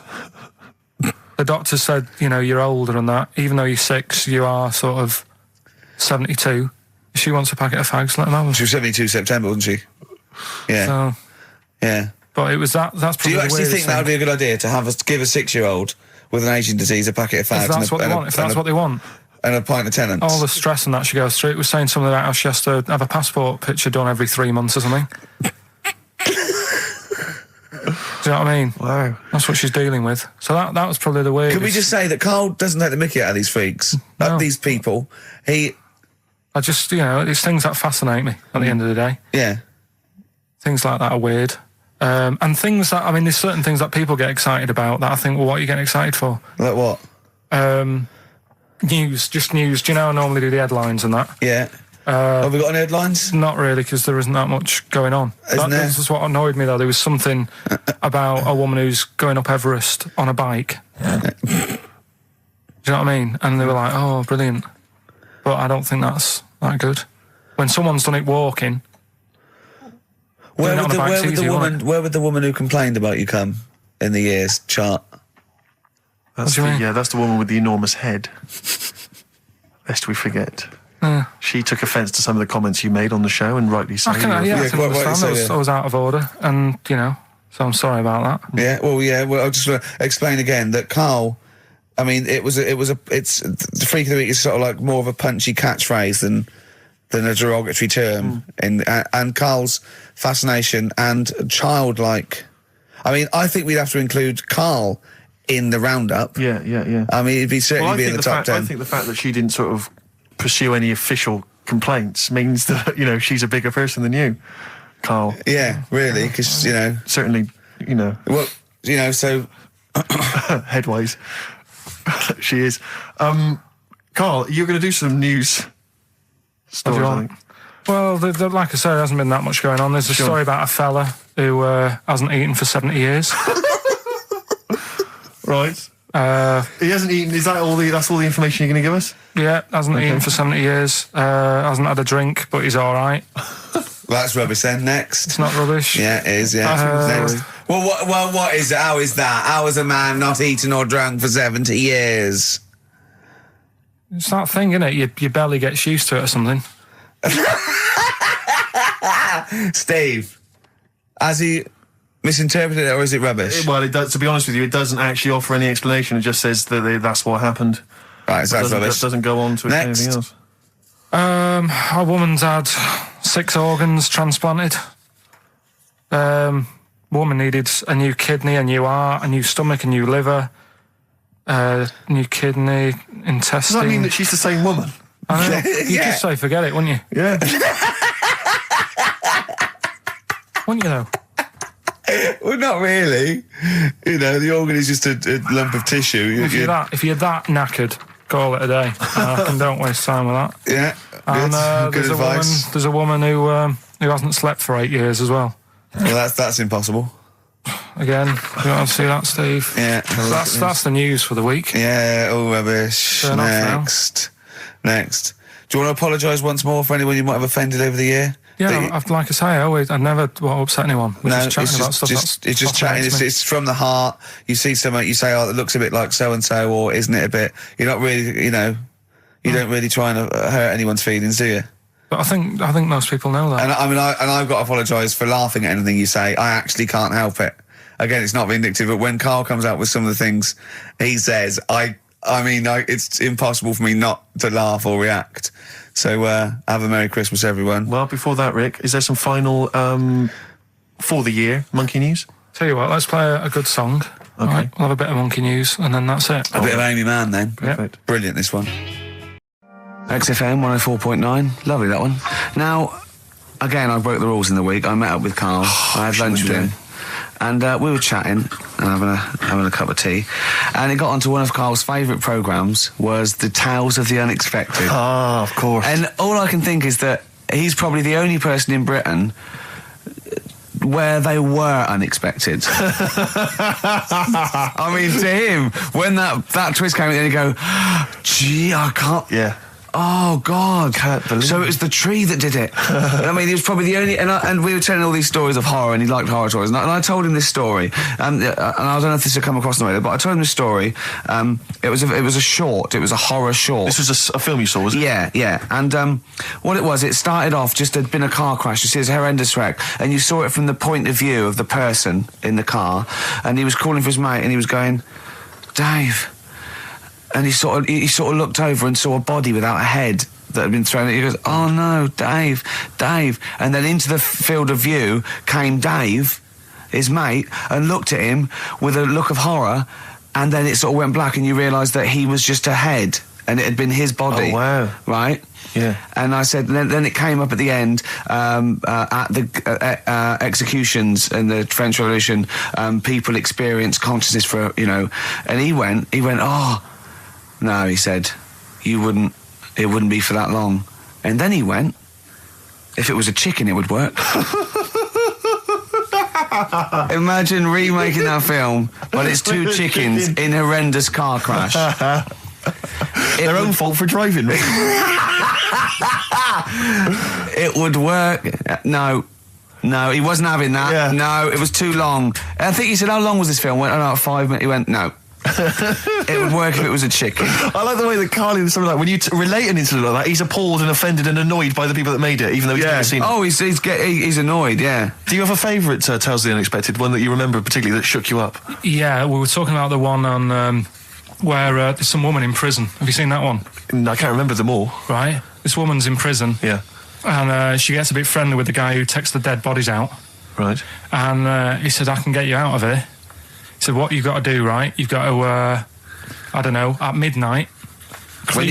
When you hear the bell toll, that means there's been a dead body. Yeah, there's been a dead body. So what you've got to do is go into like the place where all the dead bodies are, get in the first coffin on the right, and then I'll come along and carry you out, and you can run away and escape. Yeah. Right. So she goes, yeah, all right then. So she hears the bell go. I'll bury you, right?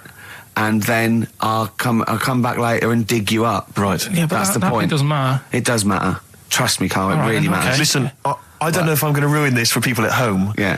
Can I just skip to the end? I would imagine that she gets buried and he doesn't come back, and she has to get buried alive. Better than that. So she gets in the coffin, and she's lying there for ages. She's buried. She can feel a bit of movement going on, so she's obviously, being carried somewhere. So she's thinking, this is it, I'm getting out.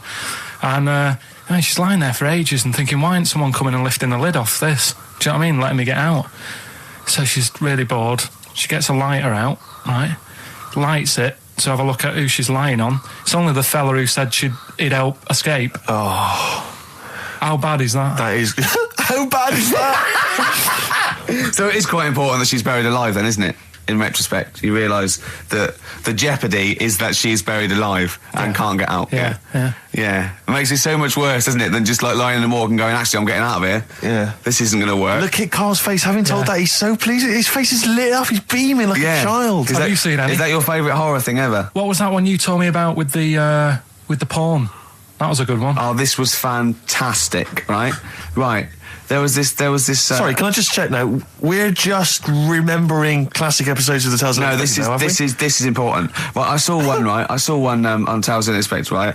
And it was these two gents. What they used to do, they look down the obituaries and they'd blackmail the wife or the son of a dead eminent person, like might be a priest or a doctor, and they'd go and they'd say, he bought some erotic stuff from us before he died, and he owes 100 guineas and all this sort of stuff, and they'd pay up because it'd be so embarrassing. They just didn't want to say, just pay him, right? And this one bloke said, who are these people? I'll meet with them. And he goes round there, and he goes round, and they go, your father. He goes, my father could not have bought any erotic material from you. They did it. He goes, he couldn't have. He's blind, right? And that was the twist. And Carl went, so it was magazines, not videos then.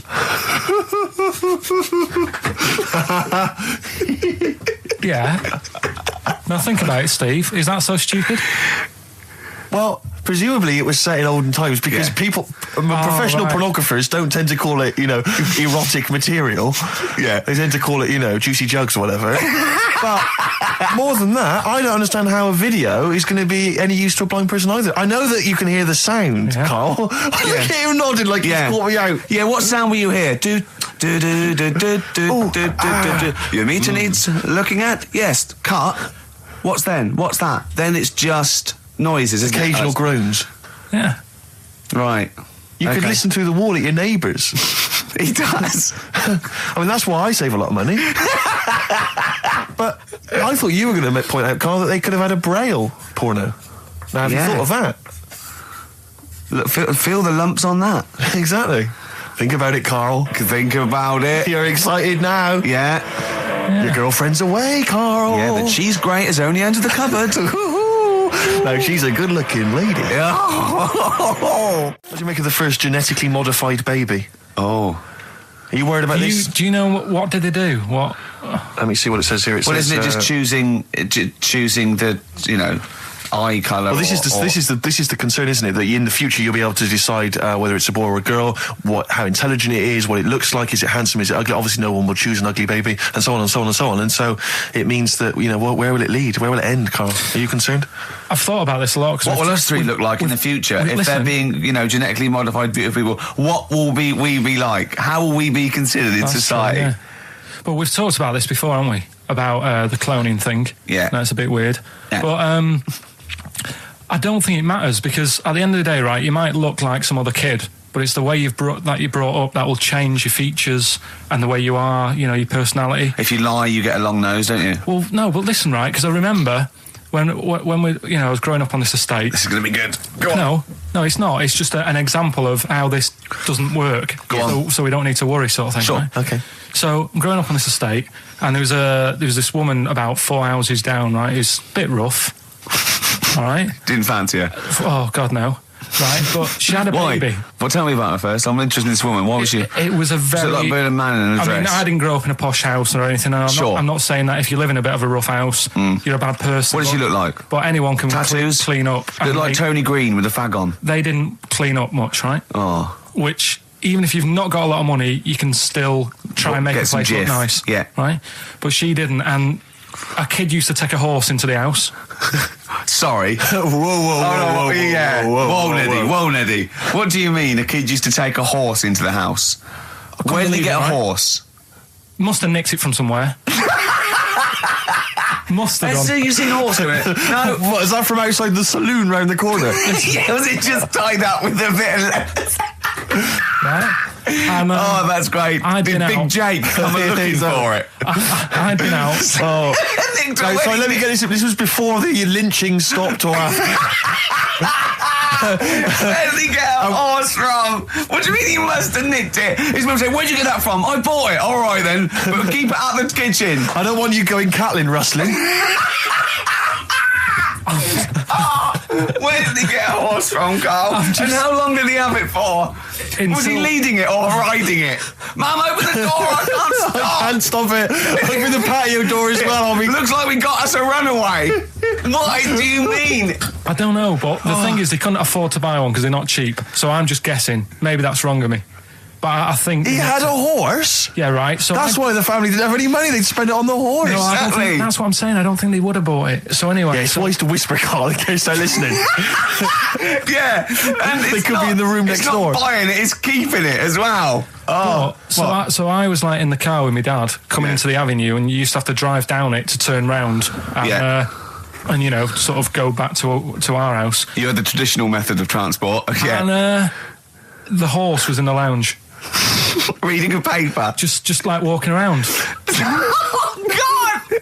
What? And when I was doing, I tried to earn myself some money once by flogging little flowers in plastic cups. What? This is genius. It just keeps coming. What do you mean you're trying to flog little flowers? What do you mean? Wait. Let's play a record. Let's play a record and come back to this. This story's going to just unravel and unravel. It's going to go on for hours. Let's play a track, deeper Carl. and deeper. It's like an onion, isn't it? We've created a whole world here where there's a man living with a horse. Just walking around the lounge. I come from the West Country. I've never heard anything like that. I just think of a big sort of like orange carpet and it's got a rediffusion telly and this horse going, I'm fed up in here. Exactly. This is really... I am not taking the rubbish out again. Yeah. Right, play a record. Let's have Velvet Underground. We've got that lined up. Oh, yeah, the classic from the first album. I'm Waiting for the Man. Let's come back to the horse in a second. Little flowers in pots. What do you mean? From their classic first album, Velvet Underground and Nico, which apparently peaked at a disappointing 171 in the US charts. Think of that. And that's obviously Lou Reed, the Velvet Underground, and Waiting for the Man. Yeah, great track. So we were talking, we were doing White Van Man, and we got onto genetically modified babies, but and somehow then Carl started telling a story about someone with a horse, and then he got onto, he was trying to make money selling flowers. Just do the flowers briefly. Well, hang on, I just want to recap slightly. So there was a family, and who had the horse in the family? It was... Because you lived on an estate in Manchester. So the mother was a right pig, apparently. Well, I don't know whether that's relevant. You don't need to go that far. But what I'm trying to do is like make a picture for you so you understand what does she look like. Who did she look like? Bit of a, and no disrespect to her, bit like Pauline Quirk. Quirky, yeah. Right? Okay, I knew you were going to say that. Yeah. I knew it was going to be Pauline. Did she have any tats? I've never got that close to it. Okay, all right. So who had the horse? Was this her son or her husband? No, her daughter. Her daughter had stolen a horse. Yeah, from I don't know where. There was I think there was some stables down the road or something. And they kept the horse in the house with them? They kept it in the house. Did they didn't get have caught? it for long. No. Sorry, and you said you were in the house one day and you saw the horse in there? No, what happened was I was... they did this thing at school about raising money for charity, right? For some local charity. And they said you can do anything to raise money. And they came out with all these ideas and I thought, that's good. What was the charity? Well, I don't know. I thought, forget the charity. Yeah, that's just a good money making overnight. So you're a charity. So, so I asked my mum for some, because she used to have a lot of flowers around the house. Sure. I said, can I just take some snippings off them? And I'll go and buy some plastic cups. And got some soil out of the garden, planted the bits of plants in them. Yeah. Got a tray. Yeah. Had about 25 plants on it, selling them for 25 pence each. Excellent. Did you sell any? Yeah, so loads. So did you just cut? You didn't just cut them and stick them in the Yeah, soil? they want to survive. Oh. But I think people sort of thought, well, good on him for trying. But anyway, so I went round to theirs because I thought their house could do with a bit of colour and stuff. Yeah. Because it's a bit rough. So as I went... The horse went, thank God for that breakfast. They've been feeding me kitty cat. So I got up to the door and they opened the door and it was one of them houses where no carpet. Yeah, a horse in the living room. You know. We've all been there. And the horse was walking around the living room. Oh. I looked quite happy and everything because I always say that about animals. Black Beauty right? was on. Yeah. Well, think about it, right? If you were a horse, where would you rather be? In a little wooden hut with a load of hay, or in like a house with a central heating, 3-piece suite, and a telly and that? Telly and that. No, but I was saying this the other day. And an Atari, right? I was walking through London. Commodore 64, rubbish. Exactly. Walking through London with Suzanne, right? Yeah. And you know, like homeless people always have dogs. And she said, "Oh, I hope she looks after it." I said, that dog is happier than most dogs, right? Because people always walk past and give it a pat on the head. Yeah. It's with its owner all the time. Yeah. It's out in the open. It's not locked up in a house. Yeah. It doesn't eat, but other than that, no, it does eat though. They're always all right. So that's what I was saying. I think this horse was doing all right for itself. Do you know what I mean? Well, not many horses have got their own house. Exactly. For a start, yeah. But anyway, that's by the by. Yeah. So anyway, this family. Who's a bit what we were talking about? It was about cloning, genetically modified kids and all that stuff. Yeah. Right. Now, what I'm saying is, you could say, you know, right, Steve, you could have a baby, right? And Ricky could see it and say, God, I want one that looks like that. Yeah. Right. It could happen, Rick. So come on, work with him. So you take it to the doctors, and I don't know what they do. They inject it with something or whatever. Yep, that's how it's done. Yeah. And get a little baby, and there it is. It looks the same. Now the thing is, you separate. You both go off and do your own things. Yep. Right. Now, you look at Stephen. You look after your baby. Yeah. You treat it well. You give it good food and I'm a good dad. all the vitamins and stuff. Yeah. Ricky just gives it cheese. Right. So then it changes its looks. It goes a bit fat. You know, it gets tired easily and that sort of thing. Now, when this family, why am I just feeding a baby cheese? Right, this family who had a horse in their house. Yeah. They had a little baby, and my mum went round and said, "You're not going to believe this, but it's a beautiful looking baby," right? Yeah. And I was like, well, you know. And the weird thing is, it was a good-looking kid. But as time went on, they didn't really look after it. And I'm not saying, like, abusing it, but it used to run around. It used to play out till, like, 10 at night. Yeah. It used to chase cars. Right. It was a bit... Did it have hooves? Yeah, no. Chase cars! Right. What sort of kid chases cars? Oh, God. No. Was it called Rover? Did it catch sticks? It's Liam, it was called, right? Right. Now, the weird thing is, it was a good-looking kid, but as time went on, and all that, like, not eating properly and its hair was all patchy. It's not Liam Gallagher, is it? And chasing cars and that, and it became an ugly kid. It's definitely Liam Gallagher. And that's what I'm saying, right? You can clone all you like, but at the end of the day, it's how you brought up. Brilliant. Wow. Life. Wow. That was a hell of a point. Oh, God. But am I right? Oh, you're always right, Carl. Finally, White Van Man, what do you make of the fact that Sainsbury's are bringing in square tins? Is that a concern true? for you? Is that true? Apparently so. Why? Don't know. Like it's easy to stack. This is what the guy in the Sun has said. That should be interesting. That should be his comment on Sainsbury's are bringing in square tins. Is that should be interesting for meatballs.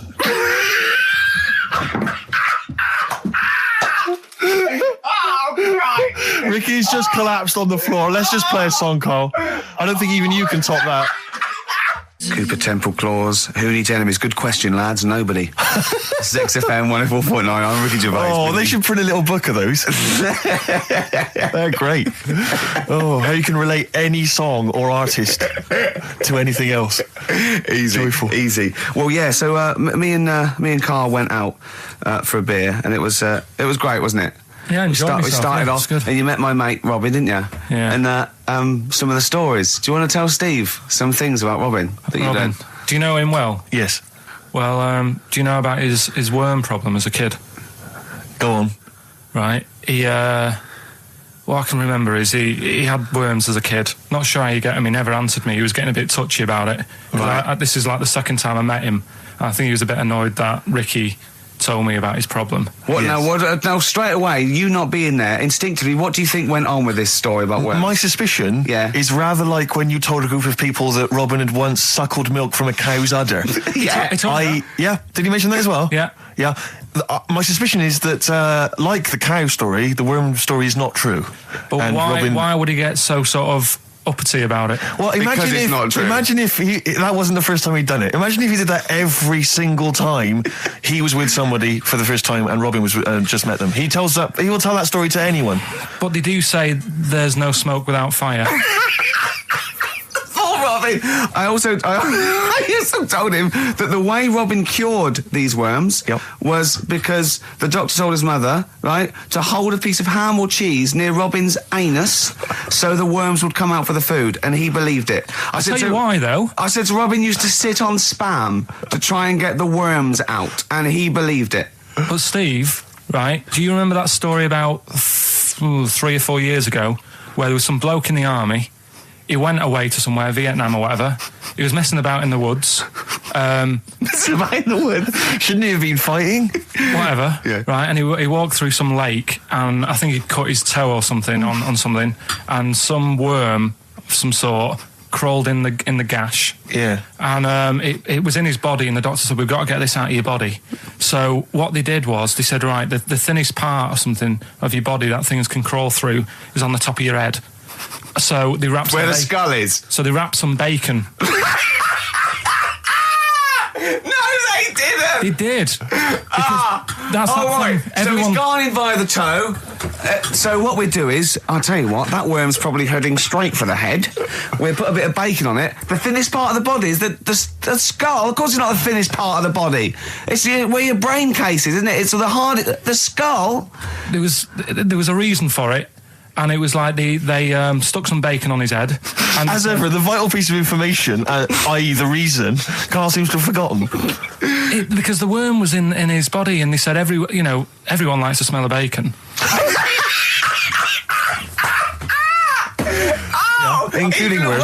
Even a Vietnamese lake worm. They love bacon. Remember last week when I said about the little fella with the bone with no brain, and you were proved wrong? No. Please. No. We were saying it wasn't a little fella. We were saying it was a stillborn child. It wasn't a little fella. You're changing it now. You weren't having any of it last week. Right, hang on a minute. I'm getting confused. There was a Vietnamese snake that went inside of a soldier. A little, like, maggot or some sort that you have to get out of your body because it causes problems. Yes, and so in order to get it out of the body, they strapped bacon to his head. Yeah. That is great. This doctor. And did that work? I think so. They had a picture of him smiling. Oh, God, what, the worm or the bloke? The bloke. Oh, dear. Honestly, I hope someone knows the story. Right. It was about 3 years ago, I reckon. Okay. And, it did work. GI bacon. So this is why the worm burrowed out of his head to get the bacon. Get to the bacon. Right. That's great. So this is why when Robin was telling his story, I was a little bit disappointed if it wasn't true. Right. Because in a way, you know, Robin's never been to Vietnam. No, but what do you really think that Robin? Well, as Robin said at the time, Carl, why would I sit on ham then tell Ricky Gervais? It's a very good point. Because if he was a kid, you do daft things like that as a kid. Right. He is telling Ricky Gervais though. Yeah. And then, bless him. Okay. And then anyway, Robin left, and I tried to chase him, but he got away. He knows that and then we had a few pints, and then Carl embarked on some of the greatest stories ever told. Can you tell the story about your dad? Let me run it by. I haven't spoke to him all week, so let me run it by him. Okay, play records. Because, What we got? We've got one of Steve's tunes. Yeah, well, bizarrely enough, this comes from the Teachers 2 soundtrack, the soundtrack to the current TV series. There's a slight whiff of nepotism in the air. Yeah. Rick, would you like to explain why? Well, that's why you're doing it. My girlfriend worked on it. But you were going to play this anyway, weren't you? Well, I was, actually. Bizarrely enough, I was going to play some I Am Clute, and this is from, as I say, the Teachers soundtrack. This is called To You. It's a good track. That's I Am Clute, a track called To You from the Teachers soundtrack. It's also got, I know it's the Electric Soft Parade, The Hives, Star Sailor, Feeder, True and Break Smoky Rev on there. It's a good little collection. Lovely. Carl has just had confirmation. He's looking smug because someone phoned up and went, it is true. It's a Laogai chi worm and you wrap bacon around your head. That's all the bloke knew as well. Yeah. And his name was Gary. Yeah. So I'm not having it. No. And he said, see, that's why the Robin thing isn't so weird. He said, but when you said he tried it with cheese, he said I was having none of it. He's got standards. Strokes, hard to explain. Like Carl, really? Yes. Yes. So, Carl, concentrate. Yeah, go on. So, we'll leave the worm with the bacon wrapped round the head, shall we?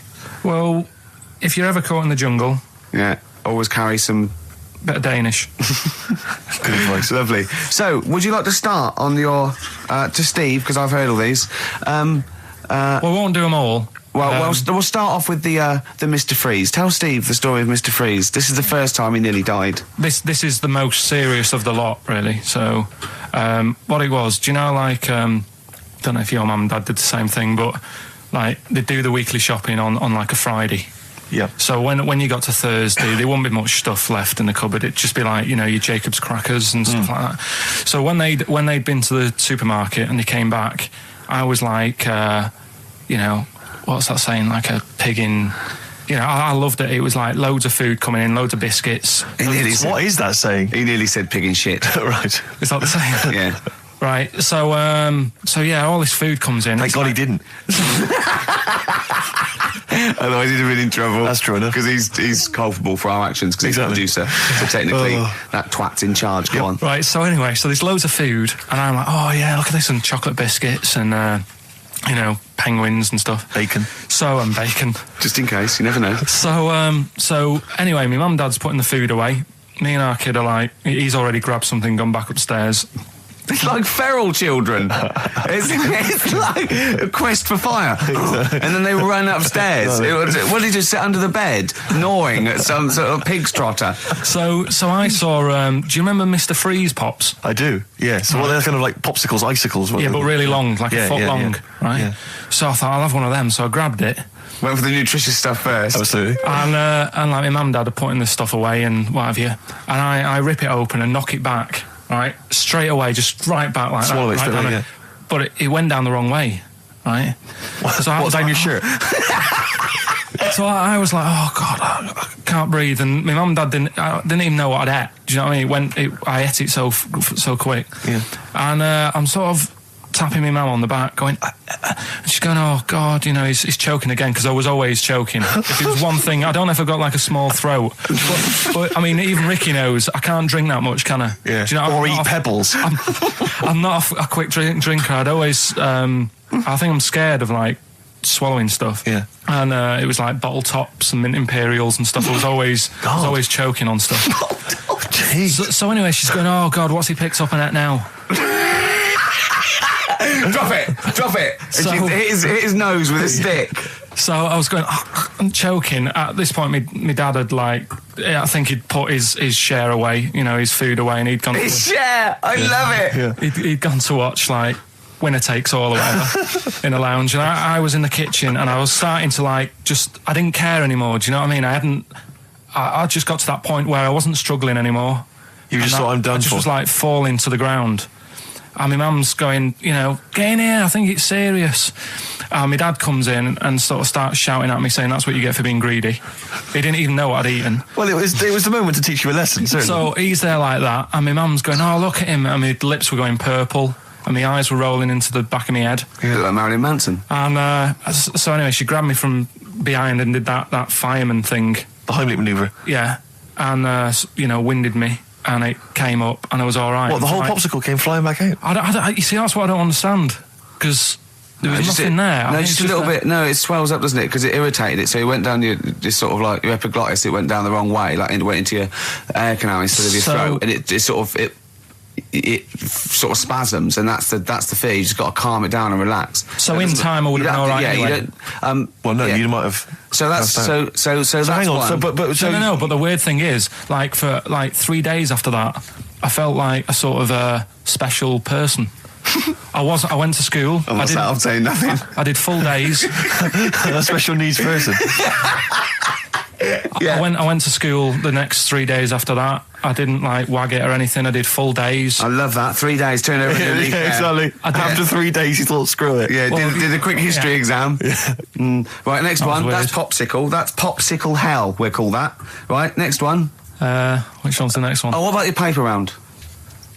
Right, the paper round one. Paper round, I'd still say it's the best job I've ever had. And he means it. No, I really enjoyed it. It's like, you know, you don't have to work with anyone else, right? So you make your own rules. Just think of that.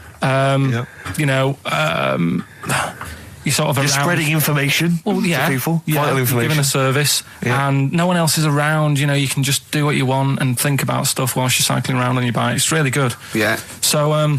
So anyway, imagine the stuff he's thinking about when he's riding around his bike. So getting in the head of a salamander. So anyway, I loved it, and even though I only got like 50p a day, right? No matter what the weather was like and stuff, I used to get up at 4:30 and go and do the round. And why did you get up at 4:30? Because I wanted to watch the Pink Panther at 5:30, so I wanted to get me paper round done. I said, why didn't you watch the Pink Panther? And then he went, I can't sit there thinking I've got my paper round to do.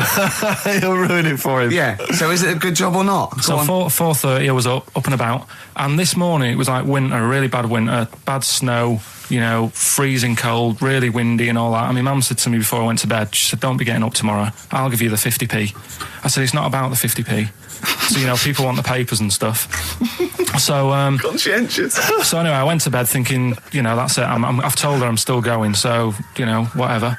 Go to sleep, get up in the morning, and put all my kit on. And I used to have layers of clothing on because it was really cold. I had like a big anorak on with the fur on.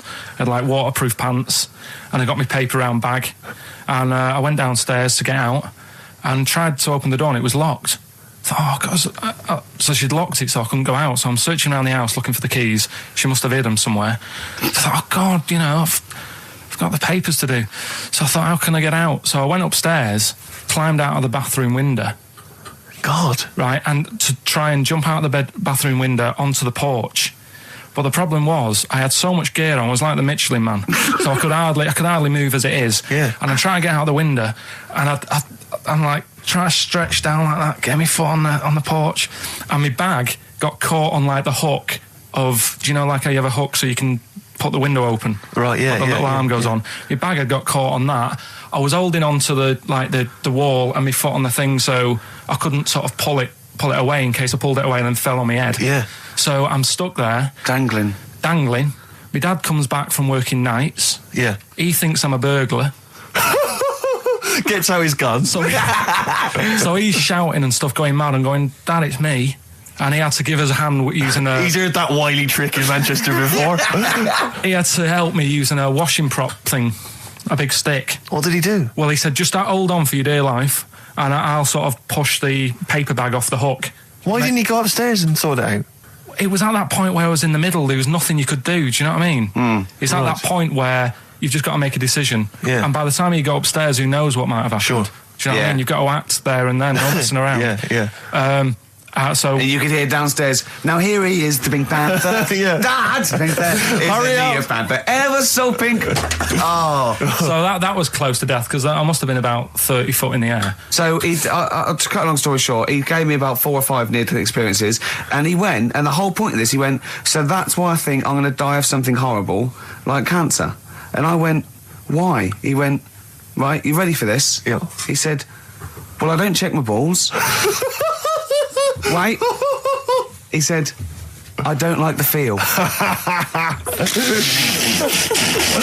Carl, always check your balls. Do you check don't yours? like the feel. Why don't you like the feel of your own balls? They just... I mean, you know that I don't like bodies anyway. Right. Do you know what I mean? It worries me a bit that you've got all that going on in your body, right? And your skin's keeping it all in place. Stop. We're going down a whole other avenue of discussion. Let's play a track, let's come back to it. And now it's Karl's bit. It's the re-education of Karl. He's like Liza Doolittle. And now he's coming to... Or Lawnmower Man, if you've seen that film. More like Lawnmower Man, if you've seen the film. You know what I mean. And his homework was to just study quotes, really, on happiness and stuff and general well-being. He's not a big happiness quote fan, are you, Karl? Not really. So what have you done? You've come up with something, haven't you? Right, yeah, I told you, right? Because a lot of these are just things you say every day. They're nothing special. So what I'm doing... Well, you say them every day. Well, the sort of things you come out with and you don't even think about it, do you know what I mean? Yeah. They're on the TV all the time. People on the radio are saying these sort of little quotes. Sure. And what I've done is, remember that programme on Channel 4, Faking It? Yeah. Where they got some, like, posh kid to be on a door and all that. What I've done, I've... Imagine if that was the pitch for the show. Dear Channel 4, you're just going to get a posh kid on a door or something? Yeah, Yours come sincerely, in, Carl. come in. Yeah. TV producer. Yeah, go on. So, what I've done, this little book of quotes, happiness quotes, I've picked 2 that are real. Okay. And I've made one up. Right? And we've got to guess. And you've got to guess. Okay, then, go on. Well, I'll tell you what, Rick, why don't we, when we've heard them, we won't confer. No. You'll write down yours, A, B, or C, and I'll write down mine, and we'll see how it Okay, works. Carl, off you go. Right, and just because I'm looking at this book, it doesn't mean I'm actually reading. No, I know. Don't worry, we're clever. No, we know. We can't see yet. Like call my bluff. Yeah, go on then. Nothing is worth more than this day. Okay. Yeah. Yeah? All right. Yeah. The way I see it.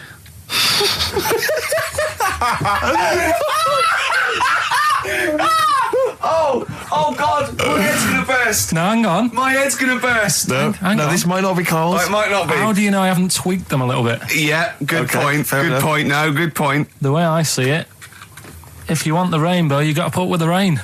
Yeah. Okay. All right. All right, yeah. Okay. Hang on. It's not, yeah. Come on. Cat food. Cat food, come on. It stinks a bit, but if you don't put up with the smell, the little kitten will die. Steve! I don't know what to say! I don't know what to say. Imagine this in Faking It. Imagine their faces when he says that. And they're going, oh my God. Oh. Carl, play a song, mate. We'll have to confer on this one. Right, Blair. Well, that's just amazing, Carl. Just read them again. Two were real, one was fake. Go on in. Right. First one. Nothing is worth more than this day. Excellent. Next one. What does that mean? Well, cherish now, cherish your time. Okay. Because you can't get it back, and you know that's the way I saw it. Carpe diem, whatever it is, seize the day and all that. Okay. If you want the rainbow, you've got to put up with the rain. Yeah, of course.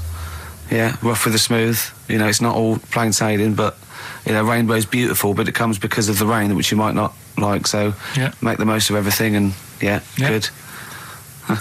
Cat food doesn't smell good, but if you don't put up with it, then the little kitten will die. Right, now, Carl, that is a good effort. Now, that one's yours. I mean, obviously, right?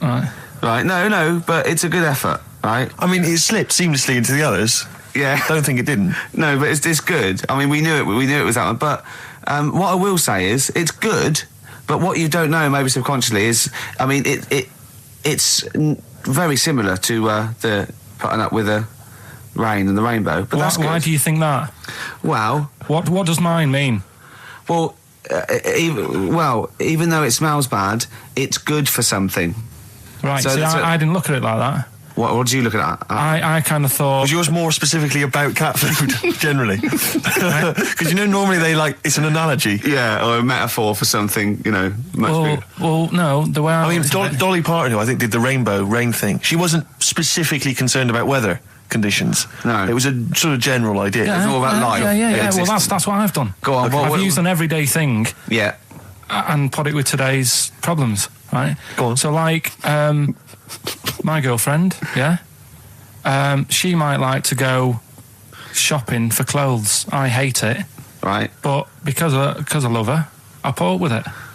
Ah, that's nice. Yeah? Yeah. So, you love that little kitten.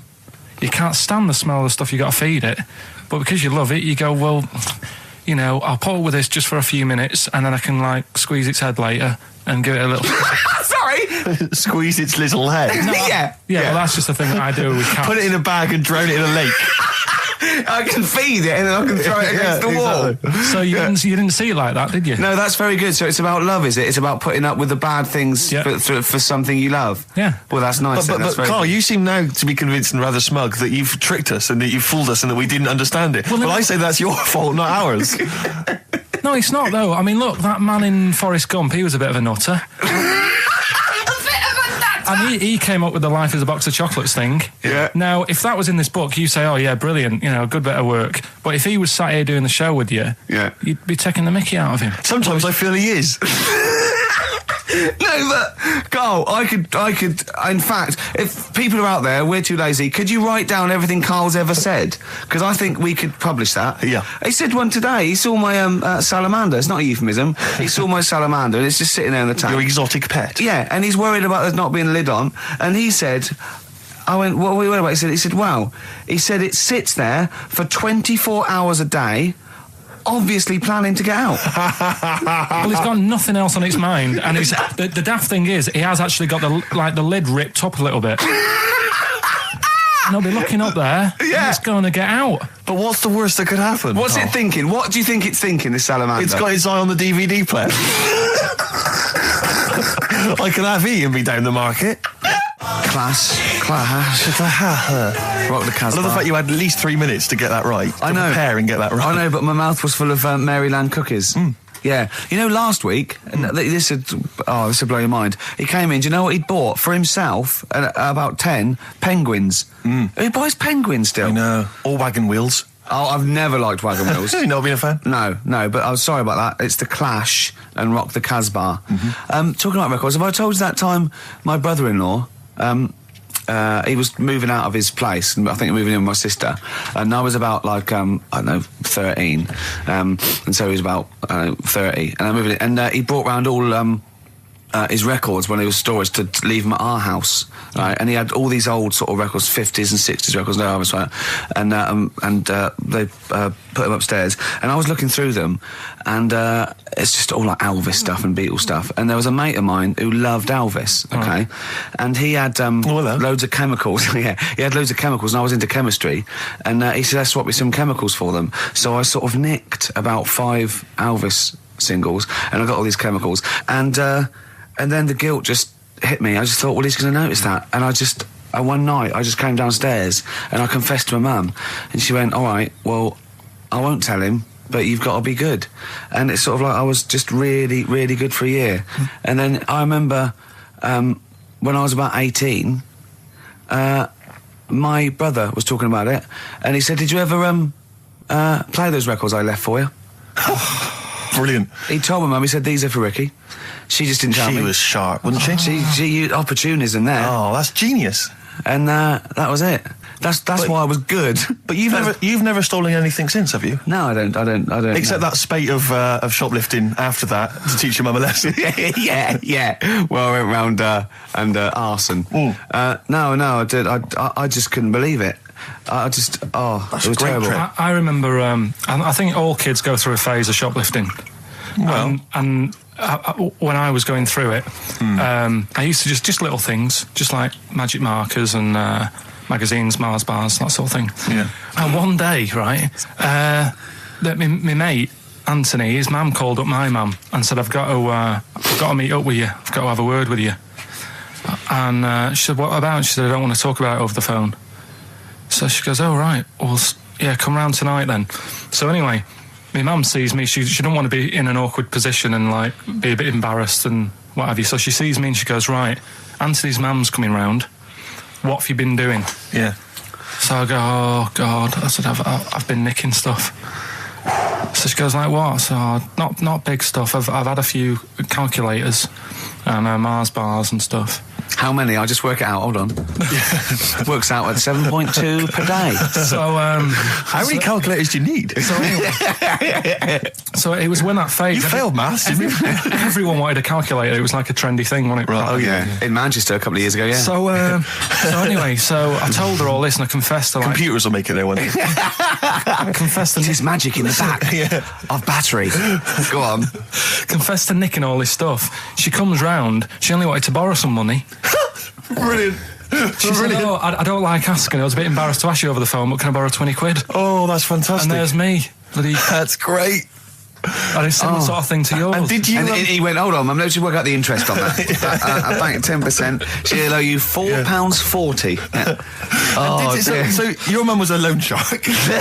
yeah. And did she mention She that went, you'd been nicking stuff with that other? Because what I'm saying is, presumably you got your mate in trouble. No. Right, you didn't. That's great. Anyway, should we have some more music? Because we've been waiting for hours. What are you going to play, Carl?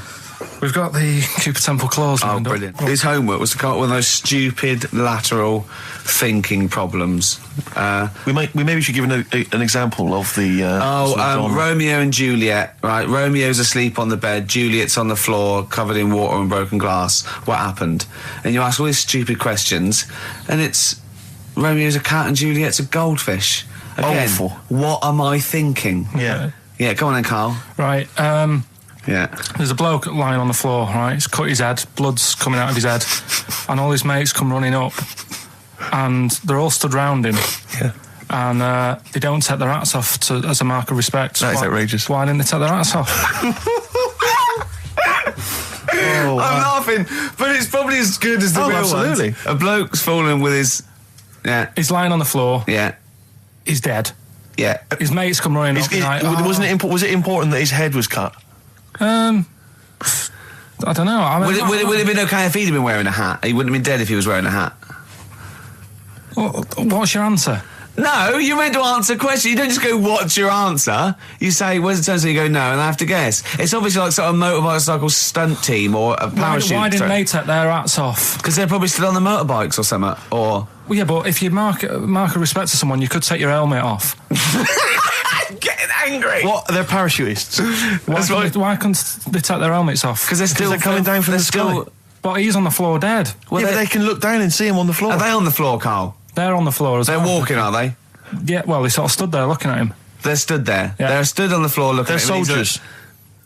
Why? But why? Because it might be in a battle zone. They might have their helmets on, and he's been shot in the head. No. Well, that does work. You see, this is my point. That one works. That one works. Unless you've given us a piece of information where that doesn't work. What's the difference? Why is yours different to he's been shot in the head in the trenches and they're looking at him and they keep their helmets on? I just don't think it matters as much. If they're in the trench, they're already guarded a little bit. So they could take their hats off. It's the best mate, for God's sake. Okay, he's dwelling on this. Are they normal hats?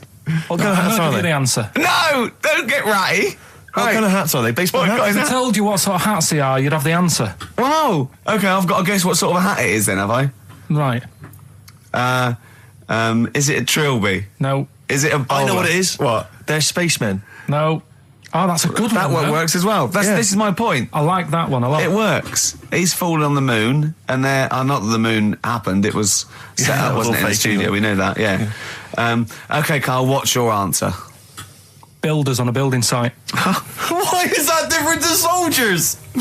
Because bricks don't fall in wars. But bullets fly. Right. Let's play a record and we'll come back to it, Carl, while you think about what you've done. Oh, yeah. You've embarrassed Let's play some yourself. classic Suede. Yeah, and this is for David and Kieran, I think, who wanted a bit of Butler. This is a bit easier, but I still think it's a good one. So this is, we should explain what this is if you just tuned in. It's one of those stupid lateral thinking problems. That Carl himself has created. Yeah, that was his homework. Right, this one. It's a fella. He has a normal day doing stuff. Nothing wrong with him. Right? And it's the twist in the tale. It's just like Tales of the Unexpected. Yeah. Just a normal day, nothing wrong with him. Hold on, though, he's got the legs of a fish. Go on. So that's what he's been hiding, his legs. So Go on. He does his legs of a fish. Sorry, can't carry on. He has his working day and that, and then he gets a bit tired. Goes to bed. He puts the light on, leaves it on, goes to bed. Oh, that's crazy. That's mental. I can't think what's happened. Anyway, here's Radiohead. Right, okay. What? The question is, why does he put the light on when he's going to bed? He's had a normal day. He's come home from work. Is that right? He's come home from work, or he's not been working? Yeah, he's just been out? No, he's been working and stuff, I think. You think? You've made it up, Carl. You can decide. So the question is, why has he put the light on when he's asleep? There's a reason that he's put the light on when he's asleep. Has he gone to sleep? No, Carl, don't shrug. You're meant to answer these questions. He put the light on before he went to bed. Yeah, and the question you're asking me is why? What's the scenario? And the light's on and Yeah. that, but he's gone to sleep. Yeah. He started reading and then he fell asleep. No. Did he intentionally, for some reason, put the light on? Every night. It's mad. Sounds mad. That's Carl, doesn't it? Every night he does it. Yeah. He puts the light on. So- when he goes to Light on, sleep. it goes to bed. Carl, is the point of this, he puts the light on for a very good reason. Not for us, but for some people. He's blind and it's always been on and he thinks he's turning it off, but it was on in the day and he thinks he's turning it off, but he's turning it on because he's blind. That'd be stupid. That works. No, that works great, Rick. Yeah. Thank you, Carl. So you've got to come up with... Hang on. If What? you're blind, why would you put a light on? No, he thinks it's off. Yeah. But why would he turn it on anyway? Just think so he doesn't get burgled, so people know he's in because he can't see him. So he just he puts the light on when he's there, then he turns the light off when he goes to bed, so people think it's fine. But he's got it out of kilter, and actually he's walking around in the dark all day. I don't believe that if you're blind, you turn your light on. I don't think you'd be living on your own, would you? I'm not having that for a Do second. blind people live on their own? For a second. Well, some people do. Lonely blind people live on their own. No, if you got bad eyes. Any of them women? Are there any blind women who are living on their own, Rick? No, I mean, if you know of some blind women. 08700 800 1234. We've gone through this. If you are a blind woman with no standards and you don't care annoying voices and smell, yeah, then get in touch with you. Yeah, I mean, you've got to be within the ages of, say, 25 to 65. You know, Right. well, call it 75. You fussy all of a sudden. I know. Yeah, go on. If you were blind, would you live in London? Because someone said yesterday there was one struggling outside in Leicester Square, and I don't understand. If you were, I mean, you know, That might have been a tourist. but why come to London if you're blind? It's the worst place in the world to come if you're blind. To hear the sights. To hear the sights. It's a bit mad, isn't it? They have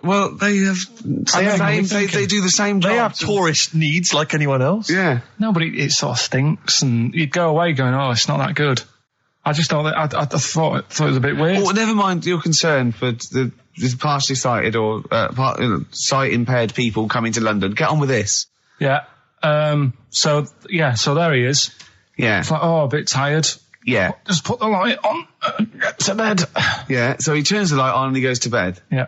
Oh. Should we play a track? He's not sleeping on the job. He's a lighthouse keeper. Well done. Is he a lighthouse That's not keeper? it, Carl. He's a lighthouse keeper. Right. Why wasn't the light on all the time? He's light in the day. You idiot. Play a record. What? Play a record. You're a buffoon. No, actually, the light isn't on in the day, is it? No, Rick? it's not. I think you're the buffoon. Oh, yeah. Carl has won! You don't talk to anyone, do you, in the week? You just hide in your little sound booth thing and you really don't talk to anyone, do you? Much? Not really. No. I mean, you might call up. Yeah. But no, I keep myself to myself. Yeah. Then you don't get bogged down in the office politics and stuff. Yeah. Is there a lot of office politics here? I don't know. I don't get involved in it. Oh, yeah.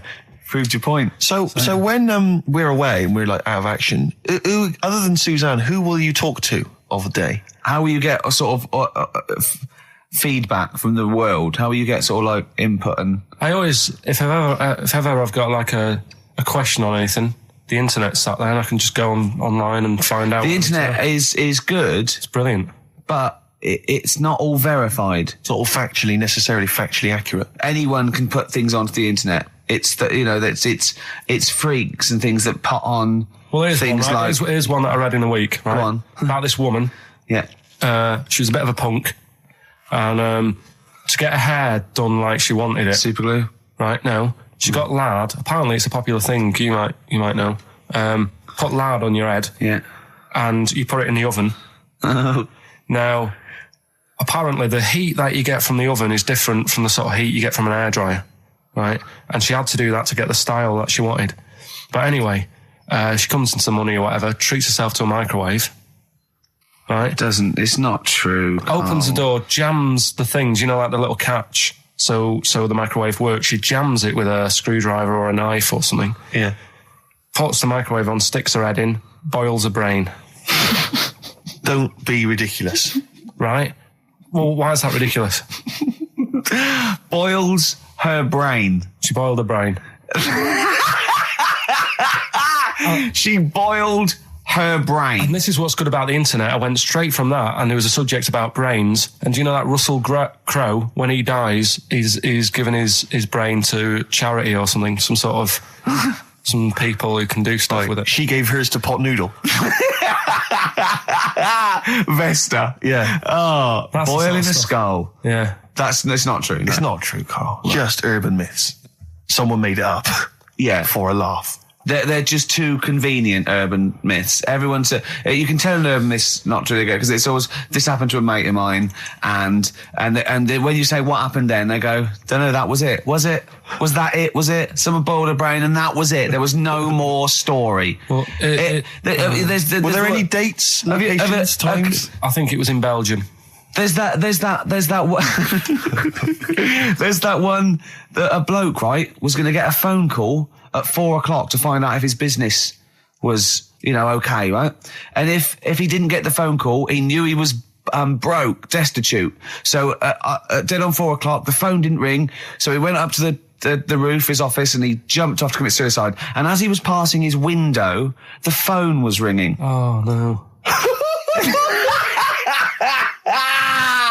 Carl, it didn't happen. Didn't happen. Think it through. Think it through. Who told that story? Who told that story? As he hit the pavement at 120 miles an hour. He's the only person who could have known that series of incidents. Also, why didn't And he he's dead. as his life's at stake, why didn't he wait till 5:00? I said I'm going to give it 5 minutes just in Just in case the lines are busy. Yeah. And what sort of bloke goes, I'll call you at 4, okay, if you're busy. Well, call me anyway. No. If I don't call exactly 4, then, you commit suicide. Commit suicide. I would, because if I don't call at 4, that's the end of it. Well, call me anyway. No, that's not the way I work. Why can't you just call me and tell me the other way? Well, I'm telling you how I do it. If you're bust, I don't call. Can't you just call to verify in case something goes wrong? What if it's engaged? If you want to be engaged, just commit suicide at 4, please. It didn't happen, Carl. The other one, right? A bloke, right? He's on a train station, and I'll tell you how I heard it. He's waiting for a cruise station, whatever, and he shits himself. As you do. And so he goes, my train's in 5 minutes. So he runs across to Millets and goes, quick, Levi's 36. The bloke just puts it in a bag. He runs onto the train. He goes into the toilet, takes his trousers and pants off. He's soiled. Yes. Throws them out of the window. I won't be needing those again. Cleans himself off. Open the bags. It's a jacket. Oh. No, it didn't happen, Carl. At what point did he go into it and go, quick, Levi's 36? And the bloke went, sorry, Levi's 36, what, a pair? No. Shall I wrap them? Them? It. Shall I wrap? Just wrap whatever it is. Do you want to look? No. I'm not looking when you're putting it in the bag, please. Right? 36 white stories. Don't say anything. I've told you 36 Levi's. They put it in a bag and charged me for it. Yeah. I don't want to discuss it further. Yeah. There was one. Here we go. There was one about a woman whose husband died, and she had him cremated. Yeah. And made like a little egg timer out of him. Right. And she said, I did that so it can still help around the kitchen. Well, that might be true. That might be a joke. That's quite sweet. That might be true. It's a true story again. It was all. No, not again, because the ones I just told weren't. Nor is the boiling the brains in a bag curry microwave head story true. Yeah, that's all. That's nearly it, Carl. Right, what's your last room 101? Oh God, it was holidays. Holidays. Well, you want to put holidays in room 101? People who are sort of annoying on holiday. Oh yeah. Do you know when you go away? Oh yeah. It sort of touched on this before. Is this going to be the Scouse guy? Yeah. Go on. Oh, it's so long now. I mean, it was a holiday when we went to Tunisia. And the Scouser pissed you off. Surprise, surprise. Yeah. Yeah. But the annoying thing was, when you go on it was a cheap holiday, and like the lesson here is, if you want a good holiday, you got to spend some money. Yeah. And we didn't on this one. We spent about, I don't know, 400 quid for 2 of us for a month or something ridiculous. And we got there and, you get to the hotel and you go, we have made a mistake. It's a ropey hotel. you know, you can tell like the blinds and stuff as you walk in, they're all dirty and stuff. And you think, well, let's make the most of it. You know, let's not get down about it. It's a holiday. It's for a rest. And you try and make the most of it. And we had to meet. Do you know, like you have one of those things where you get to your destination and the rep says, right, you know, go and unpack your bags and that. Go and sort yourself out in the room. And tomorrow morning we'll meet up at 10 o'clock. And I'll go through, you know, the best sort of place to go for camel rides and, you know, the best deals I can get you. That sort of thing. Can anyone here walk like an Egyptian? So she says, right, tomorrow morning, meet 10 o'clock in the discotheque. So we get up and we have breakfast, and it wasn't a good breakfast. The kitchen was, like, bit horrible. The food wasn't good, and it was run by sort of midgets. What do you mean it was run? Not there's anything wrong with that. There was little fellas running around, and the annoying thing was one of them sort of started to fancy my girlfriend. How did he manifest his affection for No, you're not saying there's anything wrong with midgets, though, are you? Just saying it was strange that there was. Yeah, but even midgets shouldn't be cutting in on Karl Pilkington's territory. I know. But it's also that thing of, you know, they've got little fingers, and it's sort of God, ruined. I'm so sorry. No, I'm not. It is a bit of a phobia of mine. Okay. Do you know what I mean? They are nice people and that. Sure. Oh, God. But the annoying thing is... So what was he doing then? How did he... I don't understand how he was chatting up your girlfriend. Was he crawling under the table so you couldn't see? He just kept... Whispering to her from underneath there.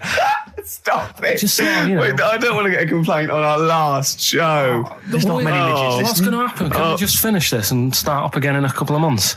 Oh, yeah. So if you want to know more about the midget theme restaurant, then we'll talk you in 3 months. Yeah. It's just... No, that's fair enough, actually. Oh, No, you're yeah, absolutely no, right, sorry Karl. about That's this. your producer's head Listen, we'll see you in about a really...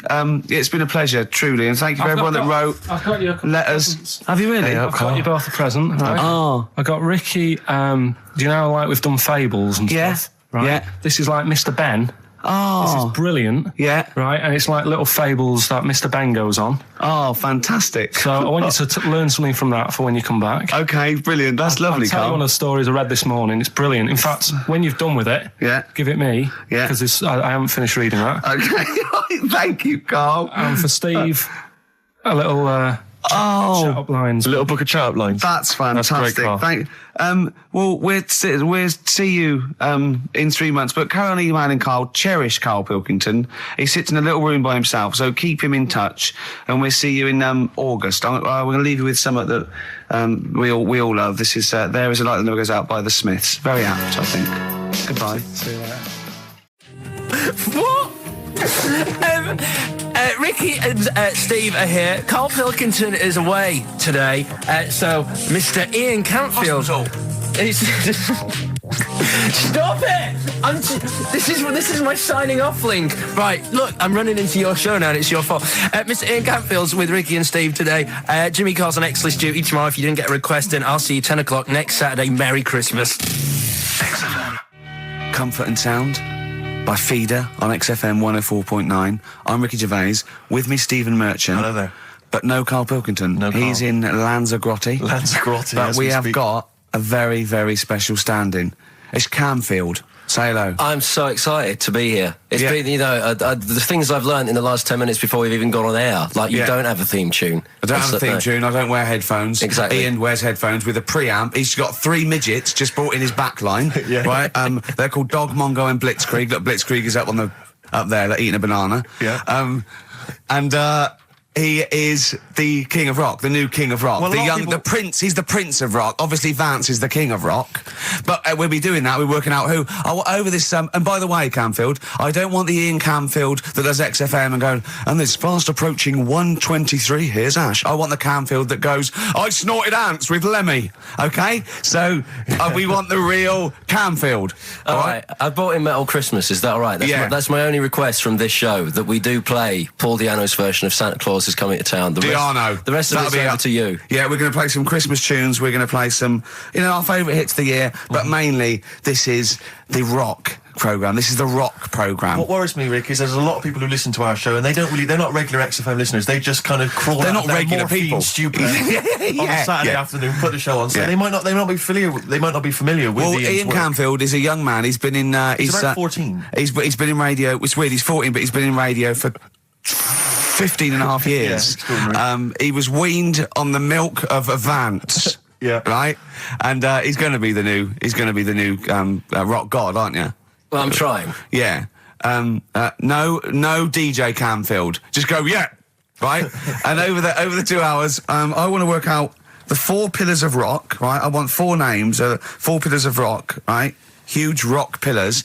And then I want the king who stands astride them like the archangel of metal. So we'll be asking Ian, every few minutes we'll be asking, right, who's your first pillar of rock? And then, keeping the one that stands astride them.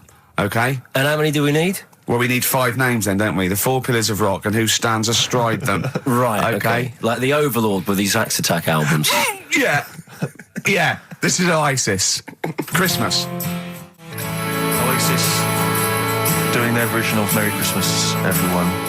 It's Christmas. It seems only appropriate that we play the occasional Christmas tune. There aren't many decent ones. We will be playing the greatest, not just Christmas, one of the greatest songs of all time, but certainly the greatest Christmas tune of all time, Fairy Tale in New York. Is that going to be the version done by, what's his name, out of Boyzone? Has he done one? Yeah. Because he's lived the hard rock and roll life. What's his name? What is his name? Ronan Keating? Yeah. He wasn't bad on Room 101, actually. I think he's lightened up a little bit. Good luck to him. Yeah. Yeah, I do as well. Yeah. A lot of people ask me, Canfield, I'm sure you can you've probably got experiences of your own that you might want to talk about, but people ask me what Ricky's like in real life. And I don't want to get grotesque. It's Christmas, people are listening, people are eating sandwiches, but he has a flatulence problem. I don't know if you're aware of this. It's not a problem. Right. Well, it is for us. Yeah. You may not. Yeah. I think the problem with Ricky is Ricky hates to miss out on anything. He's terrified that there's going to be something going on that he's missing out on, a conversation, a joke, someone falling over, And he daren't spend any time in the lavatory because it's too. Any period of time he spends in there, he could be missing out on some fun. So he kind of tries to get his lavatory, occupying time down to a minimum, an absolute minimum. Plenty of pissing. There's loads of that, but none of the other activity. Really, I mean, you keep that. Really, it's like you're in, you're out, and sometimes I don't think you've done the full job, Rick. Yeah. And today, I tell you this, my eyes were bleeding. It's intense. It's just a word of warning because the kitchen at XFM is out of bounds now. No one's going in there until the new year. A to J in the library. A to J in the record library. I'll tell you this, I don't know if like Tony Blackburn's in the building. His wig will fall off. But seriously, not that he wears a wig. He doesn't wear a wig. But if he's going down there, maybe he wants to play some Beach Boys. I mean, seriously, forget I'm a celebrity, get me out of here. Forget you might have survived in the jungle, Tony. But you get down there, mate. Tony, would you rather eat a plate of maggots or go and get Beach Boys? Exactly. Saying A to J. Oh, pot pickers. Exactly. Jesus Christ. It is absolutely extraordinary down there. Oh, so I'll just be warned. But it's Christmas. Yeah. Christmas. Why would Blackburn be listening to this? I don't know. He's probably doing a bit of Christmas shopping. Sure. And he's out and about with probably got his little, personal stereo on. Yeah. And he goes, I'll listen to the boys at XFM. Exactly. And Canfield, what do you think of it so far? Yeah. Yeah? Yeah. It's not Vance, is it? Okay, who is secured as one of the pillars of rock? Lemmy. Of course he is. Never changes his boots. 2 pairs of trousers. 3 shirts. Really? Yeah. And he just alternates them, does he? Yeah, so he might yeah. have the same pair of trousers for 2 weeks, but the different shirt. Is it true his rider is a bottle of Jack Daniels and 40 Marlboro? No, it's like one of those 100 packs. No. Yeah. One of the 100 packs of Marlboro, and he keeps them stuck in his boots, which don't change. Actually, I think I'm right in saying that one of the 2 left boots as well, because one of them did break, and he had 2 pairs, but he's now only got 1. But he's got the Lemmy, that is Lemmy then. Lemmy is one of the pillars of rock. What would Phil Lynott get anywhere near this? Yeah, he would have done. Let's play some Lizzie then. Don't believe a word. Thin Lizzy on XFM 104.9. I'm Ricky Gervais, with me Stephen Merchant, and over there Campbell's. Is that your impression of me? Yeah. Yeah. The rock one's better. The rock one's better. Yeah, you shouldn't try and be a DJ. Yeah. Growing up with Diano Tuesday night. Ian, I know you're keen to know this, Rick. What are your thoughts on XFM? You get there, let's get behind the facade of Canfield. What do you think about this? Because we used to have, some conversations, You've been with XFM since the beginning, haven't you? I've been here forever, yeah. It's all right, isn't it? I mean, it's not quite magic. Well, no, a few things are. Got me eyes on the big 105.4, obviously, eventually. What, magic? Yeah.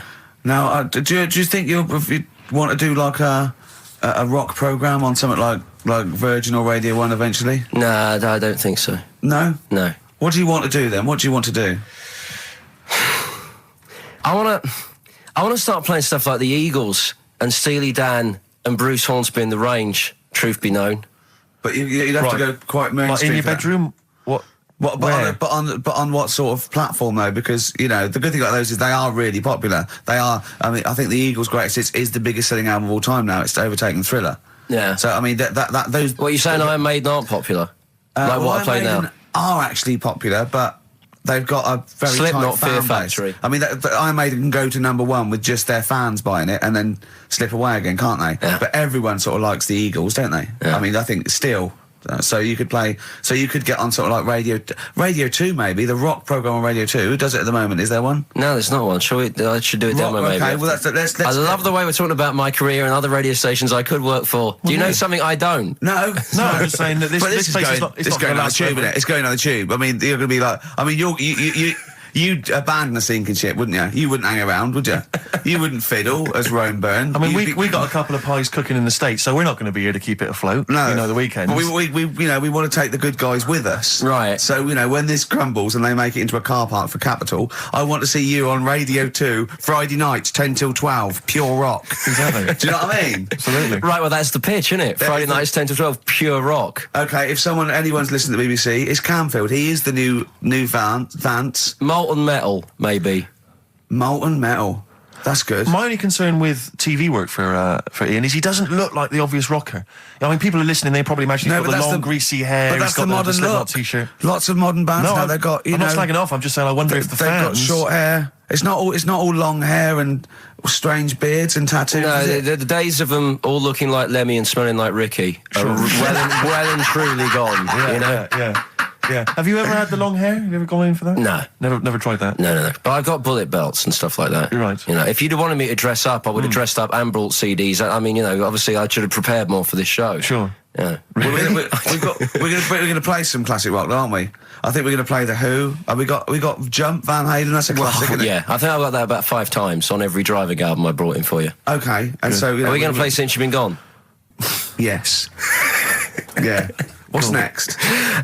British Sea Power. Yeah, I thought we should play a couple of singles that we've enjoyed over the last year or so, and this is one of them. Carry On, play at Camfield. And don't forget Paul Di'Anno and Santa Claus is Coming to Town's coming on as well. Paul Di'Anno doesn't snort ants, he snorts anteaters. Carry On from British Sea Power on XFM 104.9. Not bad at all. Now, listen, we should just point out to people that Carl's away. We always slag him off because he provides very little. And he's an idiot. Well, exactly, to be fair. But he's obviously off in Lanzarote, and he's forgotten to tell us what the password is for our email, Rick. Idiot. So we can't get into the email. So we're going to have to use Ian's email instead. ian.camfield@xfm.co.uk if you want to get in touch. You're never going to have so many emails, Ian. Really? Yeah, right? You're going to be looking at them all week. It's going to be brilliant for you. You're going to feel really popular. You know what? Heat described Carl as a bald little mank twat. Nice. Carl was going, brilliant. Is that allowed? Is that all right? Yeah.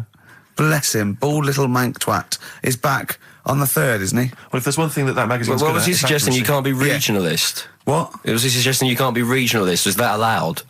No, I just think it's a familiarity of, it's just because we call him a bald little mank twat, that a national magazine can say that.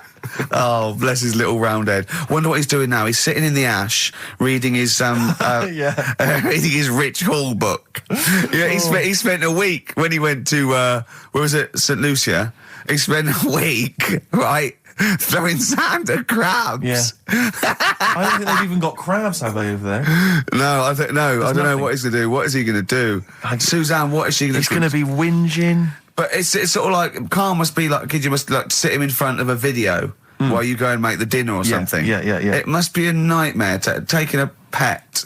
Has she got a little harness for him? To be fair though, Rick, I mean, I can't imagine you're much better on holiday. I've always wondered what that must be like. Because you always need an audience. You've always got to have someone around that you can perform for, drop your trousers for. Annoy, just generally sing and dance about. And Jane's seen it all. She's bored of you. Yeah. So what, do you just do this to other people on the beach? Holiday makers, it is me. You can't believe your luck, Ricky Gervais.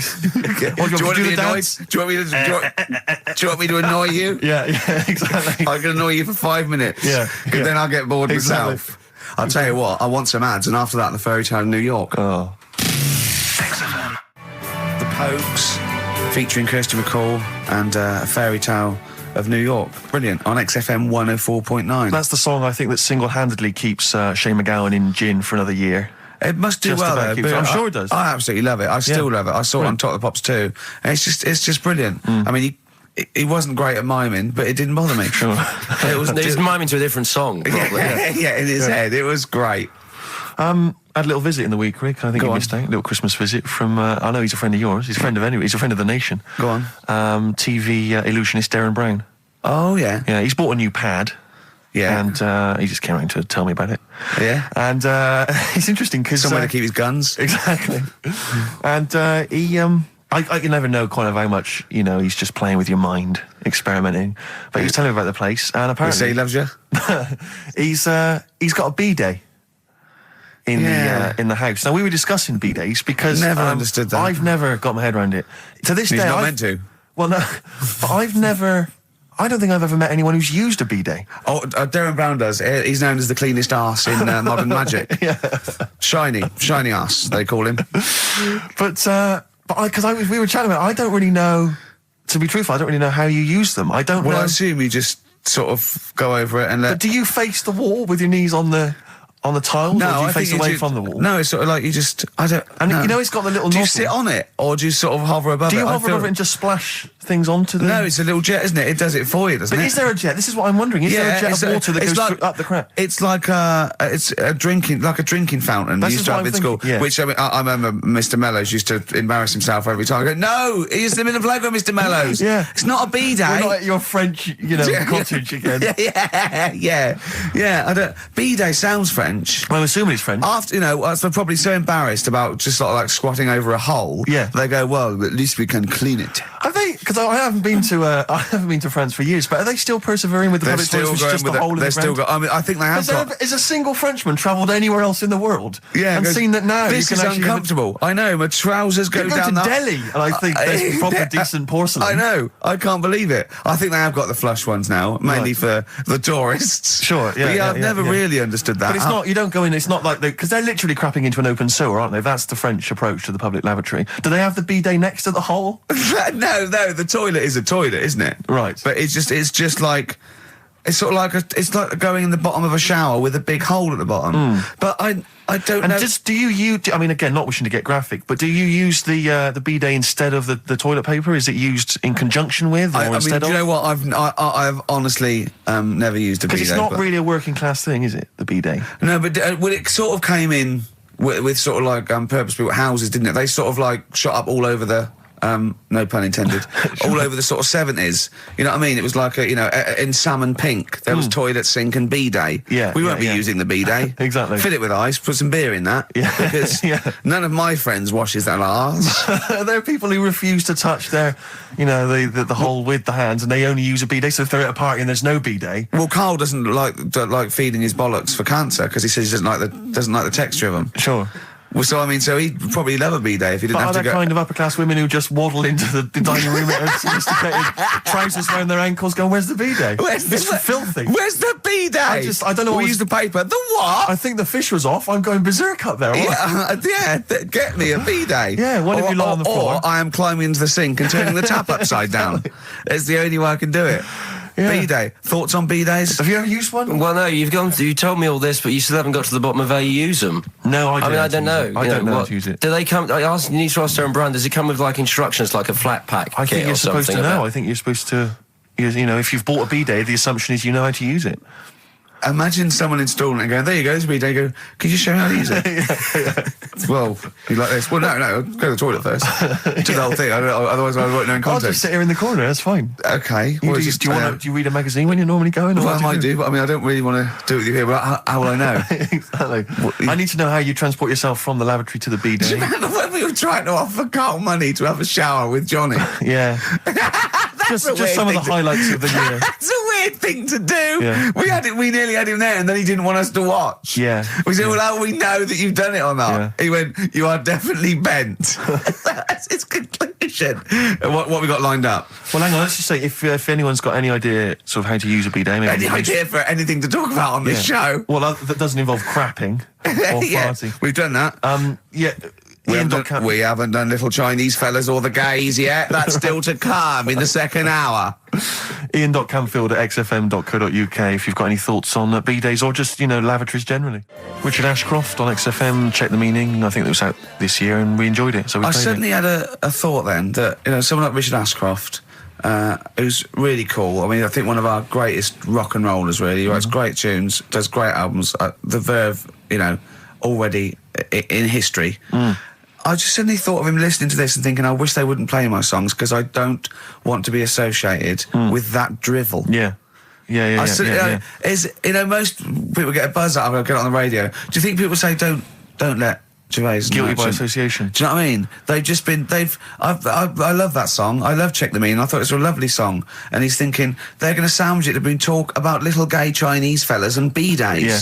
Yeah. And it's going to make me look What worries me, Rick, is that there were, if we had to draw up some kind of list of artists who would allow us to play their songs, it's going to be such a short list. Gary Glitter, it's just going to be a few people who, are slightly more shameful than us. I just thought of something. There are 1 billion people in China, and I assume it's the same percentage of homosexuality occurs as that to 1 billion, 1 in 10. That means there's 100 million little gay Chinese fellas running around. Richard Ashcroft, if you're listening, I apologise for that last... Think about it. John Lennon, you okay? War is over. I heard a DJ in the week, I won't say who it was, but sort of like a cheesy sort of housewife choice DJ, and he played that, and he went, weird one that, isn't it? What do you think of that the first time you heard it? Strange one. John Lennon, Yoko Ono, war is over. Here's the moment at least out there. I love that. Oh. What does he mean? That's exactly what I want from a DJ. That kind of insight. We were talking before the break about how many little Chinese fellas there are. Yeah. Billions. An awful lot of them. Brilliant, good. More the merrier. Are you familiar, Rick, with the scary fact, I don't know, Camford, if you're aware of this, and it's chilling.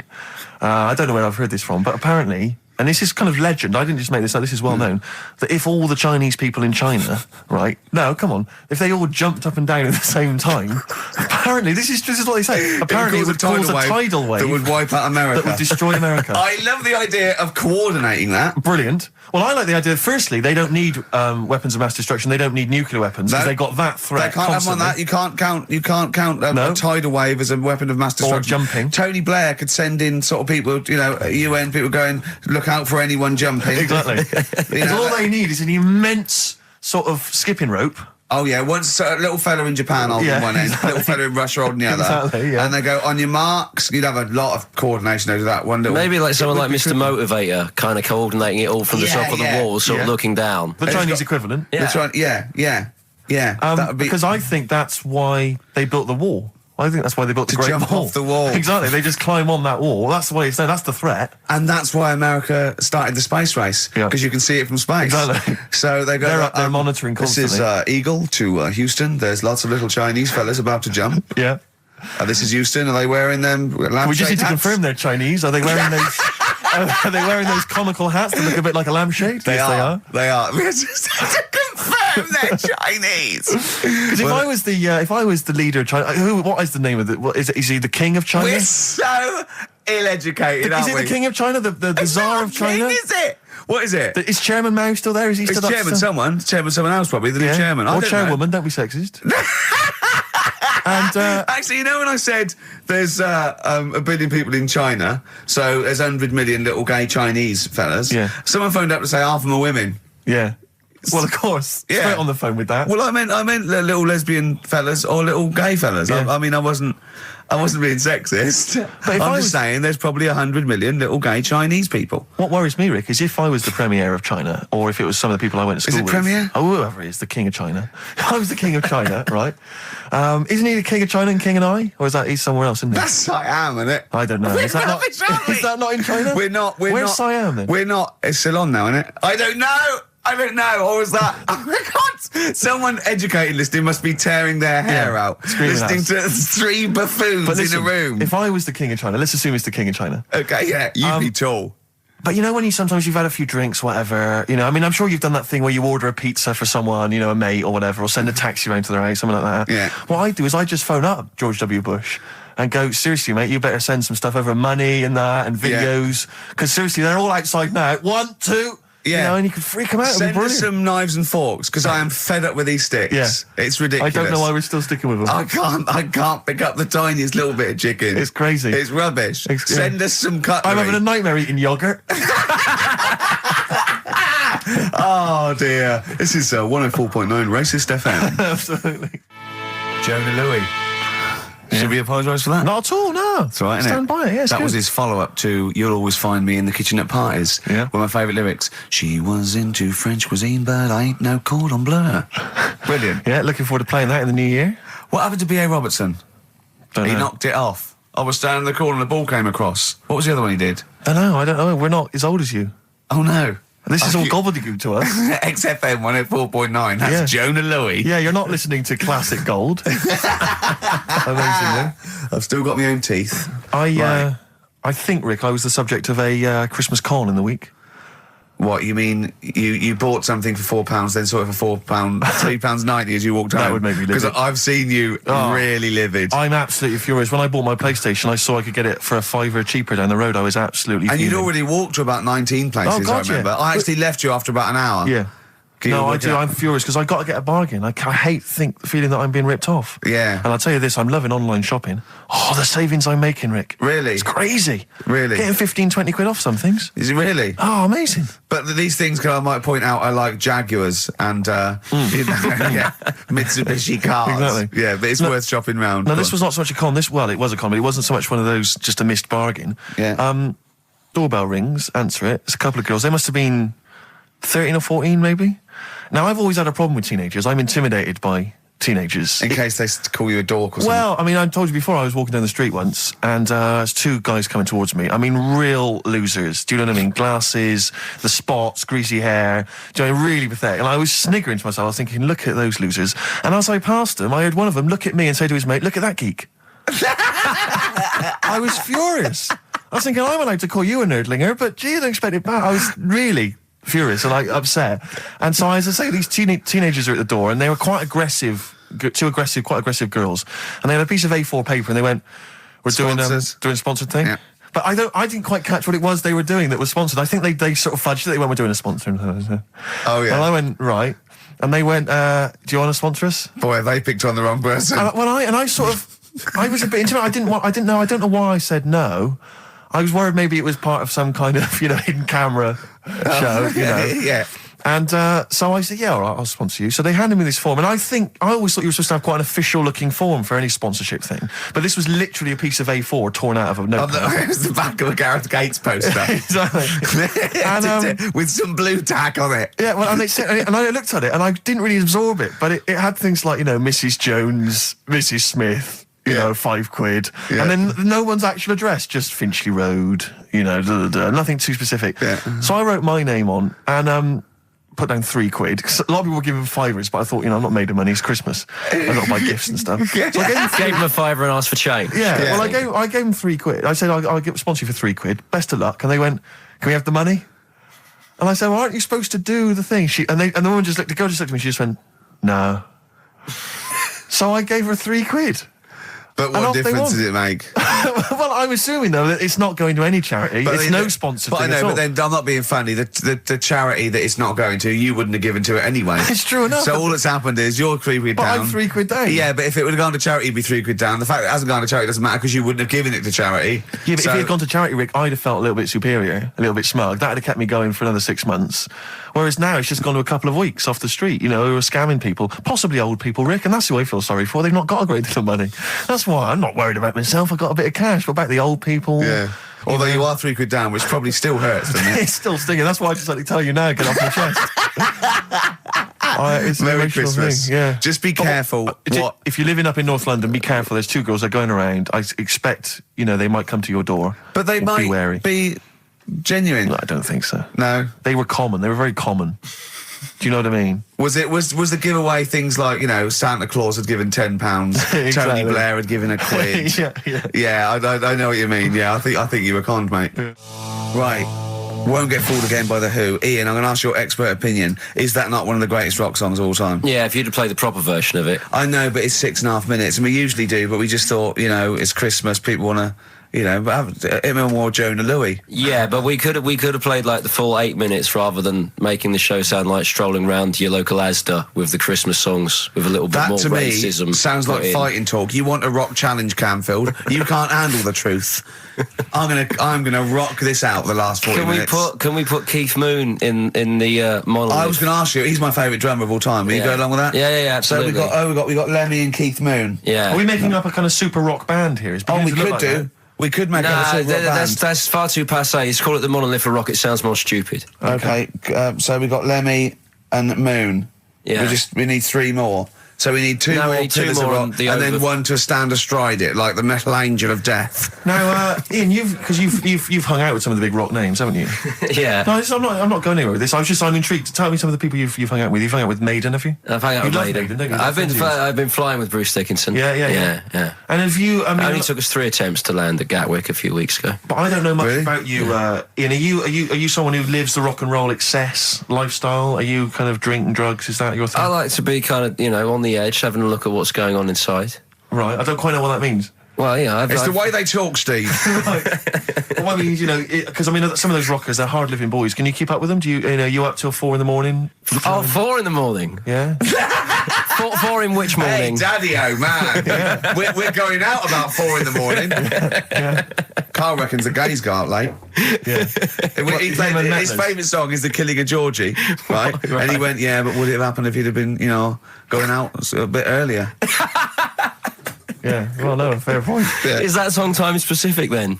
No, but he reckons he probably got because he was out late. Oh, right, okay. He said there's one that works here. Sometimes he doesn't go out till midnight. But I imagine you a little bit like that little boy in the film Almost Famous.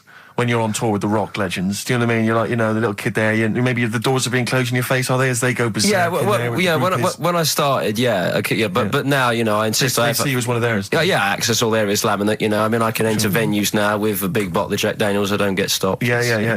Really? But seriously, have you, without naming names, obviously, what excess have you seen? Have you witnessed anything? Or have people calmed down now? Are these rockers clean living now? Depends who you're talking about. Sure. Yeah. Is there anything going on like the days of Ozzy and Motley Crue? I haven't seen. I haven't seen any red snappers like with Jimmy Page. Do you know that story? No. I can't talk about it. Then forget about that. Yeah. Oh, is it disgusting? Yeah. Well, yeah. But is it worse than talking about B-days and Ricky's farts? Kind of. Right, okay. Yeah. Right. Yeah, I know. You wouldn't want the instruction manual as to what happened with the red snapper, like you do with the B-days. Sure. God.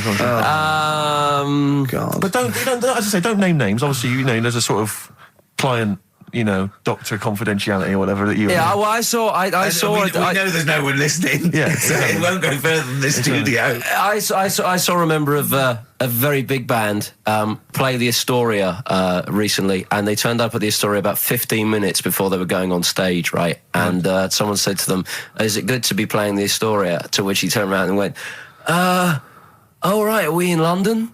Really? Oh, dear. And this person then... It wasn't Daniel O'Donnell, was it? I can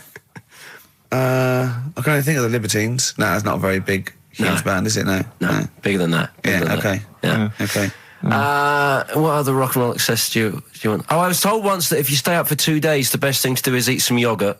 This is just like we're going to having tips now. Sure. Yeah, So if that's apparently the best thing at the end of the excess, you need some yogurt. So always keep some in the fridge. Yeah. And chopsticks are no good. Yeah, so don't, whatever you do, don't go on a bender in China, because otherwise you'll be screwed, right? No, there's no benders in China. Oh, there are. There's about 100 million. Yeah. Another tune that I enjoyed this year, Rick. I don't know what your thoughts are on it. I'm fascinated to find out. Loving it. Jay-Z and Farrell and Frontin. What do you think, Canfield? Darkness #1? Yeah, well, they cheated, didn't they? Because they went and did their signing at HMV yesterday, so they could get in like an hour of extra sales. Why is that cheating, though? Well, I don't know. Well, I suppose Gary Jules could have turned up at Virgin down the road, couldn't he? And yeah. Okay, well, then in that case, they're going... deserves to be sort of #1, because at least it's potentially a sort of evergreen, sort of Slade type classic, and they are the biggest sort of band around at the moment. Canfield, what are your thoughts? You love rock. What do you make of The Darkness? It's all right. They've been around for a while now. Sure. You know, another year, maybe. But they're all the ingredients of everything you like, I imagine. They've got a bit of glam, they've got a bit of Queen, they've got a bit of AC/DC. It's all in there. You've got a bit of Bruce Forsyth. You know what I mean? He's funny. They're a good fun band, aren't they? Yeah, they're all I mean, right. they're essentially just too close to novelty.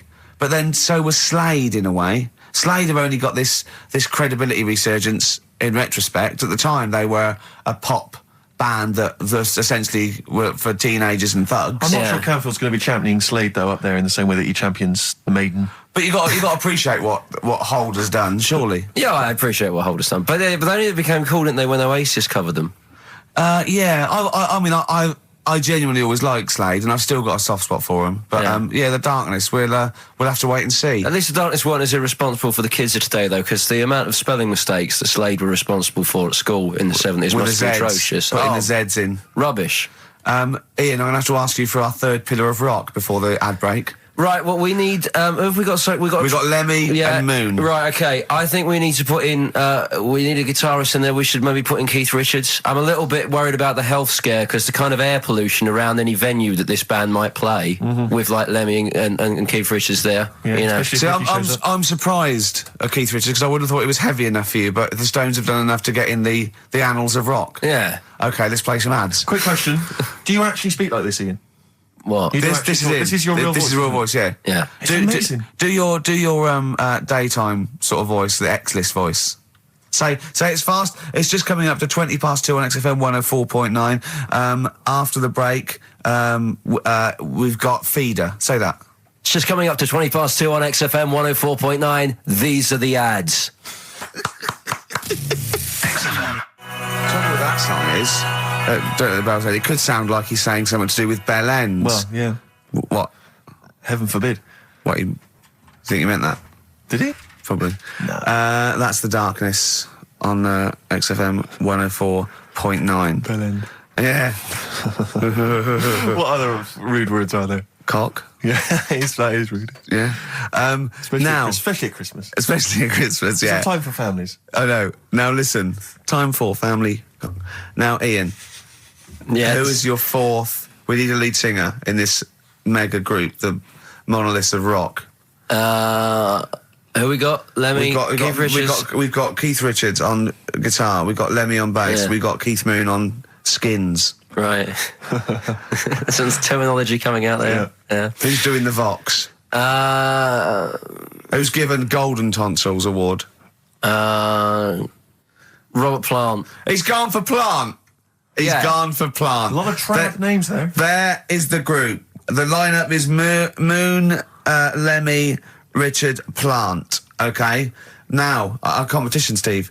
Name that group. Okay. What's the best, heaviest rock name ever? Sure. This is obviously not a name that already exists. No. Okay. My mate of mine came up with, I think it was Brain Hammer, which I like. Velvet Nazi 666. Sure. So we want the heaviest, most mental piece of death metal, headbanging, bleeding out your brains rock. Axe Attack. Okay. Please welcome to the stage, Christ on a bike. Please welcome to the stage. Oh, look at you. That would be great. Yeah. That would freak out the metalers. Yeah. Cheeky. Yeah. Oh, now listen. They need a manager. They need someone who could introduce them. They need someone to stand astride them. Who is the leader now? Who is the king of all that rocks? Well, it's obviously Tommy Vance, isn't it? Do you know what worries me, Rick? We've said Vance a lot today. I'm wondering if the kids today, do they know Tommy Vance? Are they What do you think familiar that, with him? If they don't know, they shouldn't be listening. Okay. Fair enough. So Vance is their manager. He needs to. They're on at Wembley. He's got them on at Wembley. They're the greatest rock band of all time. We need the name. Please welcome to the stage. What are they called? We'll, Phone in, email in, and the prize, we're going to get some... We'll rummage through the bins as Carl normally Get does. some old tat like Carl does, some VHSs, some CDs, greatest air guitar ever. Betamax. Yeah.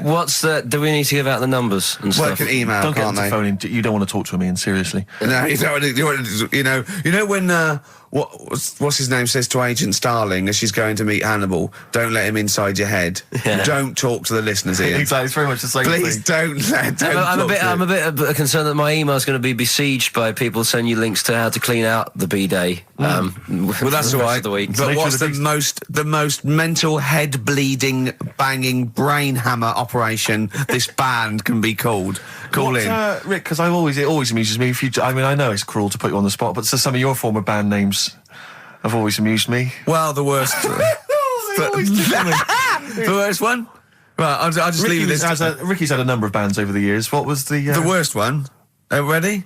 Get ready to play that record because I don't want any aftermath. No, hang on, before you tell me, what was the one? Because these pictures of you, like when you were New Romantic, keep on being published. That was Shauna dancing. Yeah, but someone That's pretty bad. But someone told me, they were like, "Oh, ask him about when he tried to be Bon Jovi."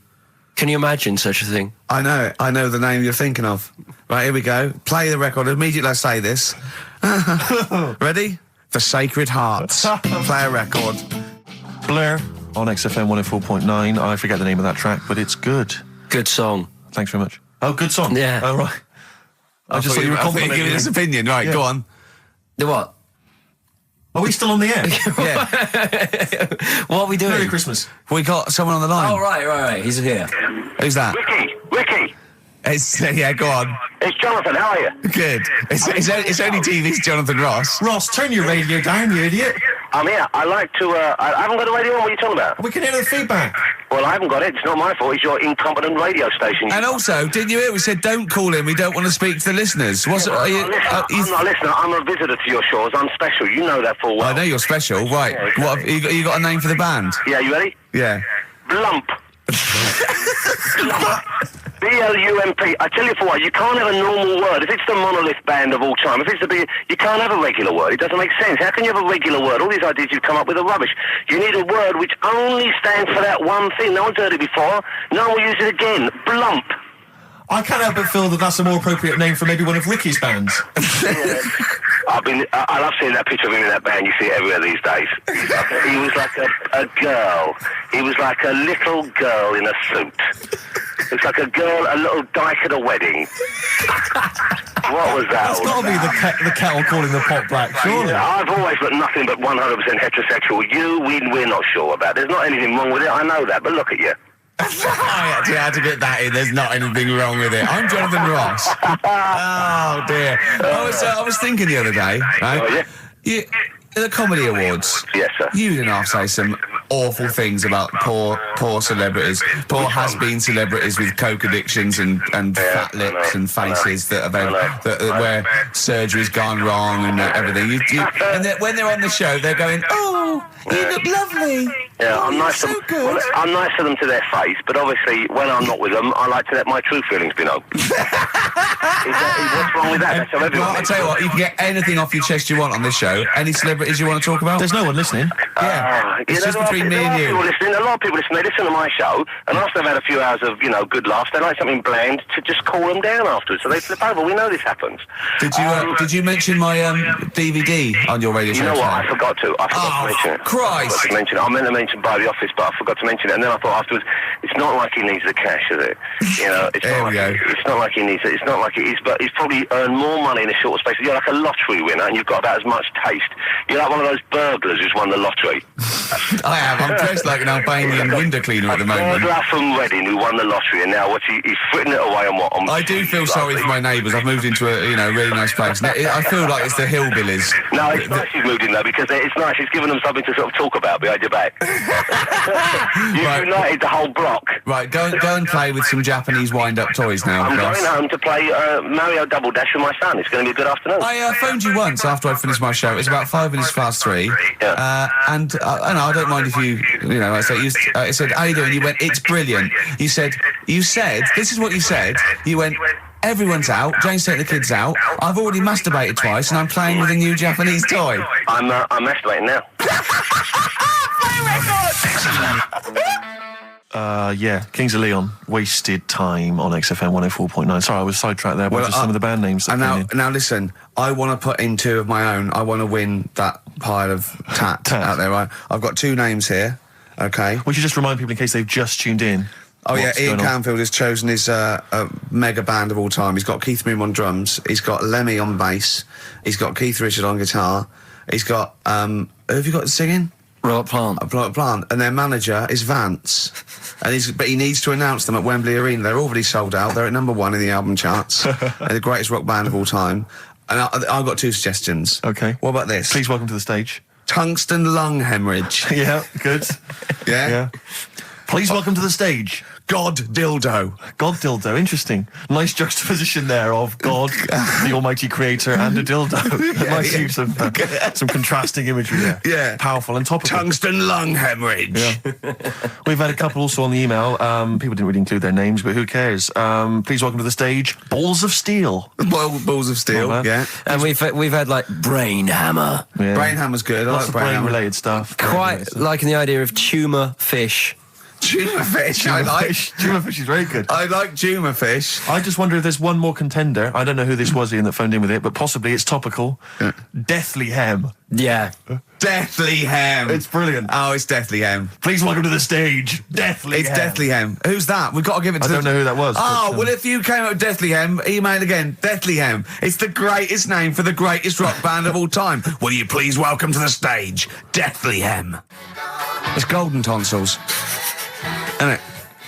I went to, I was going to go see him once at the Camden Underworld about a year ago, and they had this sign up, right, saying that Graham Bonnet, who sang that song, had cancelled, right, and it said, God willing, he'll be performing tomorrow. And just in case you thought he cancelled because maybe no one bought any tickets, the doctor's certificate was beneath the cancellation sign. Brilliant. Well, we've sung that a couple of times drunk, haven't we, Ian? Oh, but, at the top of our voice. We have done it. It is the best ever. Yeah, it is. Ben has won whatever you're giving away. Yeah, Ben came up with Deathly Hem. Yeah, Deathly Hem. Yeah. I mean, if you are in a rock band, you're looking for a name, and you think you deserve that name, then, you know, write to us. We want to know that you're really heavy, and Ian Canfield would officially hand over the deeds of the name Bethlehem.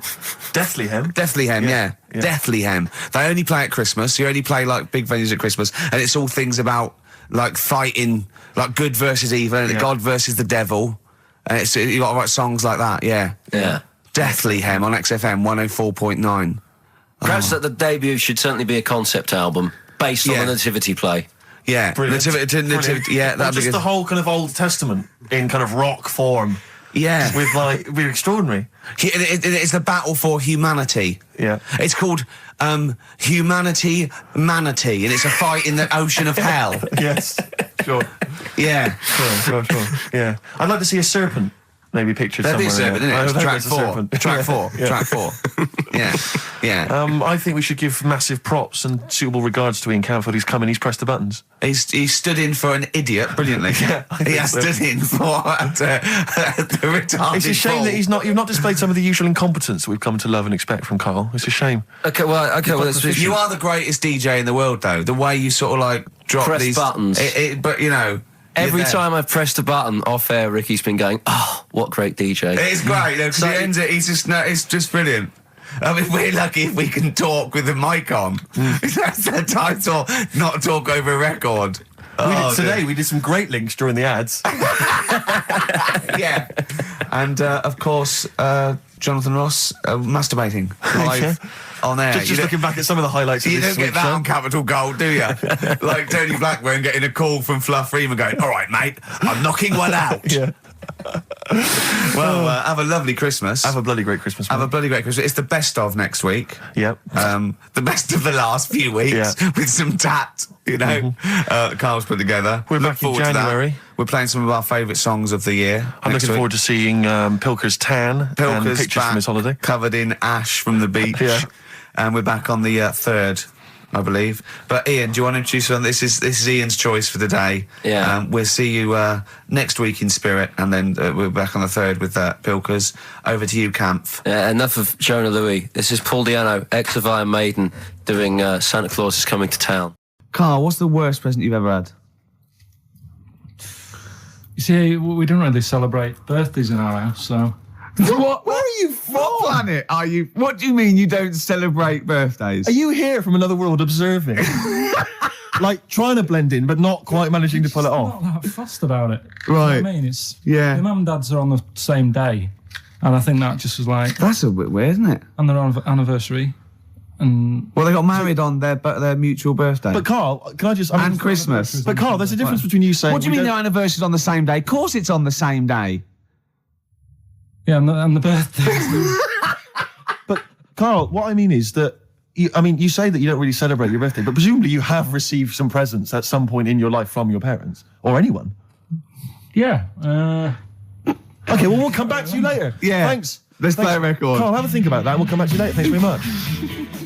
Rick, we were talking earlier about stuff... True story about a little Australian freed the Scottish. The stuff that's dying out that I think you and I single-handedly need to kind of resurrect and salvage. Yeah. I thought the Trilby was dying out. Yeah. I'll surprise you. And yet, watching Top of the Pops last night, Jamiroquai was wearing one, and then lo and behold, Danny Minogue came on. She had one as well. I thought, blimey, those two people, they're trying to salvage the Trilby, and good luck to them. Well, that's on its way then. Let them do that. The Trilby's fine. Let's do something else. But the bowler hat... Ah, the bowler hat. You never see the bowler. I always fancy myself in a bowler hat. I love a bowler hat. Carl, would you wear a bowler hat? I know you'd wear a cape. I did wear a Trilby. You wear a Trilby, really? You must have looked like a... That's brilliant. What, because you're a Mancunian? Well, there was a phase, wasn't there, in about 90... When was it? I think that was just round your way. It might have been. It was in Manchester. Did someone get a job lot of Trilbys and persuaded you kids? Yeah, I tell you what's trendy. No, Sean Ryder wears one of these. Does he? Yeah, go on. Yeah, quid. And then everyone in your street had Trilbys on. But you've never worn a bowler? Never. What about Kangol bowler? You might think about it. Again. I'll tell you what.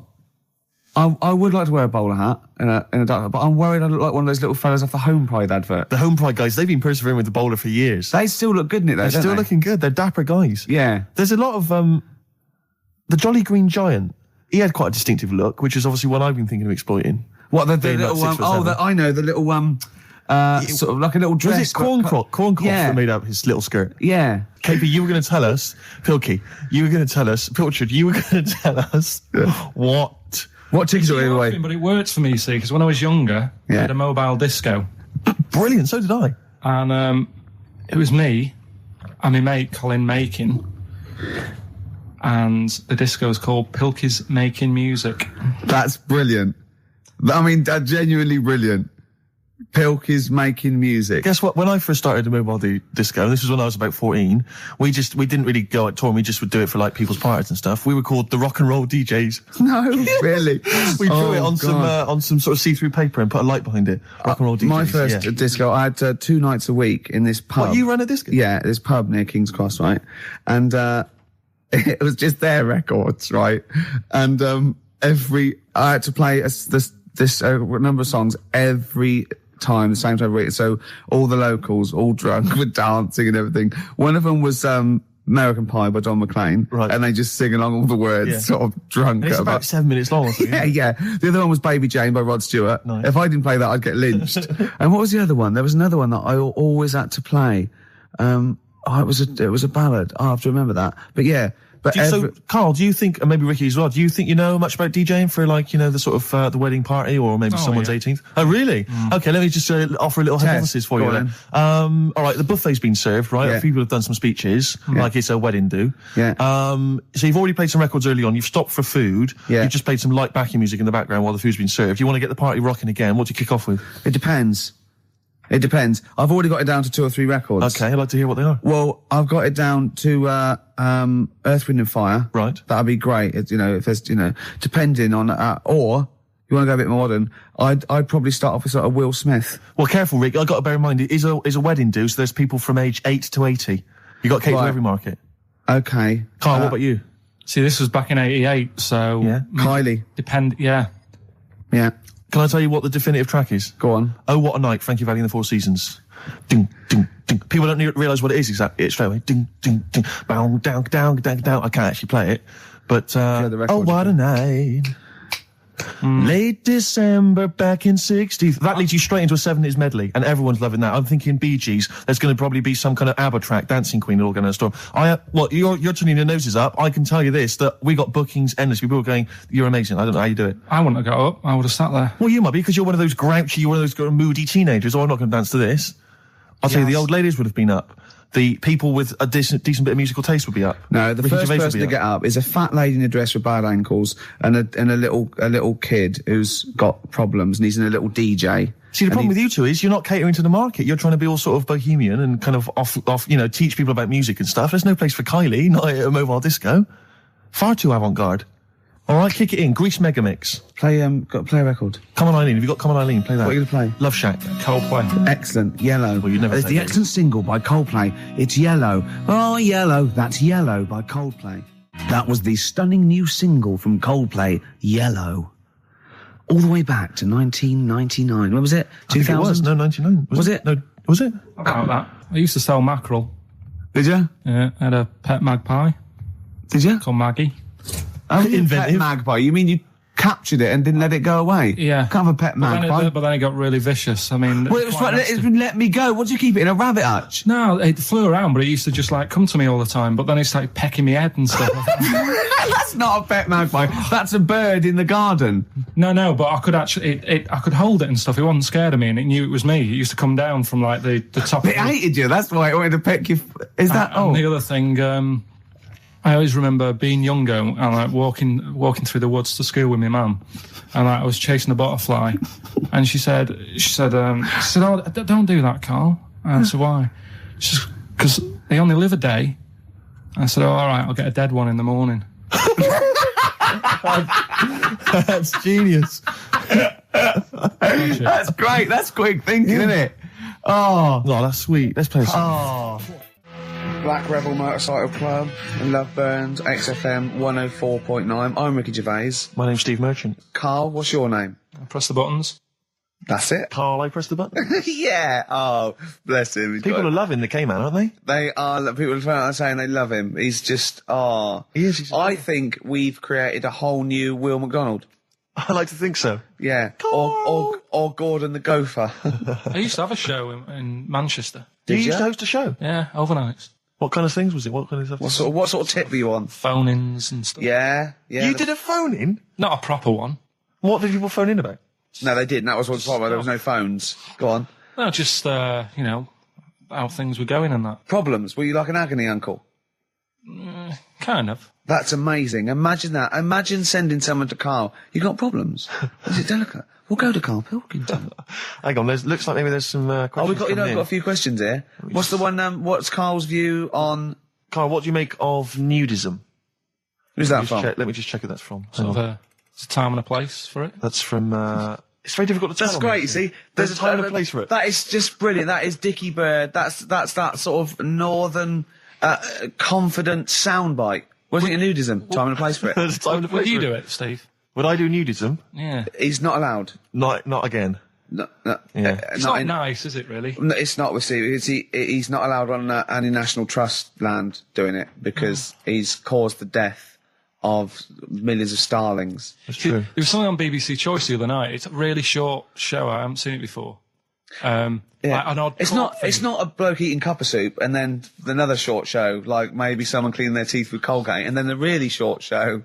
What was it? Go on. No, what it was about this old fella who he's into nudism. And he was saying he's done all right. Did he play volleyball a lot?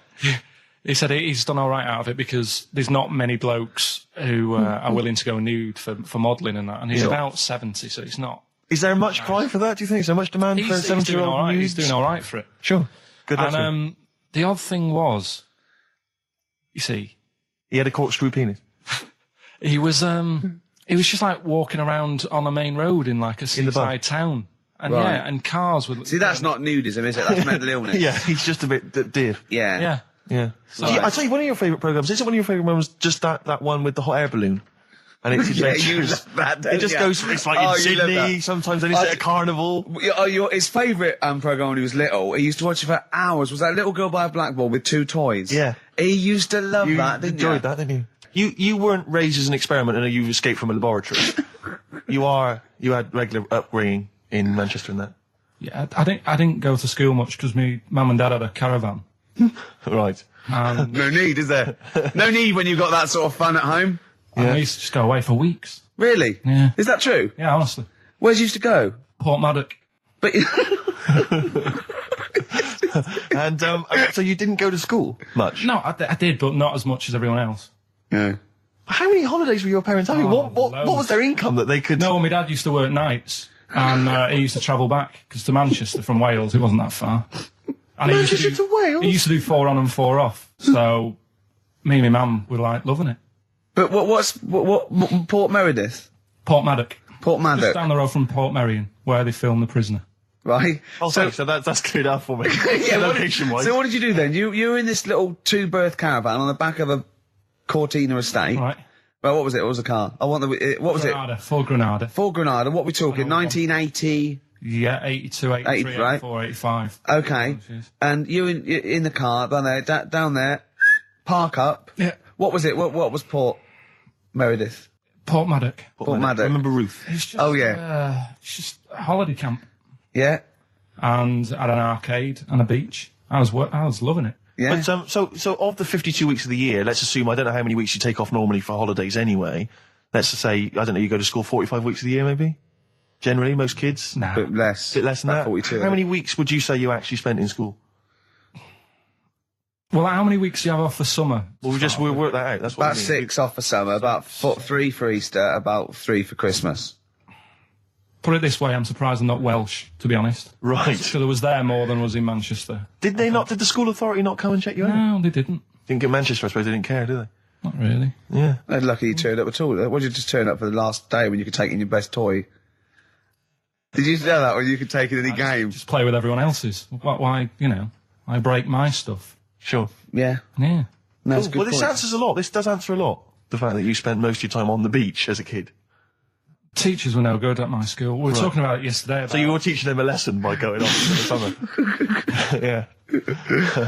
Anyway. And did you go to university? No. No. Did you go to sixth form or college? No. When did you leave school? When I was about 15. Right. What, you just went on holiday and didn't come back? I just got a job early, didn't I? Where was it? Port Maddock? Getting there. No, I was a printer. BM Print in Trafford Park. Well, that's great. That's a little interview there. Yeah, little next, I'll be interviewing Steve Merchant. What are we playing next? Bit of Elbow. This is fantastic. This is Elbow. Elbow, Asleep in the Back. I think that is absolutely beautiful. I think Elbow are my favourite new group. We've sang their praises many times and they've never phoned to thank us. Should they? Yes.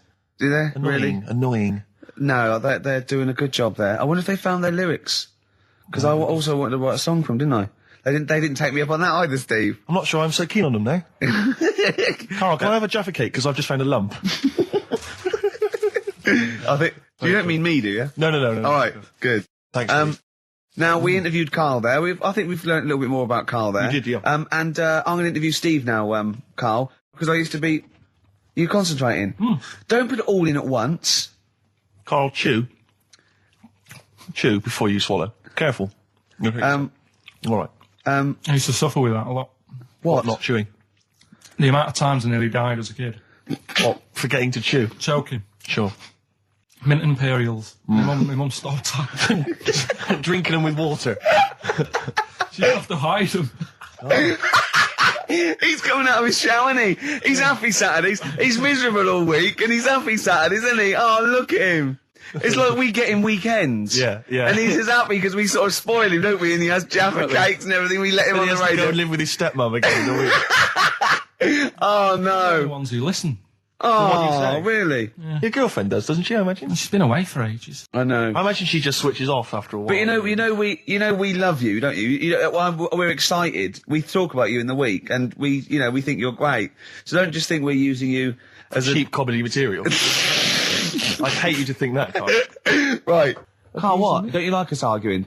Is it like mum and dad arguing? Do you get all... It's a bit like that. In the caravan. There was nowhere to escape to. Oh, no, rattling round. Did you make any friends when you were down on the caravan site? Yeah, a lot of people from Birmingham were there. What kind of pals did you have? What were their names? I can't remember, it was years ago, but they all had rich parents. Right. Like, they had, their own car to drive around the campsite on and all that. Right. Yeah. So I... Their own fence. So I'd have a go. And but they were mates, and you saw them every year, did you? Or every 3 weeks when you went down there? Yeah. Oh. You didn't keep in touch with any of them? No. I'll admit now, I went to the same place in the caravan for about 6 years running. I went to a place called Riverside in Bognor, because someone round the corner from us had a caravan, 2-berth caravan. Me, my mum, and my nan. I think I'm really lucky to have had it, really. Because a lot of mates who I had didn't have enough money to go on holiday, and they just get a present for the summer holiday. Of course, they've got an education, so it swings Yeah, around but a bit. Carl, the thing is with Carl is, right, I want to give him gifts. Yeah. I want him to have the loveliest Christmas ever. I want to go pony trekking. Do you know what I mean? I want to just... Scared of horses. So many things we don't know about Carl. Fell off one out of fate, and the woman didn't know what to do. She couldn't handle the horse. It was running off. I was hanging underneath, getting a kick in the head. No. Really? Now, hang on, what age were you? 'Cause this could explain a lot. I was about 6. That makes a lot of sense. I think we've got to the bottom of it here. Oh no, got kicked in the head by a horse, lived in a caravan, and had to live in Wales half the time. Oh. Then no wonder this is your favourite time of the week. But also, right, we were playing football, so I can't play football, right? And so we were playing Was that football. just in the office, or? Yeah, just in the office before you came, right? And we were sort of kicking it back and forth, and I started kicking it a bit hard. And but he was quite good. I said, this is great, right? And we finished anyway, because we thought we'd break some. And I went, I bet you were quite good at football, weren't you? And I thought he looked like quite a natural, I thought he'd be good. He's from the north, and I thought that's all he'd have. You know what I mean? Exactly. And he went, I said, I suppose you're quite good at football. And he turned, the quick as flash, I went, I've scored once. Right? He said, and that's because I was being chased by a bee. And I went, save it. Yeah. He went, no, I said, please save it, because I wanted to see that. No, you can continue now. Please tell us the rest of the story. You've scored a goal once because you're being chased by a bee. Yeah, you've done it now, really. I was on the... There must be more to that story, man. I was in the school team. I wasn't that good as a kid at football, to be honest.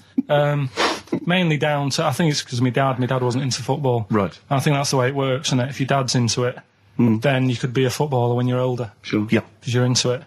And so I was in the school team because I got on with the other lads. And they let me in the team. Popular guy, yeah. Sure. And I was stood there doing nothing because I didn't really know what to do. I never knew which way I was meant to be shooting. Yeah. Got all that messed up. Yeah. I just stood there, right, and with my hands behind my back.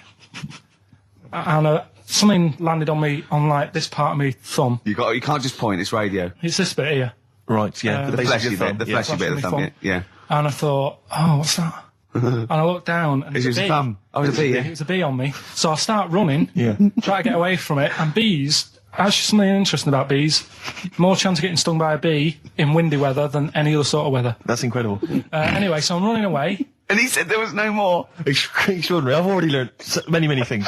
You're being chased by the bees. So Windy. I'm running. It's on your thumb. Is it still on your thumb now? It's sort of gripping onto me like a stag beetle. Clever. I love it. Oh, Or a bee. yeah. So I'm running, and I'm running towards, like, the goal. Yeah. Oh, God. And the ball comes to me. Yes. Wallop, get it in.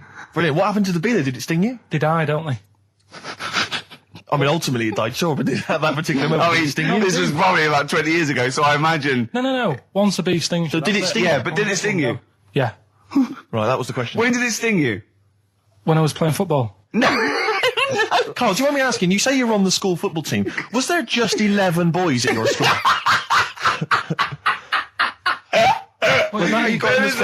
Listen, Carl. All I mean is, at what point in this story did the bee sting you? Straight away? After or... half time.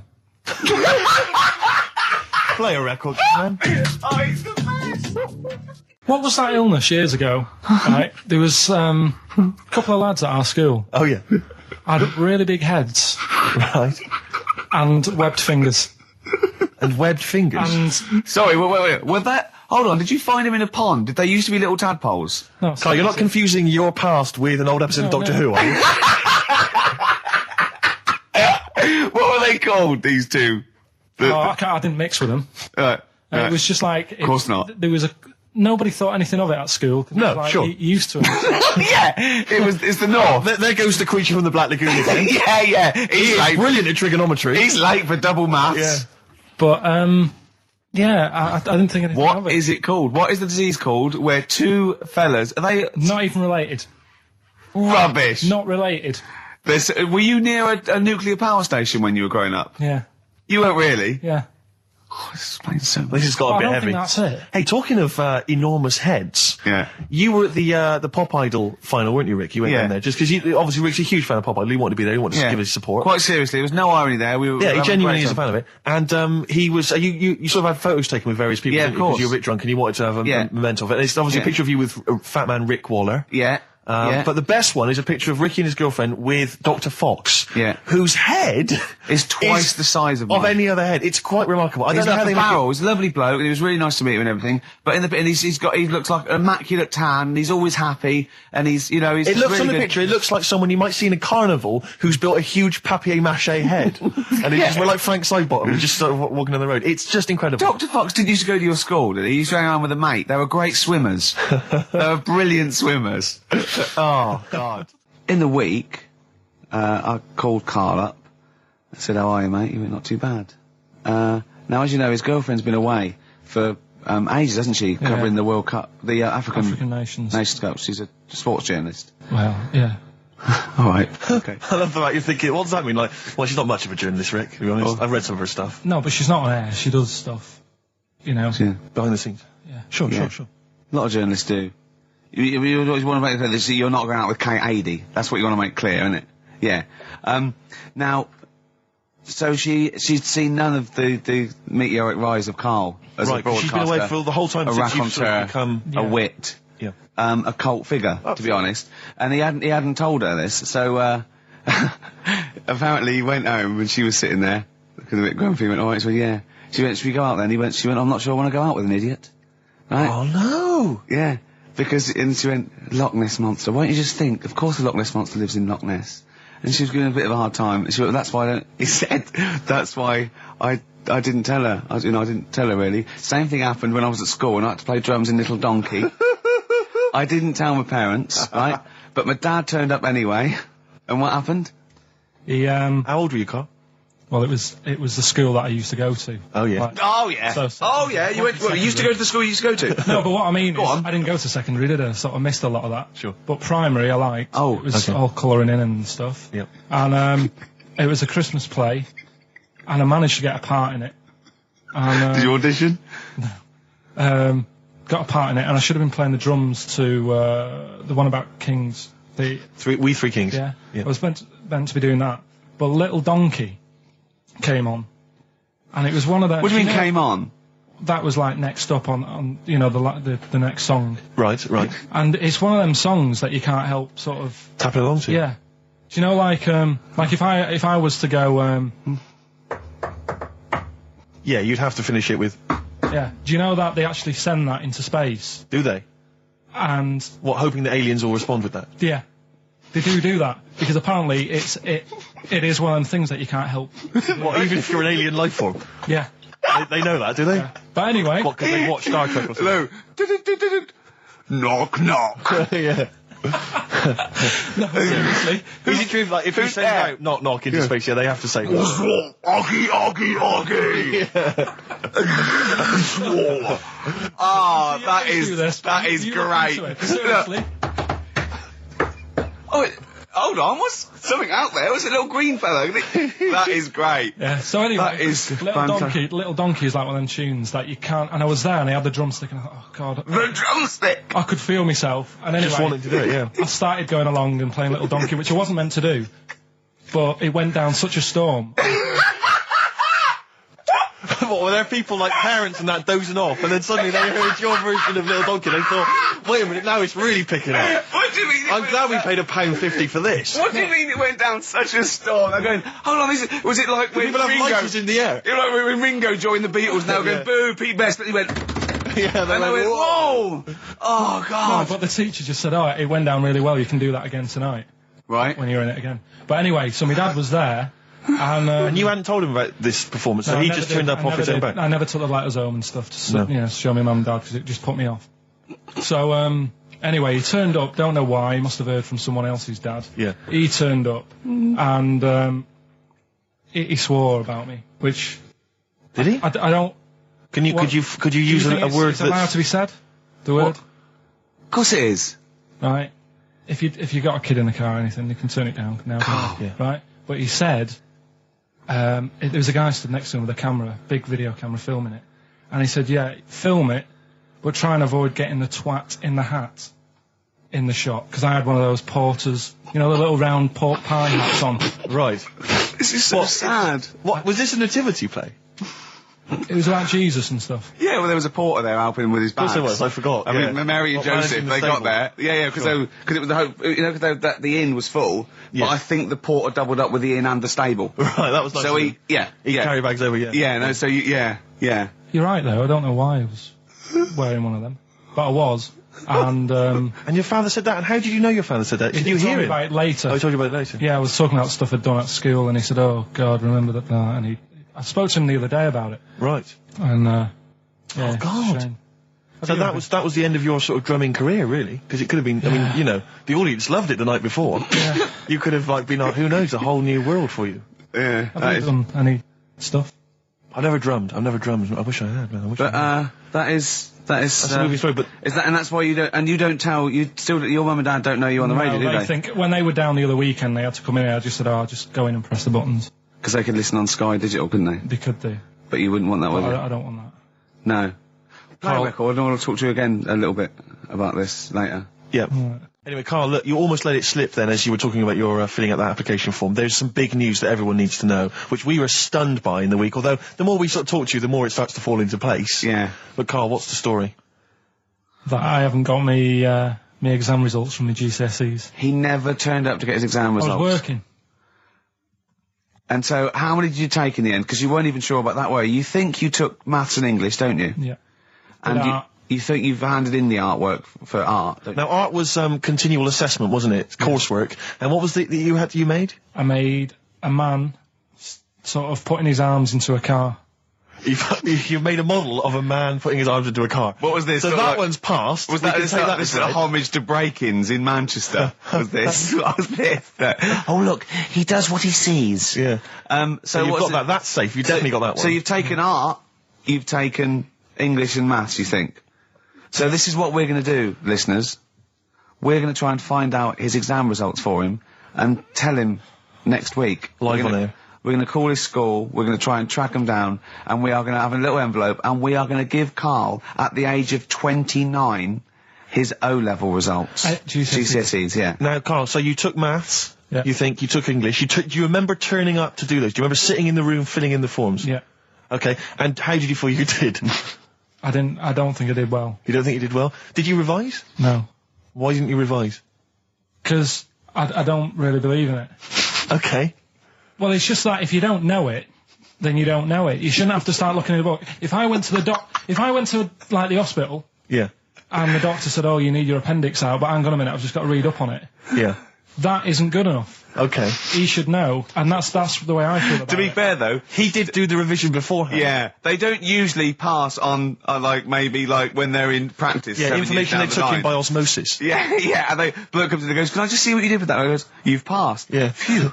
That's a good one. Yeah. Good job I watched Casualty. I just like the way, the things that interest me, I remember. Things like snakes not having ears and stuff. Yes. I didn't have to read about that. No, you just learned that, yeah. You saw it on the telly, didn't you? You saw it on that Ian Wright programme. Yeah. Yeah. And this is what Karl said to me. He said, it's actually, I called Karl up in the week, and Reese was with him. You know, Reese used to be on XFM, and he took the phone, and he went, "Karl's worried, I've seen that programme." He said, "Snakes don't have ears, right?" He said, "So you can creep up on them and pick them up." And he said, "Karl's worried." He said, "How'd you ever put them down again?" Because then they know you're there. I woke up the other night quite late. Worried about that. And I said to my girlfriend, I said, "How do you put a snake down?" And she said, "What are you talking about?"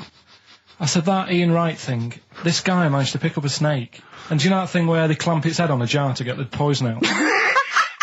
I do now. Right? They did that, but they didn't show you how they got rid of it, and I thought, it could really get nasty, because it's obviously annoyed that you've had its head pressed in the jar. Yeah. Yeah. Right? They hate that. Now... Especially as it's in front of their mates. When you lift it off, yeah, right, you've got hold of it. Yeah. If you go to chuck it down, it's going to turn on you. It's going to go wild, isn't it? So, I just wondered. Well, what you do is you never put it down, Karl. Yeah, that's why that bloke has got about 11 or 12 just carrying him. Exactly. Yeah, you never put it down. You sling it. Who cares? You just throw it, don't you, really far. That's not that. I don't think you should throw. But Karl, listen, don't worry. We're not asking you to get involved with snakes. We're just asking you now. You've done maths, you think? Yeah. Did no revision for that? No. Okay. English. Do you remember what it was? Did they ask you about Shakespeare? Did they ask you about books? I remember, but I must have done it because I thought that was. It was English language, not English literature, wasn't it? So it was Is it like spelling and all that So sort was it like a comprehension? You read a passage and had to ask questions on it. Was it? Did you have to I might write a not short have done essay? I don't know. I can't remember any of that. Okay. I did a science. Okay, physics or chemistry? Physics. All right, well done. And this is all you think? You actually took that. You actually took physics GCSE. You think? You're obliged to do a language, I think. Did you do French? I did French for a bit. I don't think you are. I don't think you have to do a language. I think you have at GCSE. I think you've got to. Well, English quite good. I think that's his language he did. So you don't know about language? History? Geography? Just what you will find out, won't we? Okay, but you just can't remember. I can't believe you can't remember turning up for these things, because it's quite a big moment in people's lives. It is the thing that you've been working to all of your educational life. On the day that the things came out, I was working at as a printer. Okay. And it was a really busy day. A lot of spelling mistakes. It was a really busy day, so you're bound to forget. Yeah, yeah. No, but I had to use gold ink that day. Oh. And it's, I mean, you're not a printer, so you don't know. No, that's the biggie, innit? But it's tough. You've got to really get your rollers clean. Carl, play a record, mate, and good luck with the exam results. Hopefully we'll have them for you by next week. Black Rebel Motorcycle Club, spread your love. It's time to give Carl... You're actually nervous, aren't you? I'm a little bit nervous. Just to recap, Carl is 30 this year. He never went to get his results of his GCSEs. So myself and Steve took it upon ourselves to phone his school, track them down, and we actually got your results. What did you think you took? Did English. Right. Maths. Yeah. Art. Right. And I think I did physics. Okay. Well, you didn't do any of them. Eh? You didn't do any of them. You didn't register. You registered for one exam and took one exam and got results for one exam. So I don't know what you thought you were turning up to, or you weren't registered, or you didn't. You're familiar with the notion of registering for an exam. You have to kind of officially register in order to be eligible. What do you mean, register? I turned up for a couple. Yeah, you can't just show up. You have to register for them. You have to pay this because it costs the school money, so they have had to have paid for you if they thought you were going to pass. You can't just turn up on the day and ask for some paper at the front. I never got a letter telling me that. Well, that's because you were never at school. But you did somehow register or registered for one exam. You registered for history. It's a topic that you've always been interested in. I was saying to Ricky before, World War II, I loved it. Not the actual event. No, the study of it. all the stuff like, about the Anderson shelters and stuff like that. Yeah. And the bombs and that. Mm-hmm. And then when I took it, it had nothing to do with that. It was more about the Tudors. So the Second World War didn't come up? You mean there were no questions about the Anderson shelters? Nothing. That's devastating. So what are you expecting the result to be? Is that seriously? Is that it? Yeah, it's the only one you took and registered. As far as the school is concerned, or certainly in it's the only one that terms of what they told counts. us. It's the only result. It's the only one that counts. Yeah, you've got. Did you register for yours? Yeah. Yes. I've got certificates and everything. So what, do you do that before the exam? Do you have to go somewhere and sign something, or? Yeah, you don't check your results and then decide if you want to register. It's not like Millionaire, when you look at the question and go, I think I'll take the money. Yeah. You go. No. But anyway, you must have registered for one, or maybe your teacher put you in for Well, I didn't do it. They must have been confident. They must have been confident. They must have thought your best bet was history. Right, so what did they get? You got an E. Which I think, technically, is a pass. E? It's a bad pass, but there's F, and there's you're not going to be doing a PhD. You can get an F, right, which is fail, and then a U, which is ungraded. Now, I don't know why the U exists, because F means you failed. U is like them going, you not only failed, but you wasted my time. So we're annoyed that you took this exam. So you thought they'd register me to get an E? Well, they didn't. I think they were hoping. It was rather like you with the lottery. They were hoping for something better than You nothing. see, I assume that the man who registered for that thought he can scrape an E if Anderson Shelters come up. Yeah. Well, that's it. You've got... Now, what I'd like to do, Carl, is... I've started your re-education. You've read a book on Rasputin. I'll be asking you a few questions about that later. I've got another book for you to read next week. Next week, I'm not in the mood. What? Not in the mood. Oh, come on. Look, what's that? What does that say? It's that fella, it's the picture of the bloke that he used to use for Citizen Smith. Yeah? Che Guevara. Yeah. Yeah. He was quite happy, I think, when he found out that Robert Lindsay was involved. He went, yeah, of course you can. No worries, yeah. What are your feelings, Carl? What do you think? Are you emotions depressed? I'm just a bit annoyed because I'm sure I turned up for more, so it just wasted me time. Listen, they don't matter. I'm sure you're doing very well. You know, you can educate yourself. GCSEs are merely a step on the ladder to help you, not just for education, but, you know, they're more vocational than anything else. You're doing very well, and you're reading books. Don't worry about it. It's not just something. But if you want, I'll pay for you to take history again. Carl, we'd love to see you get a C or above. And Well, we're willing I'll pay to... for you, and I'll get you some books. Right, now listen. We can, let's get, I reckon, when are the exams? June? Something like that, yeah. We'll try and register next week, and I reckon you can get an A or B. I'm history. Busy, I'm In busy. history. No, don't worry about it, it's just easy.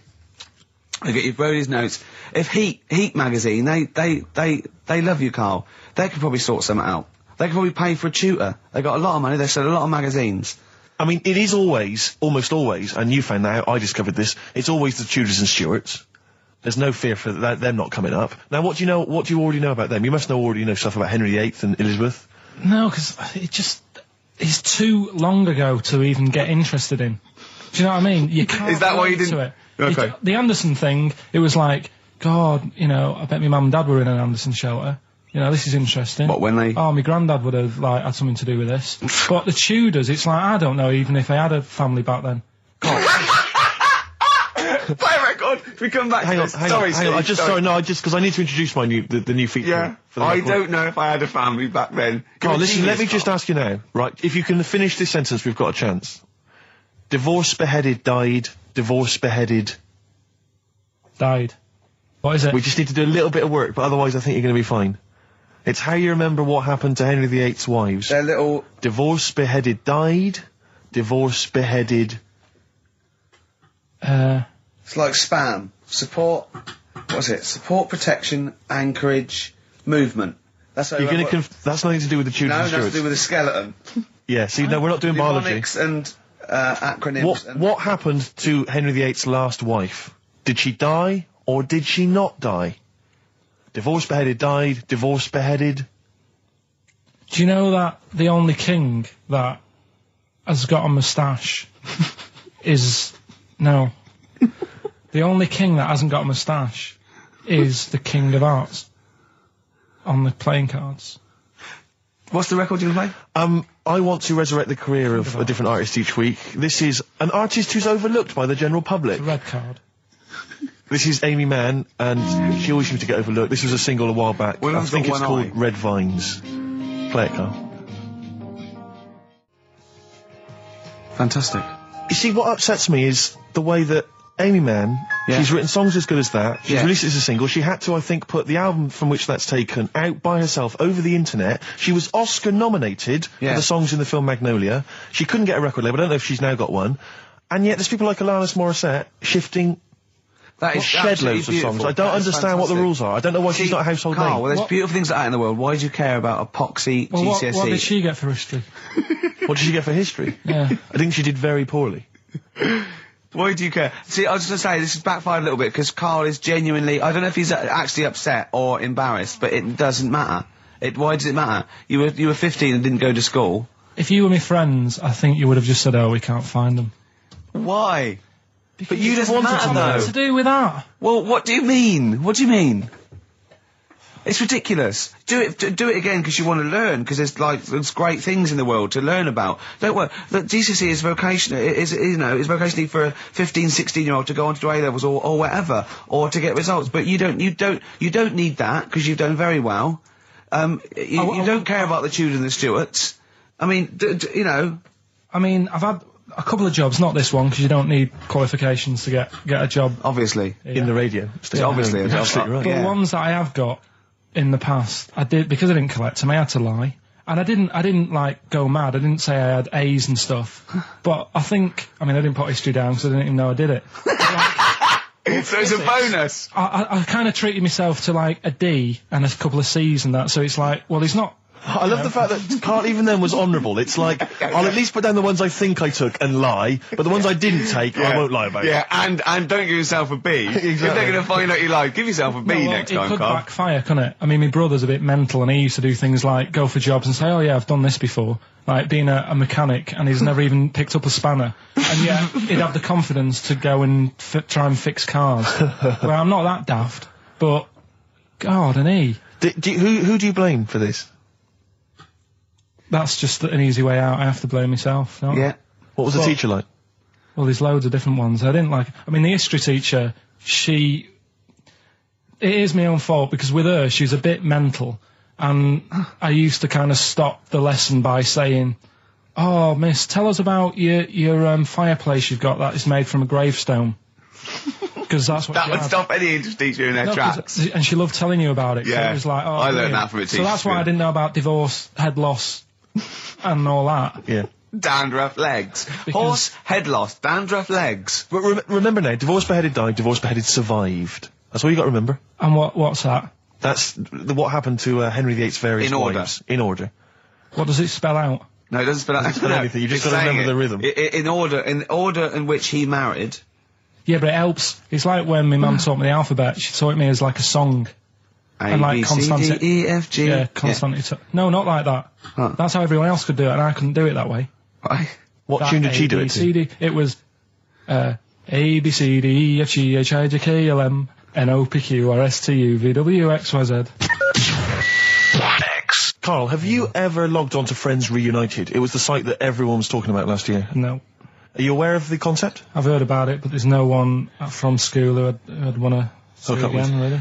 So basically, for those that don't know, you have to log on to his website, and then you can it helps you track down your old schoolmates if they've also logged on and stuff. And we took the liberty, really, of looking on the Friends Reunited site and typing in your school and trying to track down any of your old mates. We didn't get in touch with any of them, don't worry. We didn't do that. We're not going to surprise you with them now. No. But I was just interested to know, like, some of your thoughts on some of the names that I could run past you. I mean, these are people from your year. Just tell me if you recognise the names. Alison Birch? Think I remember her. What's your thoughts on her? Don't be libelous. Don't be like no. No. Posh probably did pretty well in history and that. Sarah Morris? God, yeah. Remember her. Go on, you're grinning, what's the thought? Go on. No, just, she was alright, she was a popular one. What does that mean? She was nice. Yeah. Okay. Okay, what about Darren Buckley? He was one of my best mates. Was he really? Yeah. Seriously? Yeah. What do you reckon he's doing now? Do you still keep in touch? When my mum and dad were still in Manchester and they had a bookie shop, he used to go in because the bookies was next door. I know the way you paint a picture. If you did this in your history exam, Carl, you will walk it. Go on. So your parents had a butty shop, there was a bookies next door? Yeah, and he liked having a bit of a gamble, so he used to, I think he works for some insurance company. Do you think that his fiancée Beth knows he's got a gambling problem? Or that his 2-year-old son Lewis? No. Yeah, they live in Cheadle Home. Hume. Cheadle Hume. He must be doing well. 'Cause it's... He's still supporting the Blue Army and frequents the shrine on a fortnightly basis. Funny thing with him is, right, when I used to stay over at his house, and his dad was a copper, and I remember his dad came down and said, "Right, I want to see you two." I thought, "Oh God, what's happened?" And got us round the table. And he said, "Do you know much about drugs?" So we were like, "What's all this about?" So he goes, "You know, they're not good for anyone. You know, the stupid thing to get into." And we're like, "Yeah, we know." And he went, "You know, do you?" We said, "Yeah." He said, "What's this then?"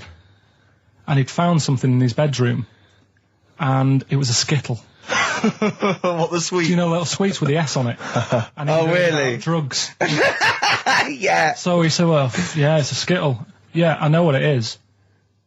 Oh, he was bluffing like that as a slang word. Yeah, he thought because he was a copper, he probably had to be down with all the terms and that. So we said, "Oh, it's a Skittle."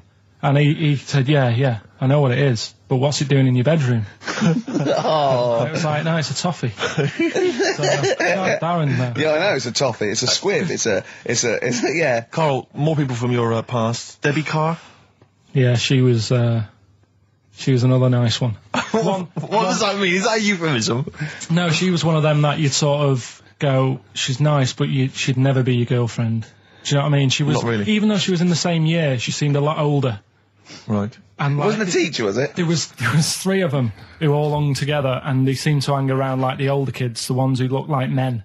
Do you know what I mean? They had, What did you look like then? Well, it's just that I had youthful sort of looks, whereas like the older ones had like beards and stuff.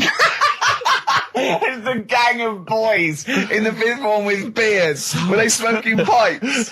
Come over here, me filly. Oi, Debbie Carr, come over here, you little beauty. No, but she was like... I love that. They were hanging around with beards. There's the big boys. Oh, fishing. That's lovely beards. What do you I mean? just see a whole row of George Bernard Shaws. Brilliant. How do you do in history, boy? Yeah. Think on E. You're an idiot. They were like, you know, I'd be there sort of playing punching people in the arm. That's a great game. Oh, I love that, punch people in the arm. Is that part of the Olympics now? it's, I think it was exhibition this year. Right. But it's going to be a pro next year. It's going to be the Winter Olympics because you've got to do it in just a cap sleeve shirt in winter. Yeah. So you're playing that? She, but whilst I But was she didn't doing appreciate that. She used to go, ow! No, I always think whilst I was doing that, they were like the Charlie's Angels and they'd be sorting out a mission somewhere. Because they were really like, there was something about them that you thought, you know, they're special. They were private detectives. What do they work for a man they never see? Okay, well, here's a name I'm interested in because, well, let me just tell you the name first. Adam Clifton. Oh. Go on, what are your thoughts on Clifton? He was one of them kids, he was alright, but he had that thing when, if you didn't have enough milk,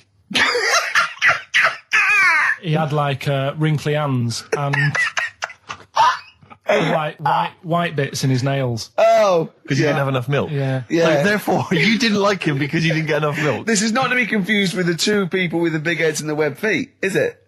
Web hands. Well, this was I know that they weren't related. They must have been somewhere along the evolutionary sort of trail. Do you know what I mean? They must have come from the same sort of stock. But you wouldn't have liked him. He's just one of them people. He was alright, but... Before you say any more, on Friends United, you can leave a little message which explains what you've been doing and what your life's like now. And most people leave maybe 2 paragraphs. Yeah. Adam, I've printed it off. He seems to have printed. I think there's about 6 pages here of stuff. He keeps updating it, and he just basically lists his memories about everyone. Okay, at the school and what he thinks of everyone. And he says, I often see Simon. He's doing all right for himself. Self-employed illustrator. Mark Cooper. Karl Pilkington. Right. And your name comes up. Now, I don't know if you've told us this story. I think you may have done, but I can't remember the facts about it. It just says Karl Pilkington with his pet bird. Was it a magpie? I can't remember. He brought it to school to show everyone and it flew away. Oh, God. Oh, no, they do that, don't they? You show them what was the story there, You give them seed and they just leave. What do you mean? Well, this sounds like Kez. Well, that's it. I was a big fan of Kez. And it was the time our dog had just died. Yeah. So I didn't have any pets and the cats were always getting run over. Yeah. And so we didn't want any more pets. Yeah. But there was a magpie that used to fly about on the estate and I managed to sort of tame it. And in the end... With a chair and a whip? What do you mean you tamed it? Well, just used to sort of hang around it and talk. But how did you get hold of it? Did you catch it? Well, eventually, yeah, it used to just come to me. And the annoying thing was, it got to a point when I wish I hadn't bothered. Because it used to pop me bike tyres. It used to sit on like, if I was talking to my mates and I was on my grifter. I love the way he just throws things in. It's like an Alan Bennett play. It landed on my tyre and it used to peck at the tyre and pop it. And then it used to then never go away. So it was always like around the house and my dad said, never bring it in. So it used to sit on the porch and I used to go out and it used to fly down and land on my head. Oh. And it really hurt. It used to like peck and stuff.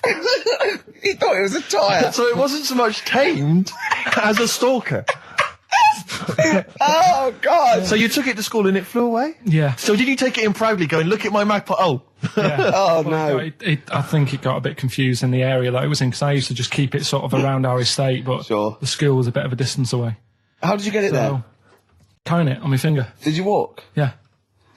Wow. So it was happy there, then it got to... But it used to be one of those things that people would stop me in the street and sort of go, oh, what's that? And I don't suppose Maggie, called it Maggie. You didn't get Charlie's Angels to go and find out what happened to it? Investigate? Were they impressed? No, not really. No. Carl, this is quite a little insecure sort of chap. And he was just worried about that last bit. He was going, who would ever find that interesting? He was worried about people finding him boring. And Steve said, as I said, you know, it's it's like an Alan Bennett thing. He went, yeah, but, you know, no one would care about Alan Bennett if he wasn't such a hit maker. They wouldn't care what he had to say. And we just looked at him for a while and he went, thinking of Tony Bennett. Bless him. Listen, it's almost the end of the show, Carl. Oh, yeah. And it's really been a Carl special. This is a Carl special, yeah. Well, next week, we'll lay off next week. We have to We're know. not going to... He wants to retire a little bit, just... A few more names that you may recall from Friends Reunited. Go on. Lisa Shufflebotham. Do you remember her? Yeah, she... Was she one of Charlie's Angels? No, she wasn't that nice, but she wanted me.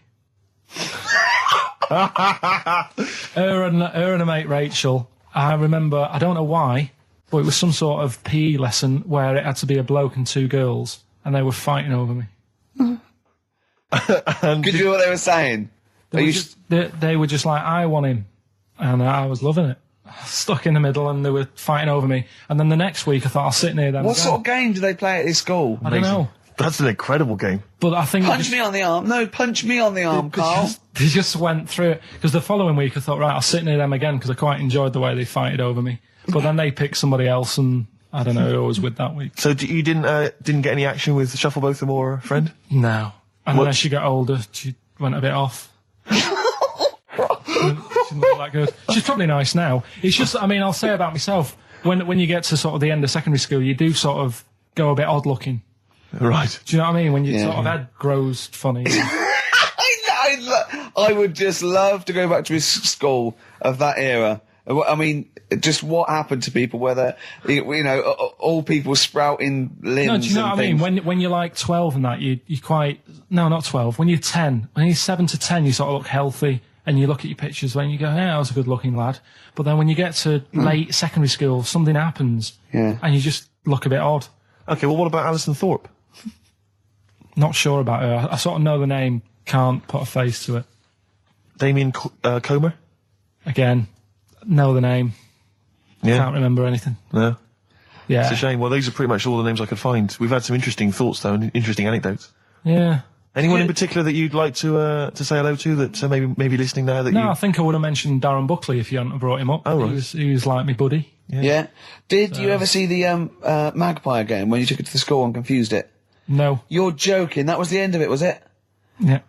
So where did it go? Probably to some other kid. Because, I mean, actually, it probably got killed. Because if it was being that friendly with other people, some people might have took advantage of it. In what way?